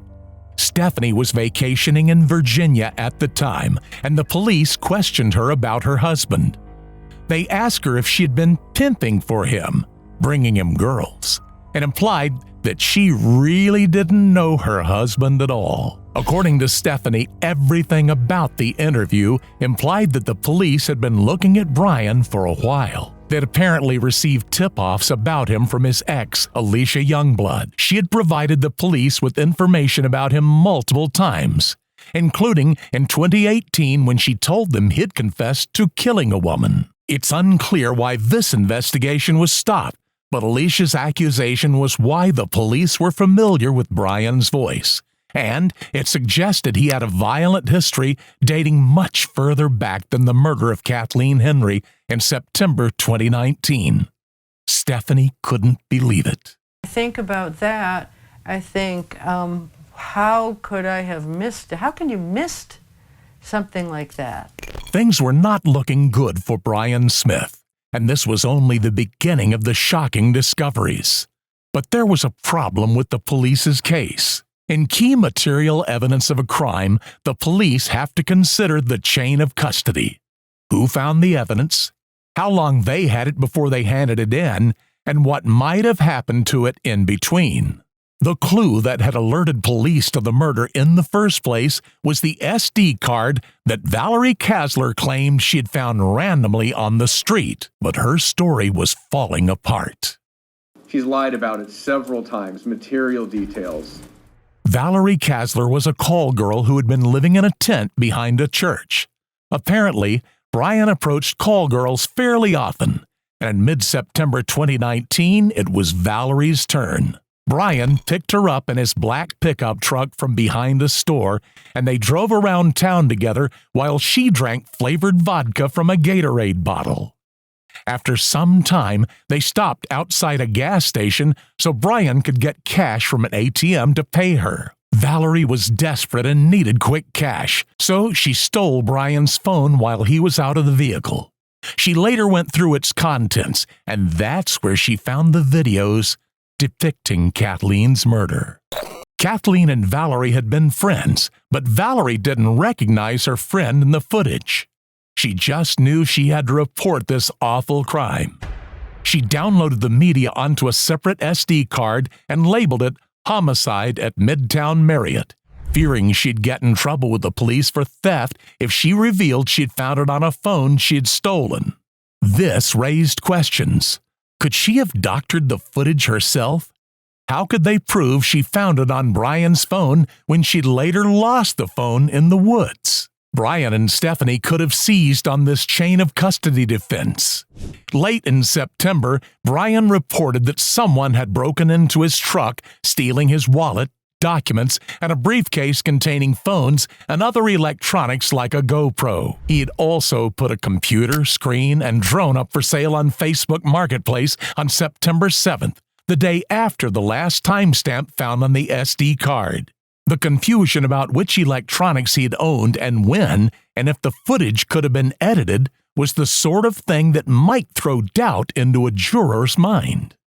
But when Brian was interviewed by the police, he sealed his own fate. He identified his own truck, shoes, and voice in the footage. He claimed he didn't remember the killing, but he accepted that it had been him. He admitted he had discarded Kathleen's body on the side of the highway after apparently finding her body in the back of his truck following a night of heavy drinking. But her presence was part of a pattern of behavior. He told detectives he was accustomed to picking up women who lived on the fringes of society and were vulnerable, driving them around town and taking them to hotel rooms, usually the Marriott where he worked. He denied he might be a serial killer. To say, that was just a fantasy, I never did that, and he directly denies it later on. But then, when Brian was being escorted to the bathroom, he told an officer without prompting, "I'm going to make you famous." And when they sat back down in the interview room, he said, "You guys got some more time? You want to keep talking?" That's when Brian confessed to a second murder. But I went to the garage and I got my little pistol there. I said to her, go shower, and she wouldn't. And I just did it. While she was on the couch? Yeah. I just shot her. There was no... The messed up thing, I can tell you honestly, there was no emotion now. That was just... Brian told police he had killed another native Alaskan woman named Veronica Abachuk. Born in 1965, Veronica was homeless and had been reported missing in February 2019 at the age of 53. She was a mother, and her children all expressed their fears on Facebook. Very sweet lady. She loved her kids. She loved everyone. I really miss that. They were devastated when her body was identified in October 2019, thanks to Brian's confession. He told the police where he had left her body, again beside a highway. And it was thanks to this and the evidence of a bullet hole in her skull corroborating his account that allowed them to identify her as a body they'd found earlier that year in April. Identified the female on the couch as Veronica. The Abachuk family were finally given closure knowing what had happened to Veronica, but they needed justice as well. It was this murder, the killing of Veronica, that Brian had told Alicia Youngblood about. He had bragged, apparently showing her photos of the killing. Perhaps he had intended to do the same with the footage of Kathleen, but he hadn't anticipated that this footage would end up in the hands of someone with a conscience. Someone who was horrified by what they had seen. Brian's murder of Kathleen and his confession to the murder of Veronica had both been caught on camera. In February 2024, it took the jury less than an hour to convict him on all counts in both murders. Stephanie, despite her husband's guilt, said she would stand by Brian and not divorce him. Brian will be sentenced later this year. Because he was found guilty of an aggravating factor, the torture of Kathleen, he will be subject to a mandatory 99-year sentence. He'll be locked up and prevented from committing any more twisted murders. They're at peace now. That's the most important, and for me, her sister Veronica's sister, and Kathleen's family. It's been too long, and today is life celebration and spiritual celebration.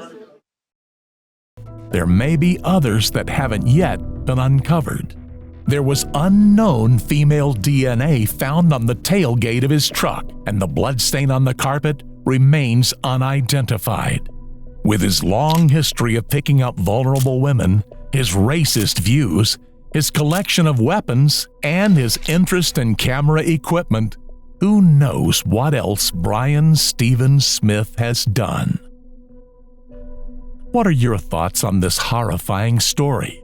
Is Brian a serial killer? And if so, how did his crimes go undetected until now?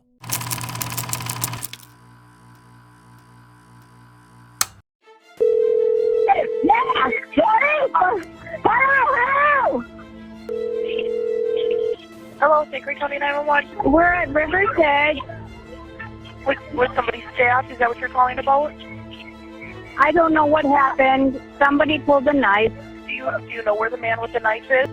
This 911 call came in moments after a vicious stabbing attack in Apple River, Wisconsin. The scene it suggests is one of chaos and confusion.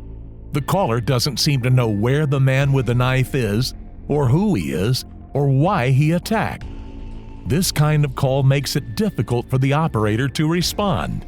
Is anyone still in danger? Is the attacker still at large? It was impossible to tell. It was a beautiful day in St. It was. Louis. And this now, we'll probably close that place down. When the police arrived at Apple River, they found a scene of devastation. Multiple people had been stabbed and there was blood in the water. And the confusion didn't stop with the phone call. No one seemed to agree on how or why the attack had begun. Two different groups were pointing fingers at each other. But this would prove to be a unique case. The attack had been caught on camera. Who is that? Who the hell is this? Go. It doesn't matter. He's running. He said he was looking for little girl. What the hell is this guy's problem, bro? We're trying to have fun. He's gonna claim you? He's gonna claim you. We don't want this motherfucker. Oh God, he on camera. Oh God, he on camera.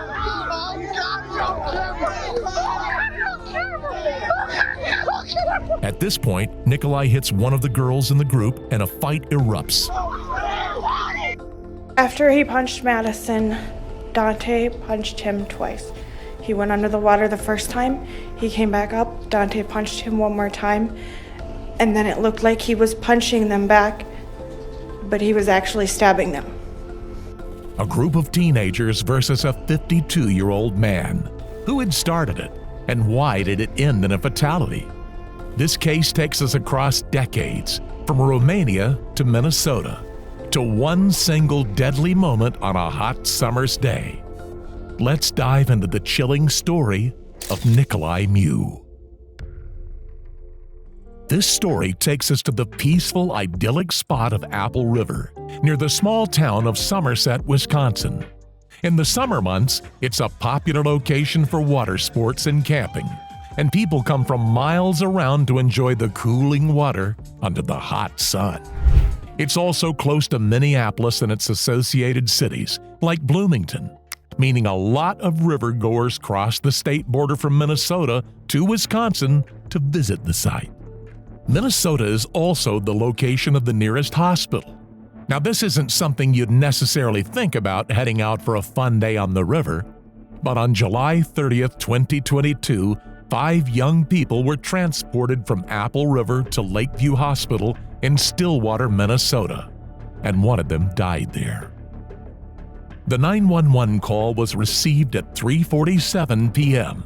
We're on the river, and we are here, and somebody attacked one of our friends. You know where the man with the knife is. The 911 caller wasn't making much sense, but the operator was eventually able to determine that there were between 4 and 5 injured victims with wounds to the mid to upper body. When the police arrived on the scene, they found 5 young people with injuries that ranged in severity. So like on my left side, I was punctured a little bit in my left lung, and then he kind of messed up my diaphragm. So I actually have about 30 staples going from my belly button up my stomach, where they had to go in to fix my diaphragm. Another of the victims had no vital signs. Whatever had happened here on this peaceful summer day had resulted in one death already. Daybell for it, what? Oh my God! Oh my God! Oh my God! Witnesses described the scene as one of chaos. What I remember from the start, we were just floating down the river, and we were all in our tube at that time, and we just heard someone scream help, and so my little brother ran over, and your little brother is Dante? Sorry, I apologize. Dante Carlson, he ran over, and as soon as I saw him run over, I got up and started to run over because this is my little brother. And when I got up out of my tube, my friend AJ Martin, the one that had his stomach sliced open, he ran with me, and he got there before me, and he tried to grab the guy, and the guy, I thought he just punched him, but he swung and sliced his stomach, and then I went to go and grab his arm because I didn't want to have him punch me, and I didn't even know there was a knife in his hand. I saw him fall into the water, and my intention was, because I used to work at elementary schools and had experience breaking up fights with little kids and stuff like that, so my intention was to go over there and try and break it up. I saw him in the water, and I saw people going around him, so I went to push his shoulder in the front, but ultimately didn't. But I was going to try and just get him to stay down for another second and then tell everyone to back up, and then we could have figured out what was going on. But as I reached down to push him in the shoulders, he reached up and I guess, I don't know if you call it a stab, but got me with the knife. What was your injury? Well,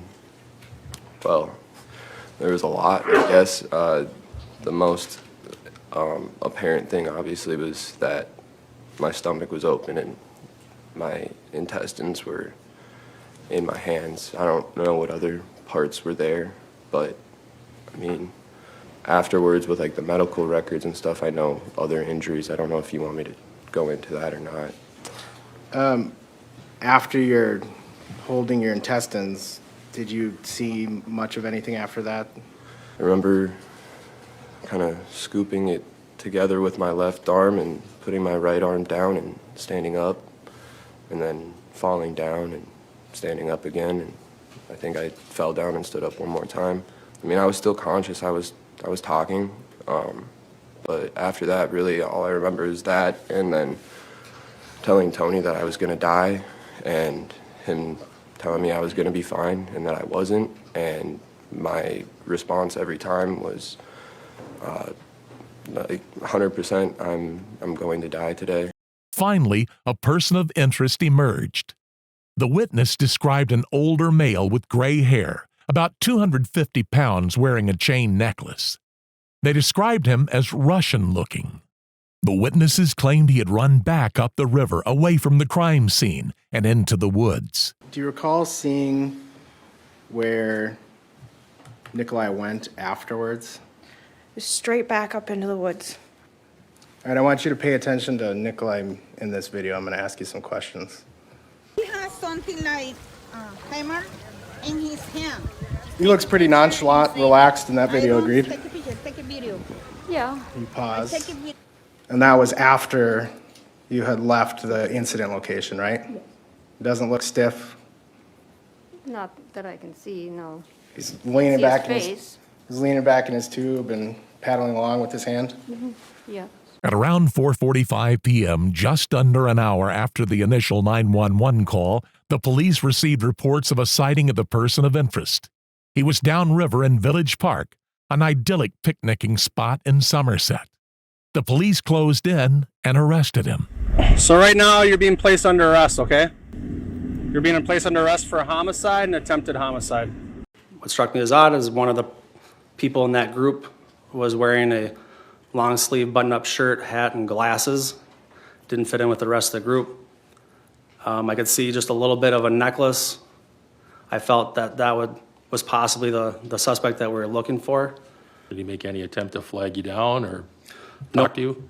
Nobody did. Nobody looked at me as I walked past with my gun drawn. Because at that point it was a civilian with a baseball bat that yelled, "That's the suspect." Still doing all right? Yeah. Okay. What's going Temperature's okay in here? Yeah. Okay. Somebody, All right. I hear somebody got stabbed. And I fit the description. Yes, you do. All right. The man's name was Nikolai Mew, and he claimed the attack was self-defense. They pointed the knife at me. They pointed the knife at me. Both boys pointed the knife at me. Okay. Did you see anyone take this picture of you? No, God, no. I was actually very, very scared. He claimed that the group of young people had attacked him, and he seemed not to know the consequences of the fight. So what happened? Can you tell me what happened? Yes.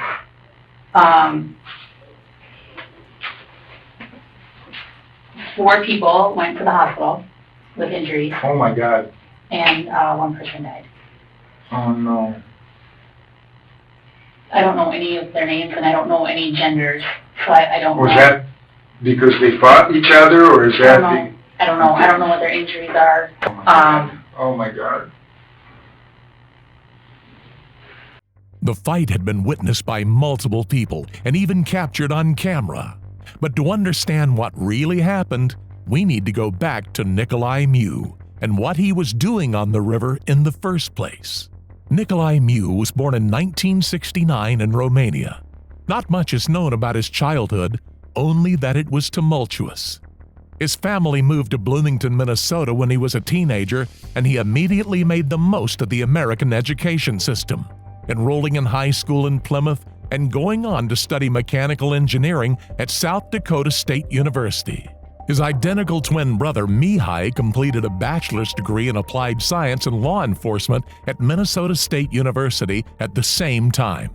But the brothers' success was despite a dark secret at the heart of the family.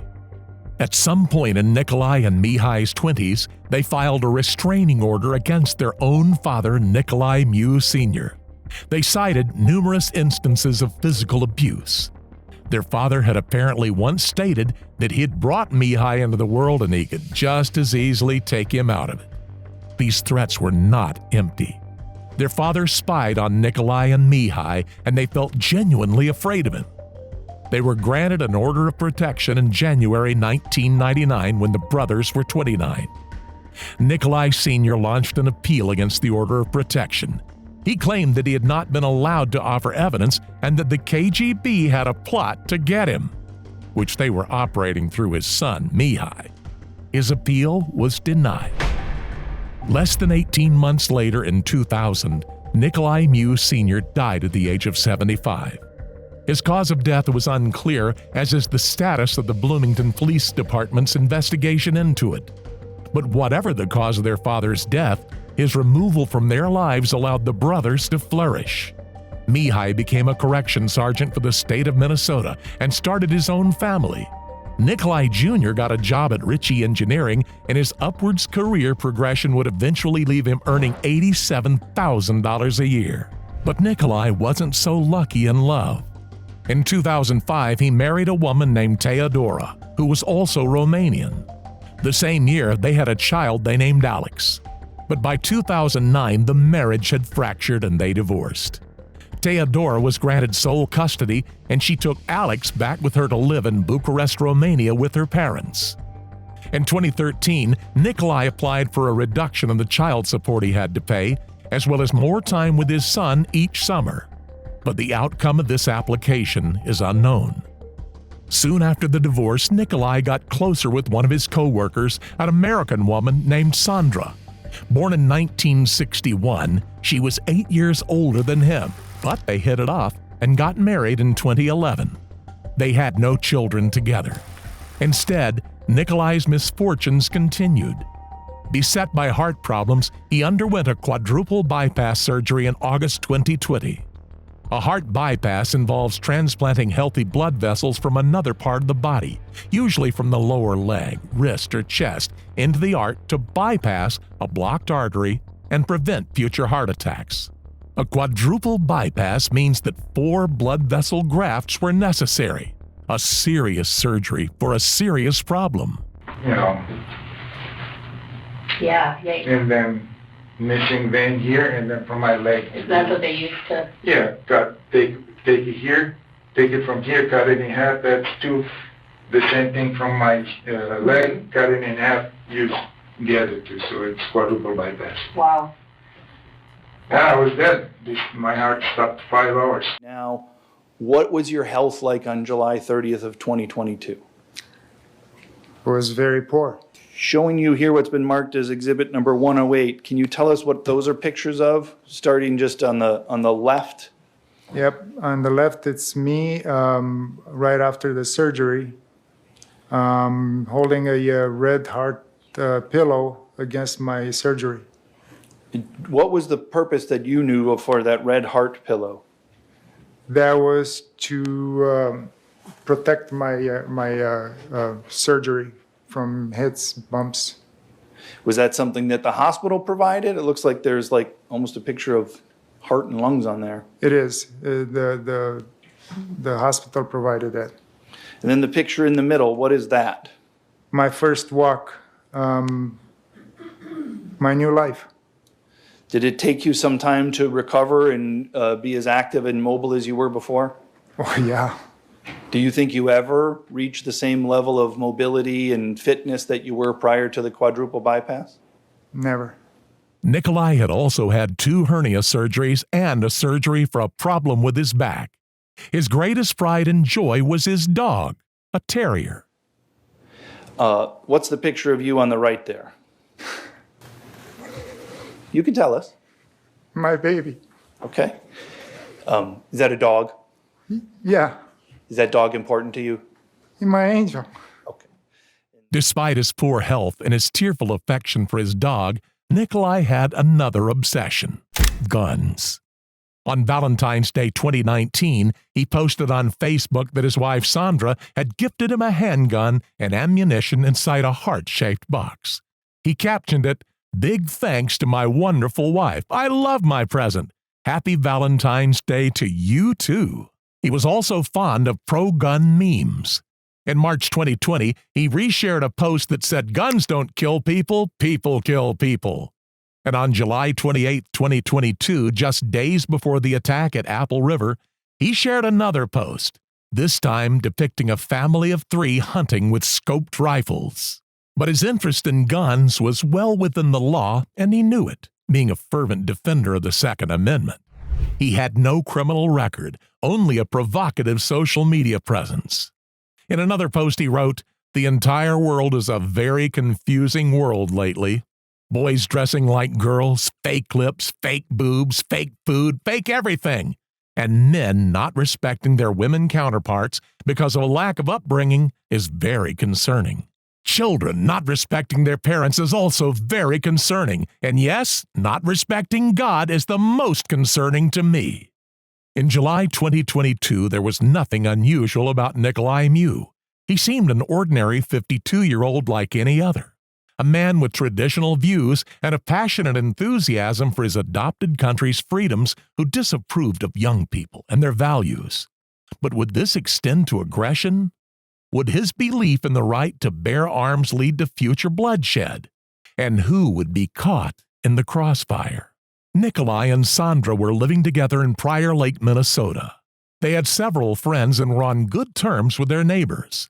According to Sandra, Nikolai would frequently offer to help them out with household tasks and home improvements, invariably using his own utility knife. She considered him to be a practical and peaceful person. And when the couple left their house for Apple River, Wisconsin at 9:30 a.m. on July 30th, 2022, she wasn't expecting anything other than a fun summer's day, out with their friends. She had no idea that today would forever change the way she saw her husband, and that it would end in bloodshed. Nikolai and Sandra arrived at River's Edge Camping Ground at around 10:45 a.m. They met up with 8 friends to enjoy the sunshine and the water. At the center of the group was Ernesto Torres. Ernesto and Nikolai had met at work a decade prior, and they had become the closest of friends. Ernesto and his wife Amy had invited Ernesto's sister, his nephew Ariel, and Ariel's girlfriend, and 3 other friends to the river that day. They had planned a fun day out drinking beer and tubing on the river on inflatable donuts. Ernesto had asked Nikolai to bring a knife in order to cut the strings on their tubes.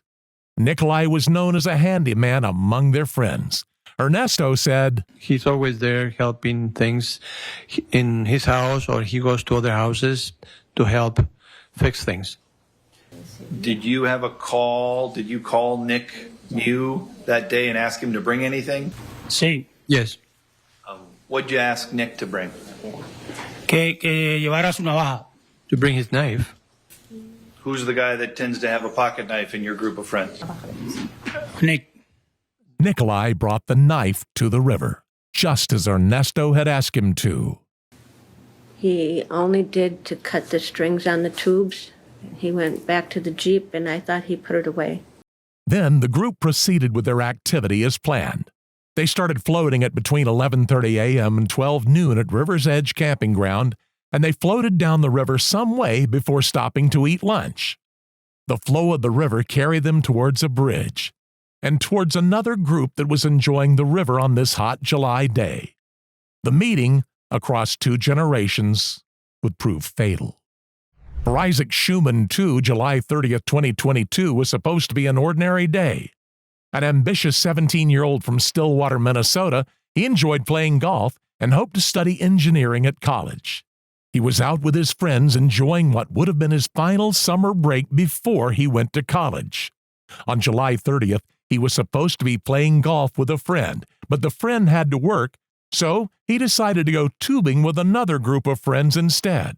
His dad was flying back home from a trip that evening, and before Isaac went out, he offered to pick him up. But his mom told him to just go out and have fun with his friends. This would be the last thing she'd ever say to him. So I was out on the deck having coffee with my sister-in-law, and he came out and said, "Some of the guys are going tubing on the river, and I think I'm going to do that until we can go golfing." And I said, "Okay." And the way I said okay wasn't like I was super excited about it. And he's like, why? And I said, well, I was going to ask you to pick Dad up from the airport. Dad got a flight home. And he said, I can pick Dad up. And I said, no, just go have fun with your friends on the river.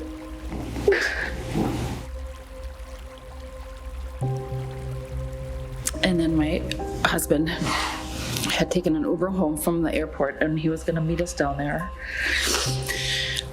And we were waiting for him, and I got a call from Owen's phone. And I thought,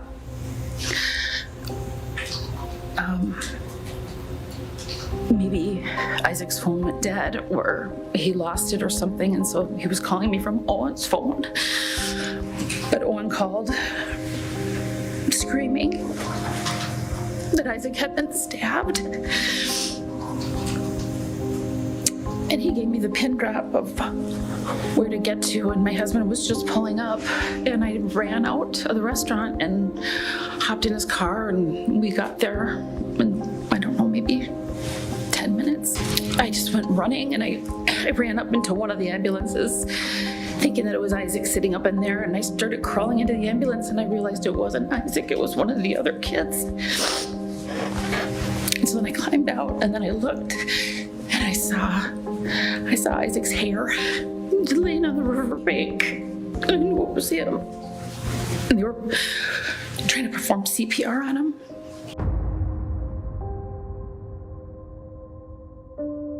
When you got to Isaac, was it clear he was already deceased? Yes. Isaac went out onto the river in a group of about 10 people, boys and girls. They were mostly underage, but they were enjoying the summer day with alcohol and illicit substances anyway. Like Nikolai's group, they were tubing. It was when Nicholas went near them that things took a turn. One of Nikolai's group, Ariel, had lost his phone in their progress down the river. Nikolai, known for being helpful among his friends, volunteered to go find it using a snorkeling mask. He was scouring the river near a bridge when he approached Isaac's group on their tubes. This is where the damning video footage begins. Nikolai is seen to come towards the person filming and grab the tube. They tell him to go away as he seems to search the river around them. What's wrong with y'all homie? He's on camera. Guys, let's tripping. He's on 14. He had said like a weird comment. That's kind of why I started recording in the first place. Like, because he was having his snorkel, and it was like 2 feet deep water. So like, what are you doing? And then he just said like a weird comment, something about like some little girls. When you first saw Mr. Mew, what was he doing? He was just looking in the water with some snorkeling gear. Did you ask him what he was doing? I did. What did you say? He said, you're snorkeling in some pretty short water. Like, what are you looking for? And how did he answer? He said something along the lines of, he responded with looking for little girls or something like that. The young people were drunk and rowdy and wanted Nikolai to go away. When Nikolai approached a woman, the situation devolved. They began to accuse him of misconduct surrounding him in the water. This guy's problem, bro. We trying to have fun. If he's gonna close you, he's gonna blame you. We don't want this motherfucker. Nikolai didn't walk away from the increasingly hostile young people. He stood his ground and took the knife out of his pocket. Nikolai maintained that his use of the knife was in self-defense. I don't understand. I mean, why would that many people, come down on one person that didn't absolutely do anything, take his goggles, almost one wanted to pull my pants down. So Did your trunks have like a drawstring? Yeah. So they didn't come down? No. They came down a little bit, but no, because I have a drawstring on them, so yeah, they couldn't pull it down. But why? All of a sudden, they were like wolves around me, and they were attacking me from all directions, and I truly feared for my life. Nikolai also claimed that the young people were the first to show a knife and that he hadn't used his own knife in the fight. They were on top of me. They were pushing me, shoving me. I tripped. I fell down. I got up, and that's where I saw the one of the kids there. It was the closest kid with a knife, and I grabbed it from him. But the video footage doesn't show any of the young people with a knife. Instead, it shows Nikolai landing in the water. One of the young people hits him in the face, and then, when he gets back up, he has a knife in his hand and he begins to attack. Riley Madison was the first to be stabbed. But somebody had mentioned something about there being an older man there, and they thought he was kind of creepy, being a little weird, asking for like inappropriate things like for younger women and things like that. That's what I had heard. I don't know if that's exactly true. But after that point, a friend of mine had kind of, I think, went up to the older man, or he came up to us. I don't know that exact point. But she had told him, you need to leave, like, you need to go, you need to get away. And he kind of stood there for a second and then punched her in the face. And after that, it was still a little bit blurry for me. I'm still trying to put those pieces together. But what I remember is I'm like, oh my God, like, are you okay? Like, that was like not what I expected to happen to you. And then I don't know if I said something to the older man. I don't know if I had hit him because I was upset, or if somebody else had came and hit him. But I just remember him kind of turning towards me, and we're both kind of staring at each other, probably a couple feet away from each other at most. And he kind of just stared at me for a second, and he pretty much like, not like lunged at me, but kind of just like leaned forward a little bit. And I thought he had punched me in my stomach. And I'm like, oh my goodness. Like, I was telling my friends, I was like, I think he punched me really hard. Like, this feels weird. And we both had looked down, and I instantly was bleeding. In the chaos after the stabbings, Nikolai ran back across the river to his group of friends. He left Isaac Schumann behind, dying from a stab wound to the chest. Nikolai did not tell his friends what had happened. I mean, these guys were talking over there. I didn't know what to say. I mean, I was just. Which guys are you talking? My your group. Okay. Yeah, my guys. So, and they were quite a bit distance, so they didn't see anything. I don't think they saw anything. When the cops arrived on the scene, he didn't run. He claimed he still didn't realize the consequences of his actions with the knife. So I personally wanted to stay and watch to see if the cops get him for fighting, you know, for whatever they were doing. Sure. Okay. So I wanted to be a witness to them fighting. There was no denying that Nikolai Mew had been the one wielding the knife that day. He was the reason for Isaac Schumann's death and the other young people's serious injuries. But the question remained of self-defense. He was charged with murder and brought to court, and in court, he maintained his story. Let me ask you about how your body was responding in that moment when people are pushing you, poking at you, the volume is high. How's your heart? Could you tell us about what your heart rate was? Oh, yeah. My heart rate was getting really high. My breathing was getting very high. I was... How about your vision? Did you have normal vision in that moment? No. At that moment, because of the situation, I was getting tunnel vision. And can you describe what you mean by you say in tunnel vision? I couldn't see peripheral vision, but I could see center and right before my eyes. Nikolai had previously claimed that it hadn't been his knife used in the fight. In fact, according to him and his wife, he left the knife back in the car at the camping ground. But in court, the truth came out. When you spoke with Brandy Hart, were you truthful to her about the knife? No, I lied about the knife.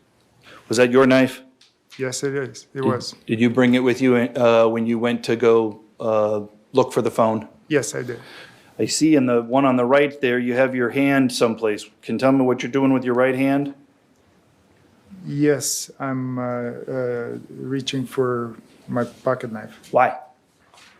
Because at one point my fear was getting really high, and I was getting ready to pull it out. Nikolai continued to say he had been frightened for his life during the encounter. The young people had pushed and shoved him, That was true, and they had accused him of inappropriate behavior. All of this could be seen in the video, but the question was any of this sufficiently life-threatening to justify his pulling a knife and stabbing 5 people? Had he acted out of self-defense or rage? After 6 hours deliberation, the jury decided it had been the latter. They had the option of 3 different guilty verdicts: first-degree intentional homicide, second-degree homicide, or first-degree reckless homicide.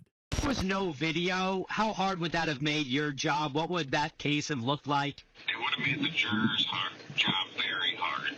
I'm so thankful that we had a video to kind of base our thoughts on it. Fox 9 spoke to a pair of jurors after the panel of 12, 6 men and 6 women, found Miu guilty on half a dozen charges, including first-degree reckless homicide. I feel that justice was served. The jurors asked us to conceal their identities, wishing to remain anonymous while taking us inside the deliberation process. I spoke to one over the phone who concluded Miu could have avoided the whole thing. I mean, it's not like anybody had a fence behind him or were holding him there. He could have went, even if it was the wrong direction, he could have walked away. Felt like we put on a good defense, but in many ways, self-defense is a community standard, and it's very dependent upon which group of 12 people within the community you ask. Or he could have walked right past everybody and went back to his group. Both jurors reasoned if Miu threw the first punch, as several witnesses testified, he could not then claim self-defense. You went to Mr. Miu, correct? Yeah, I went to the guy who was punching people first. Correct. Again, based upon your memory that he pulled someone's hair and punched them from behind, correct? Based on the memory that I know that he punched someone, yes, okay. It doesn't matter how he punched them. I know he punched them, and he shouldn't have. As to count 1 of the information, Isaac Schumann, the jury finds Nikolai Miu guilty of first-degree reckless homicide as submitted. They convicted Nikolai Miu of first-degree reckless homicide. He was also found guilty of 4 counts of recklessly endangering safety and 1 count of battery for punching Riley's friend Madison in the face. Why was it important to start your kind of deliberations or conversations around the battery? The Madison Cohen battery charge was a really big thing for the whole case because what that basically amounted to is, who threw the first punch? We had more people that said that he punched her. But after looking at everything overall, I think it was just more of a freak thing. It was people in the moment. I don't think initially he had the thought of, I'm going to kill one of these boys or all these boys. Do you think he hurt or helped his case by going on the stand? I don't think he had much choice but to go on the stand. I think if he really was going to plead self-defense and have a case, I think he needed to take the stand to explain himself. I lied about the knife. Was that your knife? Yes, it is. It was. In this case, which I think is probably with a lot of cases, it actually hurt him. Just like I was saying, because the stories did not match. There were so many things that were not true that he said. Nikolai has not yet been sentenced. During the course of the proceedings, his wife Sandra divorced him only a month before the trial began. She cited the stress it had caused as the reason for the breakdown of the marriage. However, she maintains that she believes he acted in self-defense and is not a violent person. Nikolai's crimes carry a potential sentence of 60 years in prison. What do you think about this awful story? Were the jury right to reject Nikolai's claim of self-defense? Let us know your thoughts in the comments below. Until next time, stay safe, keep up with our channel, and we'll see you very soon on The Decoder.